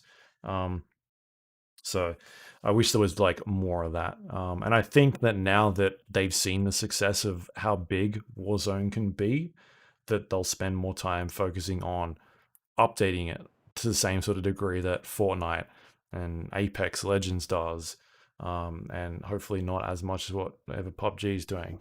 But yeah, that's why Warzone is 3 on my list. I mean, the way you get higher on that list is if they would have done something even more extreme and did like a bunch of those updates, because I really enjoyed Blackout and we had a bunch of fun playing Call of Duty Blackout. Oh, And yeah. so for me, all they kind of need to do was make another Call of Duty Battle Royale, and they did that, and it's good. Yeah. So I'm like, yep, easy, done. Thank you. I'm sold. Yeah. All right, that's my number 3. Let's leap to Nate. my number 2. Okay. Because it's Warzone. Sure. It's Call of Duty Warzone. For largely the same reasons you spoke about. I mean, it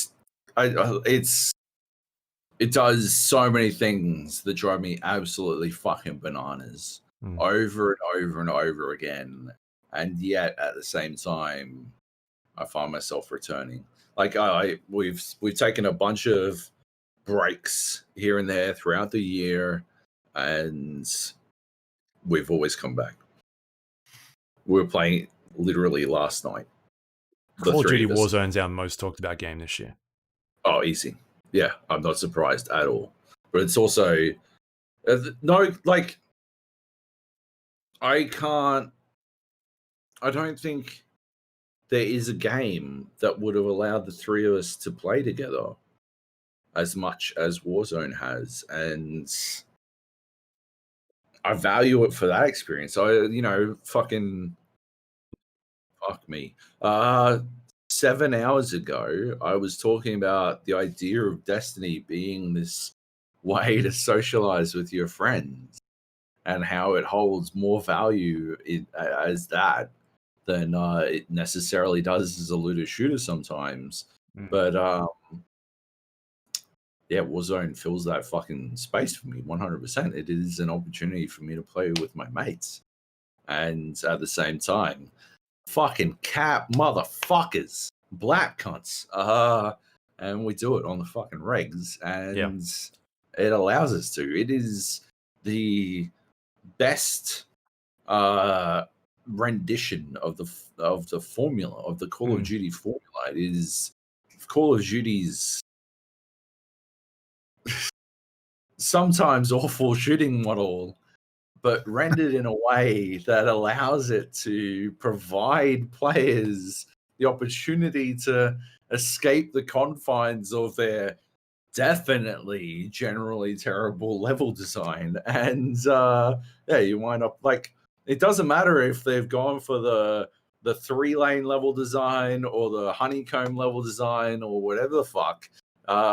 If there's not people respawning behind you, and there's not and every time you come into an area, it's from a slightly different direction, so the lanes are technically different, or the honeycomb formation is technically different. Like they've accidentally, I genuinely believe they've accidentally solved the biggest problem Call of Duty has.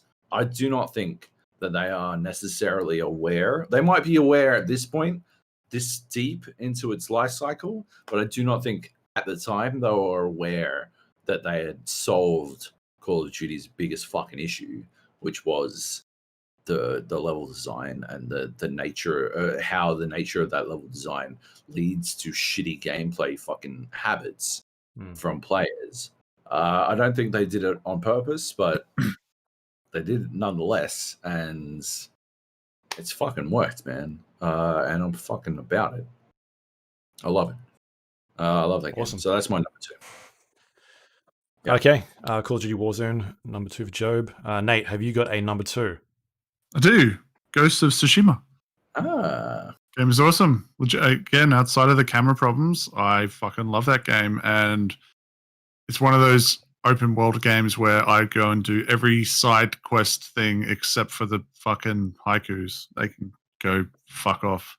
I only do them if I'm right next to them accidentally. I'm like, oh, I guess I better finish it so I can 100% this part. But outside of those, I think I 100%ed the entirety of the first island before moving on to the second, and it was the same story for the second before moving on to the third. I'd be done by now if I hadn't done that, but I just enjoyed it. You know, even the little challenges of cutting the wood, you know, how you have to do the little button inputs. I'm like, I found that immensely satisfying. Or you'd stumble across a hot spa to get your health up, and I'm like, sick.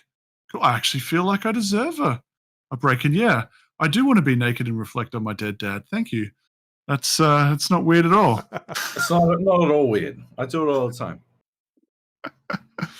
But yeah, I really enjoyed it. And what I talked about 7 hours ago of saying it's a risk when I install a game and wait for a patch, or when I wait to come back to it, that I might never finish it. That's one that's kind of hung over my head. And even upgrading to a new console, that had to come across first. I've had some issues with the external hard drive and my PS5, but I'm like, fuck it. I'm just going to install it on the main hard drive, have super fast loading times, and finish it, and then get rid of it because it's worth that storage space.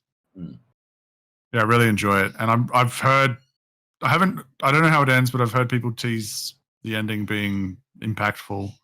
So I'm like, I feel like I've made it far enough, and I'm invested in the story and the character, and I want to finish it.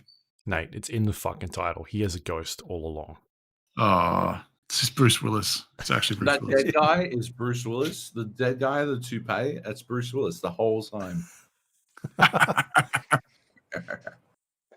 Yeah. Awesome. All right, good choice. Nate, number 2, Ghost of Tsushima. My number 2 is Half-Lifx. I had a huge amount of fun with this game. It is Wait. Sorry to interrupt.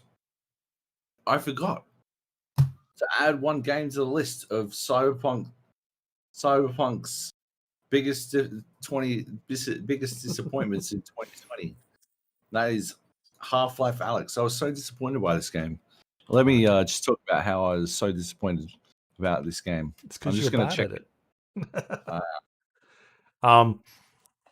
Yeah, Half-Lifx is a prequel to it's the game we've sort of been hanging out for a while, and so it fills in those blanks of what happened before the events of Half-Life 2.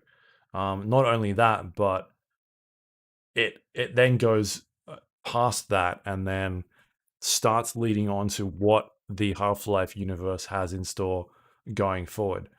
So not only is it a prequel, but it's filling in things that happen afterwards, and I think it does a good job of really teasing and like leading gamers like, all right, Half-Life is coming back. It's absolutely coming back. Whether or not the next Half-Life game is a VR game, there's some teasy stuff at the end of it, which leads to it possibly being a VR game, or if like they just go, the next game is going to be a first-person game that is playable on mouse and keyboard.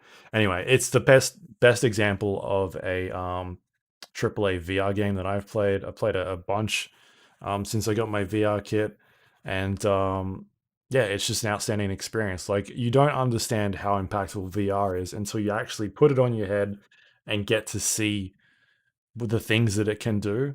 Like being able to sit in a room and see the back of like a fucking spaceship in like Star Wars Squadrons, and like the depth. And that's the thing that you miss out on having with a flat screen in front of you while you're playing some of these games, and then getting to experience that in VR and seeing just how deep and detailed they can go with it.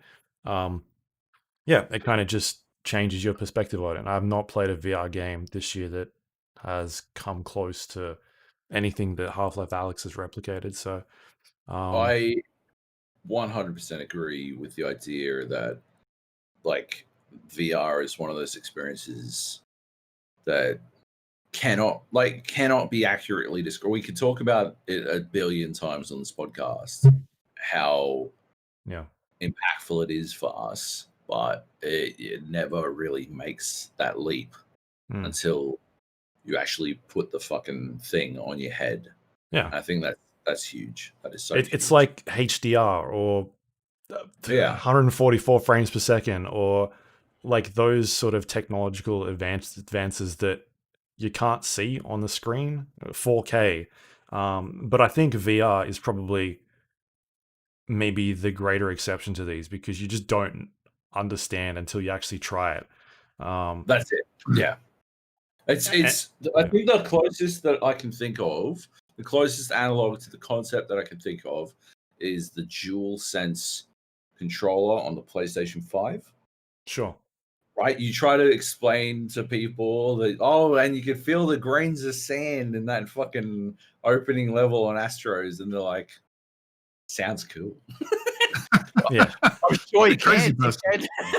But that's like extremely nerdy stuff, right? Like we've all played with controllers that have weird vibrations and things like that, and we've played with the Nintendo controller that's got their feel my balls. Yeah. But like I can grab that headset and stick it to someone that's not a massive gamer, which I've done. Yeah. And their just mind gets fucking blown because they're like, holy shit, I'm standing in a room. And it's nuts. I have sold people on VR headsets on games that I consider to be like subpar. Like Panoptic has sold a couple of my friends on trying to acquire not just the fucking VR, but the rig to play VR. I'm like, oh, you won't need a powerful rig to play this fucking game. Panoptic's a game where like one person stands there with VR on and there's this eye in the sky, and the other person sits at their mouse and keyboard and runs around and tries to like grab these crystals in this. But the difference is that the eye in the sky is this giant in the center looking around, and the other person is this like ant-sized creature running around doing stuff, and you've got to like pick them, but they look identical to 1,000 other ant-sized creatures, and you've got to try to pick which one they are out of all of that. Yeah, It's phenomenal, but it could be done on PlayStation VR type shit. You know, like you're not going to need a great computer to fucking render this shit. Yeah, and that's almost how I feel about Half-Life Alyx. Not the you're not going to need a great computer part, but the like. If this is your VR experience, I get it, right? Like, if this is what gets you into VR, yeah, I'm not surprised that you are fucking 100% in on this game, because the way they do it, the fidelity they do everything with and what they do with like the control systems and all of that kind of stuff. Yeah, I get being fucking on board 100% with that game. I do. Yeah, my problem is that I'm a old school VR gamer who's jaded as fucking. Oh, I've seen it all before, baby. Don't worry about me.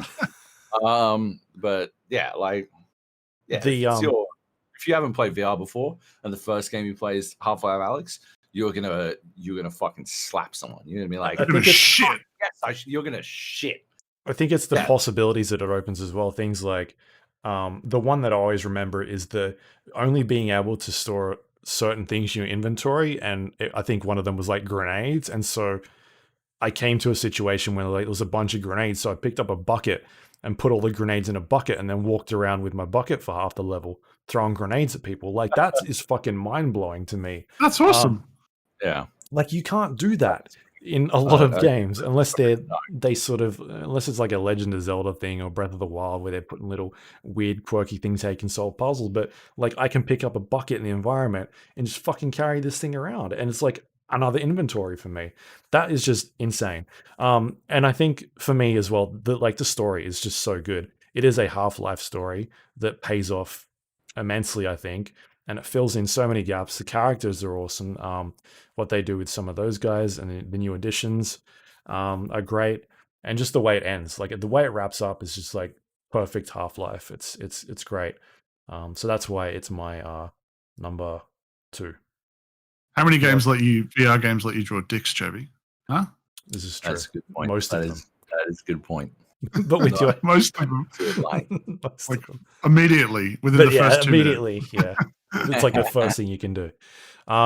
All right, next up we've got let's go Nate, you're number 1. Warzone. I mean, it has to be by default, right? It is the game that I still have installed. It is a game that I can play with people of different skill levels within the same squad. Battlefield, I stopped playing when they did that announcement, wherever it was, whichever month it was. Like, I literally was like, I'm done with this. Not long after I uninstalled it, because I'm like, I don't think I'm going to play this again. I thought I'd wait for a final content drop, which they had announced and did drop. And I'm like, I actually have no interest in going back. Warzone, we played yesterday, but it fucked up. It's been fucking up for me. It's been crashing. So I had to troubleshoot it. And then I was like, oh, okay, I'll do a repair, which was breaking. It would get to the end and say this failed, and then it'd have to go back to update and start it again. Oh, it was doing that to me like fucking 2 months ago. Holy fuck, man. So I reinstalled it. It didn't fix the crash, so I had to go deeper into... Anyways, long story short, fixed it, played it. It makes me fucking lose my shit. It's ruined by cheaters, but it's going to be perpetually installed. It is the best instance of Battle Royale. And that's not to say it's perfect. Like, it's got room for... Man, if they fix netcode and got rid of cheaters, that game would be very close to perfection. Obviously, then you could talk about like weapons balancing and things like that with little quality of life tweaks. But netcode and cheating are the 2 banes of my existence in that game. I don't know if I mentioned it earlier. I have been drinking. Let me know if I did. But one of the things I hated most about COD was shit spawns. But Battle Royale fixes that. Like, so you don't even have to worry about shit spawns in a Call of Duty game. It has its campers, but campers add to tension, man. And then there's tools to counter campers with UAVs or your. So it's like they've really thought this stuff through. And even right, one camper never ruins your entire run, which is also huge, right? Like in COD, right? One fuckhole camping in some innate, like some corner that shouldn't exist in the game. One dickhole lying on the ground hiding there is enough to like ruin your perfect kill streak, your 25 kill streak or whatever the fuck they've lowered it to. You're like, why is that asshole in that corner? Right? What a prick. Whereas in Warzone, you're like, good play. Yeah, fair enough. And then your 2 teammates or your 3 teammates roll in and fuck him. And you're like, yes, that's what I'm about. That's what you fucking get. You fucking dog shit cunt. Yeah, never enough. Like, yeah. Anyways, sorry. The reset win. No, it's all right. The reset win is even more so. So, like, you get shitty about dying. I still hate dying to campers, whatever. But you die to a camper, then you get your gulag, and maybe you get wiped. And there's the one person who gets the king, who does the return, brings everyone back, and then you win. Like, that is a level of satisfaction that I don't think I've ever had. Yeah. Like, it's yours. Like, yours should be out. You're respawning with no weapons. Even if you land on your loadout, you're fucked. We tend to opt for a shield just so that we don't get shot out in the open. Trying to run from out. Yeah, just so we can survive to get to a building. But even and the times we've just played like shield sticks, swords, and the comms. I live for the death comms.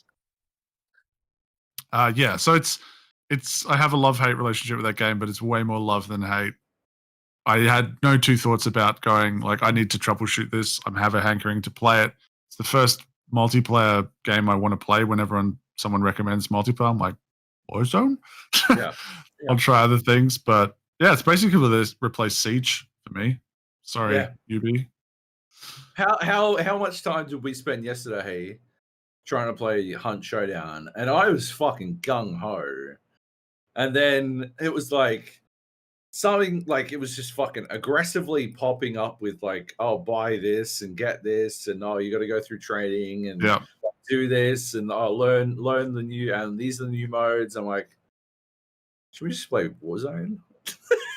Yes, we should. And we played a fucking 8. It was fucking phenomenal. And it's the McDonald's principle I've found, like with games that you want to try, is that the thing that Macca's has done very cleverly in more recent years is, you know, there's basically no wait time. You know, you go buy a thing at a screen and then you get to mill around. So you've already paid for it, so you're going to get it. But the longer you wait in line at a fast food restaurant, the more you think about why you're waiting in line at a fast food restaurant. And they really don't want you to think, what the fuck am I doing here? Like, I could just go to Coles across the road, get a chicken. It's cheaper. It's healthier. They want to get you. What? I mean, it depends. Does it taste better though? I don't think so. No, but the point is that, like, if you have to wait, like, I'm talking Macca's specifically, which is I exclusively eat Macca's when I'm shit-faced. Oh yeah, it's good stuff. Otherwise, I don't have it because it's terrible. They bring the McRib back. Isn't the McRib shit? It's so bad. Oh, I had it for the first time last time, and I was just like, this is bad. Ugh. Thanks for reminding me of that. Oblong disc of despair slopped in usually not enough barbecue sauce and like 3 bits of onion that someone has like thrown from across the room. They've like grabbed a handful of onion and just pitched it from 15 minutes away, and they're like, that's enough onion. Send it out to them. It sounds like you're reading the instructions from the Macca's like kitchen. How to make it. That's how they make it, man. It's 100% how they make it. And your point earlier, Joby, of being able to play with Luke as well in a shooter with latency. And I know it's not ideal, but it's like, I was not expecting that. So it's definitely a game that I probably will be playing well into next year as well. Yep. Right? And the one to beat, the BR to beat. Even playing field with Luke. right? Like, imagine if he was still on our ping playing with us. I don't know. I've played with him in the US and I've outscored him, so yeah, I wouldn't say that. I don't think you have. Alley-oop. Yes. All right. Good choice, Nate. It seems to be on our list. Joab, your number 1. Hades. Hades is my pick. I know it was your number 5, right, Luke? 4. Just about Yeah. 4 or 5. Yeah. Felt like it was a bit low, but your complaints with it were that the end game isn't broad enough. What I felt like what they were trying to do with Hades was create a roguelike game that focused more on story in the way that Supercell or Supercell? No, Supergiant. that's Supergiant. Supercell is the fucking Clash of Drawing Clans. game. Who the fuck are the Clash of Clans guys? Oh, maybe. Yeah, that's sorry, you're right. Clash of Clans. I was thinking of the drawing game. What are they? What are they called? Splinter Uh, Cell. I don't even know the name of the game anymore. Now you gotta find out. Drawing game. Well, Anyway, we'll keep going. podcast. Just Not tell us who important. the fuck. Okay, who was it? Just tell us. I don't know. I don't know the name of the game. Oh, right. Drawn to Life. No, that's not it. Maybe it is. I don't know. Anyway, It is Drawn to Life. yeah, fuck yeah, I'm fucking good at this shit. I've Fifth had Cell. just Fifth enough to Cell. drink. So close. Right. I've had just enough to drink to be perfectionist. Anyway, what's amazing about Hades is, and what I feel like you have maybe unfairly, No, it's fair. drag them on, is the idea that you get to a point where it's not worth playing anymore. What they do, Supergiant does, is these narratively complete games that they're self-contained, and I think that Hades does a really fantastic job of being self-contained. I think it does a poor job of explaining to you how it is self-contained, because you're supposed, like, you don't realize you're supposed to finish it with every weapon until you've finished it with multiple weapons. Yeah. And so it tells you that you have the opportunity to, after you finish it once, go through and earn the, like, up the difficulty with the mutators to earn extra points or whatever. Yeah. It tells you that that is the method, but that is, like, not actually what you're supposed to be doing. I think that is the key mistake that they make, because what it does is places the emphasis on, is it blood levels or whatever the fuck it is? Like, amping up your blood levels, because it's turning the heat up in order to get the blood vials to put into the upgrading your weapons. But it also doesn't tell you that once you upgrade them, you've lost that point and you can't put it into the other upgrades, but you can only put it, like, use one at a time. It doesn't really spell that out for you properly. Yeah. There's a obfuscation there, and obtuseness even, that I feel like leads to a situation where it would be very easy to, like, I got done with Hades and I only wound up finishing it. I think it must have been like a month after I'd originally been playing it. And like, I'd been playing it.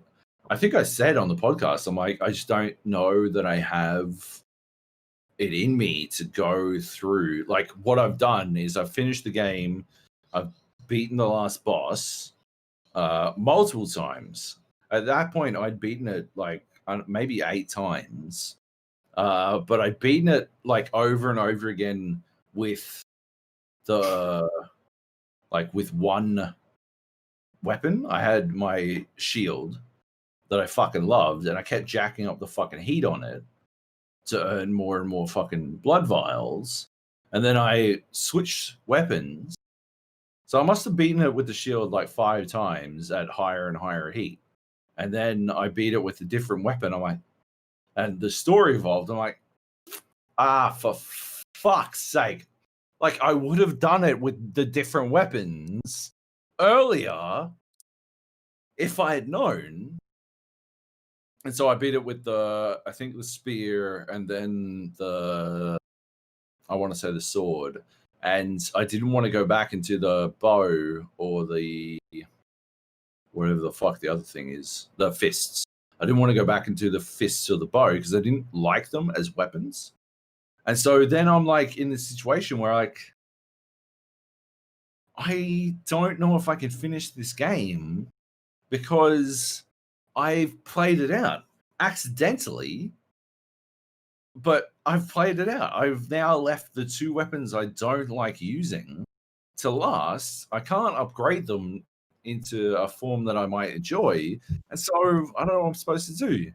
Gave it a break for a month, came back, didn't have didn't like that problem didn't seem to exist anymore, and went on and played through and finished it.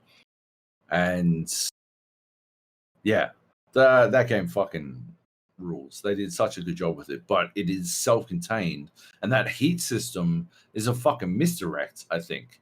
Like, there isn't an end game. The end game is beating it with every single weapon, right? It's a trick. It's like a fucking ruse, man. You're not supposed to fucking play it over and over again after that. It's a self-contained roguelike. It's built on roguelike concepts, but it is pretty well contained. And I feel like they added the heat stuff because you can't have a roguelike with a defined ending or some shit. And I understand if that's not a good enough reason or excuse or whatever. I get that. That makes 100% sense to me. But yeah, it just wound up being one of those situations where I think it's unfair to drag the game for not having a defined end when it was setting out to not do that, or to drag the game for having a defined end when it was setting out to do specifically that, to take the formula and use that, because that's what Supergiant do, right? That's what they fucking do overall, is they take known concepts and they turn them into these narrative experiences, and they're fucking killer at it. They're fucking great at it. But yeah, that's not it's not your fault. Like, I'm not saying it's Luke's fault or anything. What I'm saying is, because I can understand how Luke arrived at that fucking conclusion. It's more a case of, if Hades had done things slightly differently, more people wouldn't have arrived at the same conclusion as Luke, and it would be, I think, probably more widely renowned than it is, because it plays to, rogue-like conceits and tropes, but it plays too hard into those tropes without winding back and acknowledging that it's trying to do something different. And it's phenomenal. I mean, it's my game of the year, personally. That's cool. That's where I'm at. Anyway, yeah. Awesome. All right, so that was Hades, Joab's number one. Should we talk about just my number one now?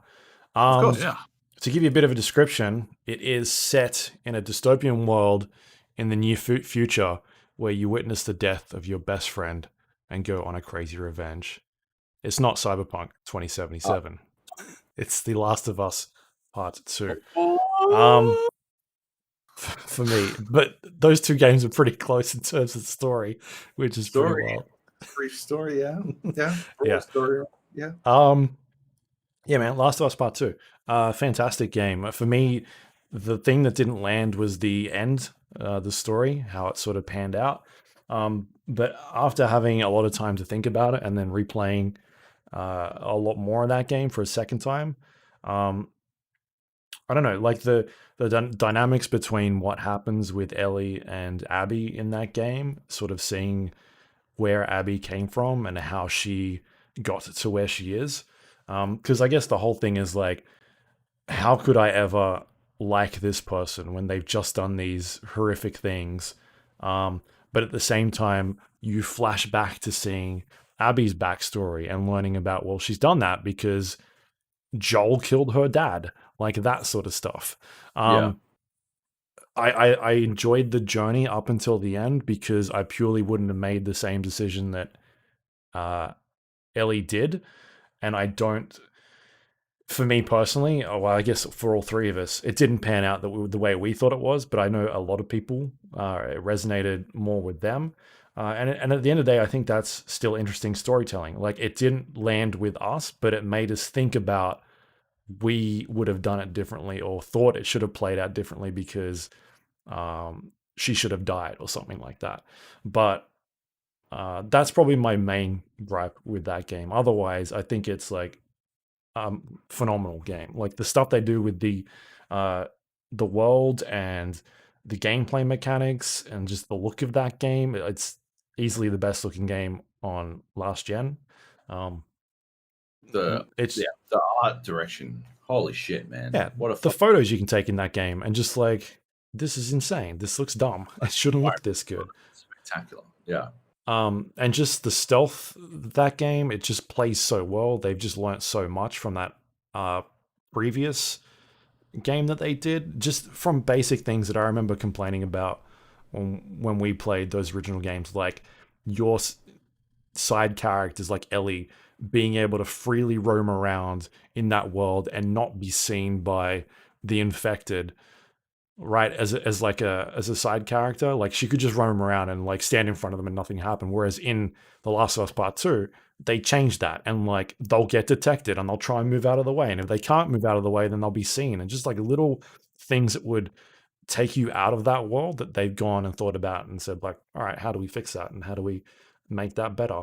And so there's just bits and pieces throughout that game that I'm like, it's just done so well. And I think that when I look at my top 5 games or my number 1 games of each year, they're generally games that I think push the medium forward. Stuff like Red Dead Redemption, PUBG, The Last of Us Part 2 is one of those games that I think has pushed storytelling forward in terms of what it can do for the medium in the next like couple of years, because I think it is a remarkable story. It just doesn't take the landing for me, but it makes you think about it, and I think that yeah, everything else it does is fantastic. Like the gameplay is just so good, so that's kind of why it's my number 1 of this year. Yeah, Last of Us Part 2. That is like I feel like honestly 2020 has been a pretty average year, like compared to years like 2018, or you go a ways back to fucking what was it, like 2011 or 2001 or 1998, or the fucking, you think of the fucking hallmark years of video games. I think 2018 is way up there. Last year was pretty yeah 2019 was the had some stuff, but like when you come down to like that's it, right? You wind up at the end of the year having played as many games as we all have, and you got to pick fucking 5. Yeah. Where like Last of Us could have been in my list. So like I was rethinking my list literally midway through this fucking podcast, because Squadrons was right there on my list for a long time. Last of Us Part 2 was there in the list for a long time. Monster Train moved up a space on the list for a long but was like sitting at like 5th for a long time. Like all this shit, like the ordering and all, like it's so tricky. I agree with everything he said, except for the part where you said it's my number 1, because it's not my number 1. But I don't agree with it. But yeah, no, like it is such a phenomenal storytelling event in video games. Obviously, we've spoken at length, and you can. We did like a 3-hour podcast on that game. A fucking 3-hour long fucking cast about what specifically we believe they like the mistakes that we think they made with that narrative. But it takes a monumental game to get us to talk about it for fucking 3 hours. And like specifically about the narrative. And if we didn't give a fuck about the narrative, I don't think we would have spoken about it as much as we did. I think we clearly care a lot about that world and those characters. And yeah, like I think we all agree that they could have done some things better, but I can totally understand it being your pick for the best game of this year, even if I don't necessarily agree. Like, yeah, it could have been my top 5 easily. I don't think it was ever going to beat out Hades, like personally, but yeah, it could have been in there somewhere for sure. It's just one of those fucking years where the games, like, it's not just that there are some fucking fantastic games. It's that the games that are up there are all so fucking different. Like, it's so hard to say. If it was just between Ghosts and Valhalla and Immortals and Last of Us, I think it'd be fucking sort of easier. But because they're all so different. It's Hades and fucking Warzone and Monster Train, and you're like, I don't fucking know. Like, what? How long is a piece of string, motherfucker? They're all great. Like, don't make me fucking choose. Like, but I had Cyberpunk on this list at one stage as like my 5th, which wasn't it. Final Fantasy 7 was on there as my solid 5th, and eventually that pushed it. Like Cyberpunk pushed it off, and then I was thinking about it more because I've said, I've had so much fun with Cyberpunk. The last couple of weeks, it's just been a bit broken. But then I ended up thinking about it a bit more, and sort of, I think Warzone might not have even been on there at one stage, and I was like, actually, that was this year, so I'm putting that on there. And so, like, Cyberpunk got pushed off, and Final Fantasy ended up in my 8th spot at that stage because that's just how far down it got pushed. But Last of Us has always been in my number 1 at the start of this year. And the only thing that was going to push it off would have been Cyberpunk, and that didn't happen, despite them being both very similar stories, as I explained already. Yeah, I don't know. Like you said, we haven't spoken about any other game this year for that long, and we did focus on the story quite a bit in that one. There was some gameplay stuff, but even before that, you and I like glowed about the game before we got into the story before embargo. So I mean, that game is still not finished, right? We've got the multiplayer at some stage. Hopefully that's okay. And I'm definitely keen to jump back in and check it out once they patch that game and put in the 60 frames per second, maybe 4K. We'll see. So yeah, there we go. So I think it's pretty obvious here.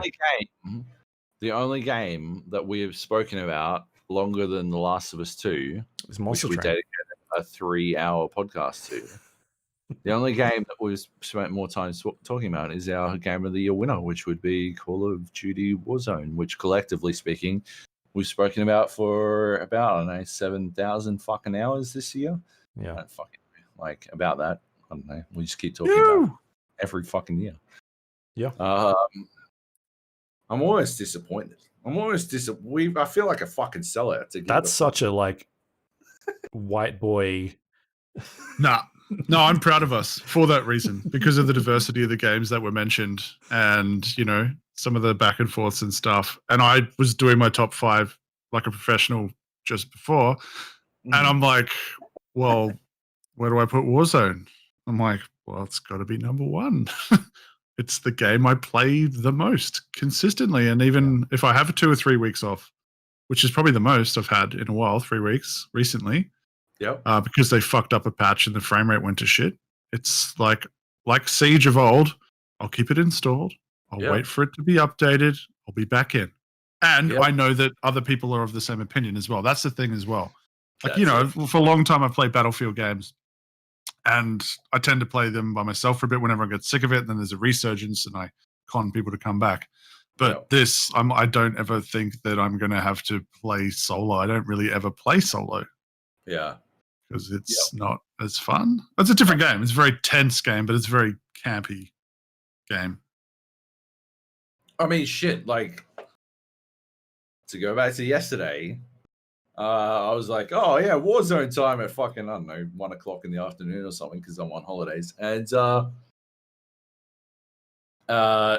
Luke was like, oh, yeah, I'm busy because he was playing World of Warcraft, which didn't make any of his lists. And was I busy with Dog's WoW? Boys. Yeah, you I just said I was busy. I said I'll be in there in a minute. Everyone can fucking see it in Discord, okay? And yeah, I'm like, all right, fair enough. I'll just fucking, I guess I'll just fucking play some other games. And I was like, I could play Cyberpunk or I could play Immortals. And then Nate was like, oh yeah, I'm playing with Tom. I'm like, I'm playing fucking, I'm gonna play fucking Warzone. Woo! Yeah, baby. Thank fuck. Someone saved me from playing other games that I really like. That's the dream. Yeah. What a game. Yeah. A good run of Warzone, or a good finishing match of Warzone, or even better when you go, fuck, I'm sick of this, I'm going to have one more, let's do one more, and then that's the win, or that's the awesome match that's close and down to the wire. Yeah. That's the, I mean, it's obviously the opposite is true. The worst feeling when you, that time we had, was it 2 wins in a row we were robbed of because people were stim glitching? We would have had 3 wins in a row. Yeah. Like, that stuff fucking hurts. But it hurts because it was outside of our control, right? Yeah, like, exactly. I mean, that's the we thing. earned this. Well, I've been saving videos up actually, and this is the perfect time to release my Joab compilation of times that he's said he's done with Warzone and uninstalling it. So this is. Oh my god! Yes, this is good. That's amazing. Yeah. Oh no! All of Joab's rage quits. I wish I could refute it, but I'm sure it exists. Yeah, it's very easy to have a dummy spit in that game, but like it's. I think that's part of the tension, right? Like it's part of the you're on edge and everything's and then sometimes shit doesn't go your way. Other times shit very much goes your way. Yep. And that's what adds to the fun and what makes it feel different every time you drop. Every time we drop at the same spot at TV station. Yeah. Which used TV to be station amazing. Is the used to biggest get craze fights in there all the gaming. time. It's hot again now. Oh, yes, I love It's it. hot again. I've been like when I joined the third person crew, they all pick TV station because they know I'm just gonna fucking whine about it until we go there.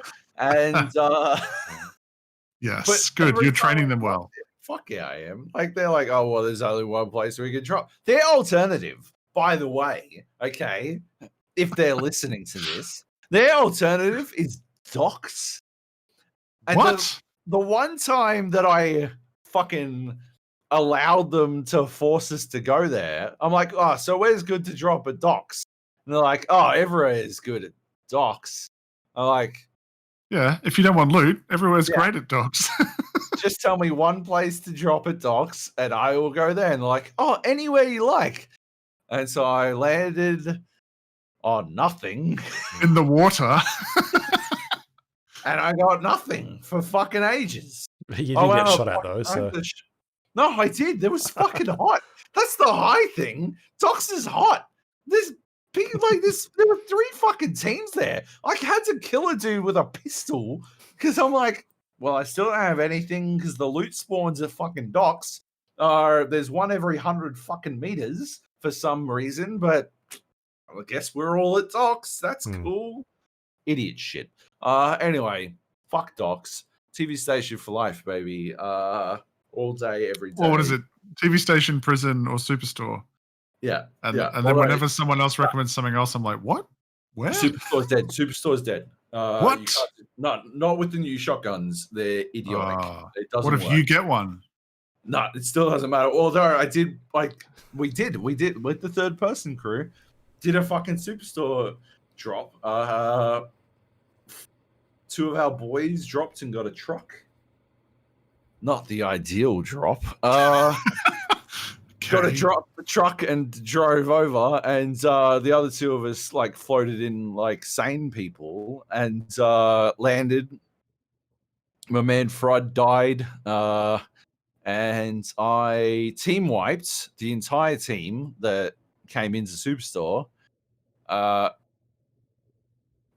Trig and Kleb came in late, died to a shotgun, and I picked up a shotgun, murdered this entire team who killed the boys. So I'm sitting on fucking six kills at this point. And the last guy I killed with the shotgun, who'd killed the other boys with the shotgun, is like, oh, fucking shotguns. And he dropped a shotgun. He dropped a shotgun. I don't fucking understand. Sanity. But no, anyway, yeah, shotguns are not. My shotgun, unfortunately, did not have enough bullets to stave off the next entire squad of people who were coming in to murder me, because one of them had a shotgun as well. So yeah, it's. Did you say fucking shotguns? Pay it forward. And it's still going to this day. Yeah. All right. Well, there you go. Call of Duty Warzone, the Gaps Collective Game of the Year. It makes sense. Well done. There you go. All right. That's the podcast. That is the year end review. Yeah. That's 2020. Yeah. It can't get worse, can it? Shut the fuck. What is wrong with you? What is wrong with you? I think this is fake wood, this desk.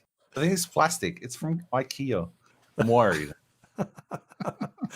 All right. You can find us on iTunes, Android, Windows Store, Spotify, YouTube, Amazon Music, Amazon Audible, everywhere. We're on everything. Under the Gap, the GA Podcast, please rate and review the show if you have a moment. It helps other people find us. You can email us, gapodcast@gmail.com. You can find us on social media, facebook.com/GAPodcast, twitter.com/GAPodcast. You can also find us on Discord, thegapodcast.com/Discord. You can jump in and leave us messages on there. Joab answers them personally by hand every morning at 7 a.m. That's what he does. Otherwise, there's also voice channels in there. You can jump in and play some games over the break. We'll be in there quite a bit, it seems like. So yeah, that's good times. You can also watch this video live on YouTube. Not live, but you can watch it live. We're not live though. It's the GA Podcast. You'll be alive. Yeah, thegapodcast.com/YouTube and watch the video of this show. And you can also go to our website, thegapodcast.com. It's got links to all of those things we just talked about, including past episodes of the show. And that is all thanks to our Patreon members. If you want to help support this show, you go to patreon.com/thegapodcast, become a recurring subscriber. They help us pay the bills for the website and send Nate beer because we owe him one. You bought Nate some beer for this podcast. But more than that, everyone who has donated to us in this year, we are spectacularly grateful. You don't have to. We appreciate it endlessly, and it is a phenomenal effort. But we know 2020 is a fucking crazy year for everyone, and do not feel like you have to do it, but that you have is spectacular. You bought us some beers. And you bought us a website. We love you. And you get the fucking lights on, which is probably the most important part. And in saying that, if you want them to come back for another 9-hour podcast this time next year, they've set a precedent now. So spend big. Are we fucked up, Joe? Shit. We done it. Did it. Fuck. Yeah. Shit. All right, Nate. Have you got anything you'd like to pimp out? Tell us where people can find you. No. All right. Fair enough. No. Thanks for coming on. Jesus Christ. You can find me twitter.com/Luke Lawrie. Joab, where can people find you on the internet? I'm at Joey Jojo on Twitter. Before we wrap up, I want to thank Nate and Luke for joining me for another fantastic podcast. Another fucking epic efforts. Luke, thank you for another year, another awesome year of podcasting, another fucking, 50 episodes or so. or brilliant. 49. You weren't here Sort for of them. brilliant. Yeah, 49. My bad. Decent. Okay, they're fine. Subpar podcast. Yeah, no. I hope we never stop. But yeah, I love you guys. I love all our listeners. I've had enough to drink, baby. Let's play some Warzone. Let's play some Game of the Year. Some Game of the Year. Thanks everyone for listening. Please, everyone, be safe. Have a good Christmas or happy holidays. And we'll see you all next year. We'll be back probably around about mid-January, maybe a week or so after that. That's usually when we're getting back in the swing of things. But yeah, stay safe, look after yourselves, and have a good time playing games over the break. See you then. Bye. Yeah, thanks for having me, guys. Bye.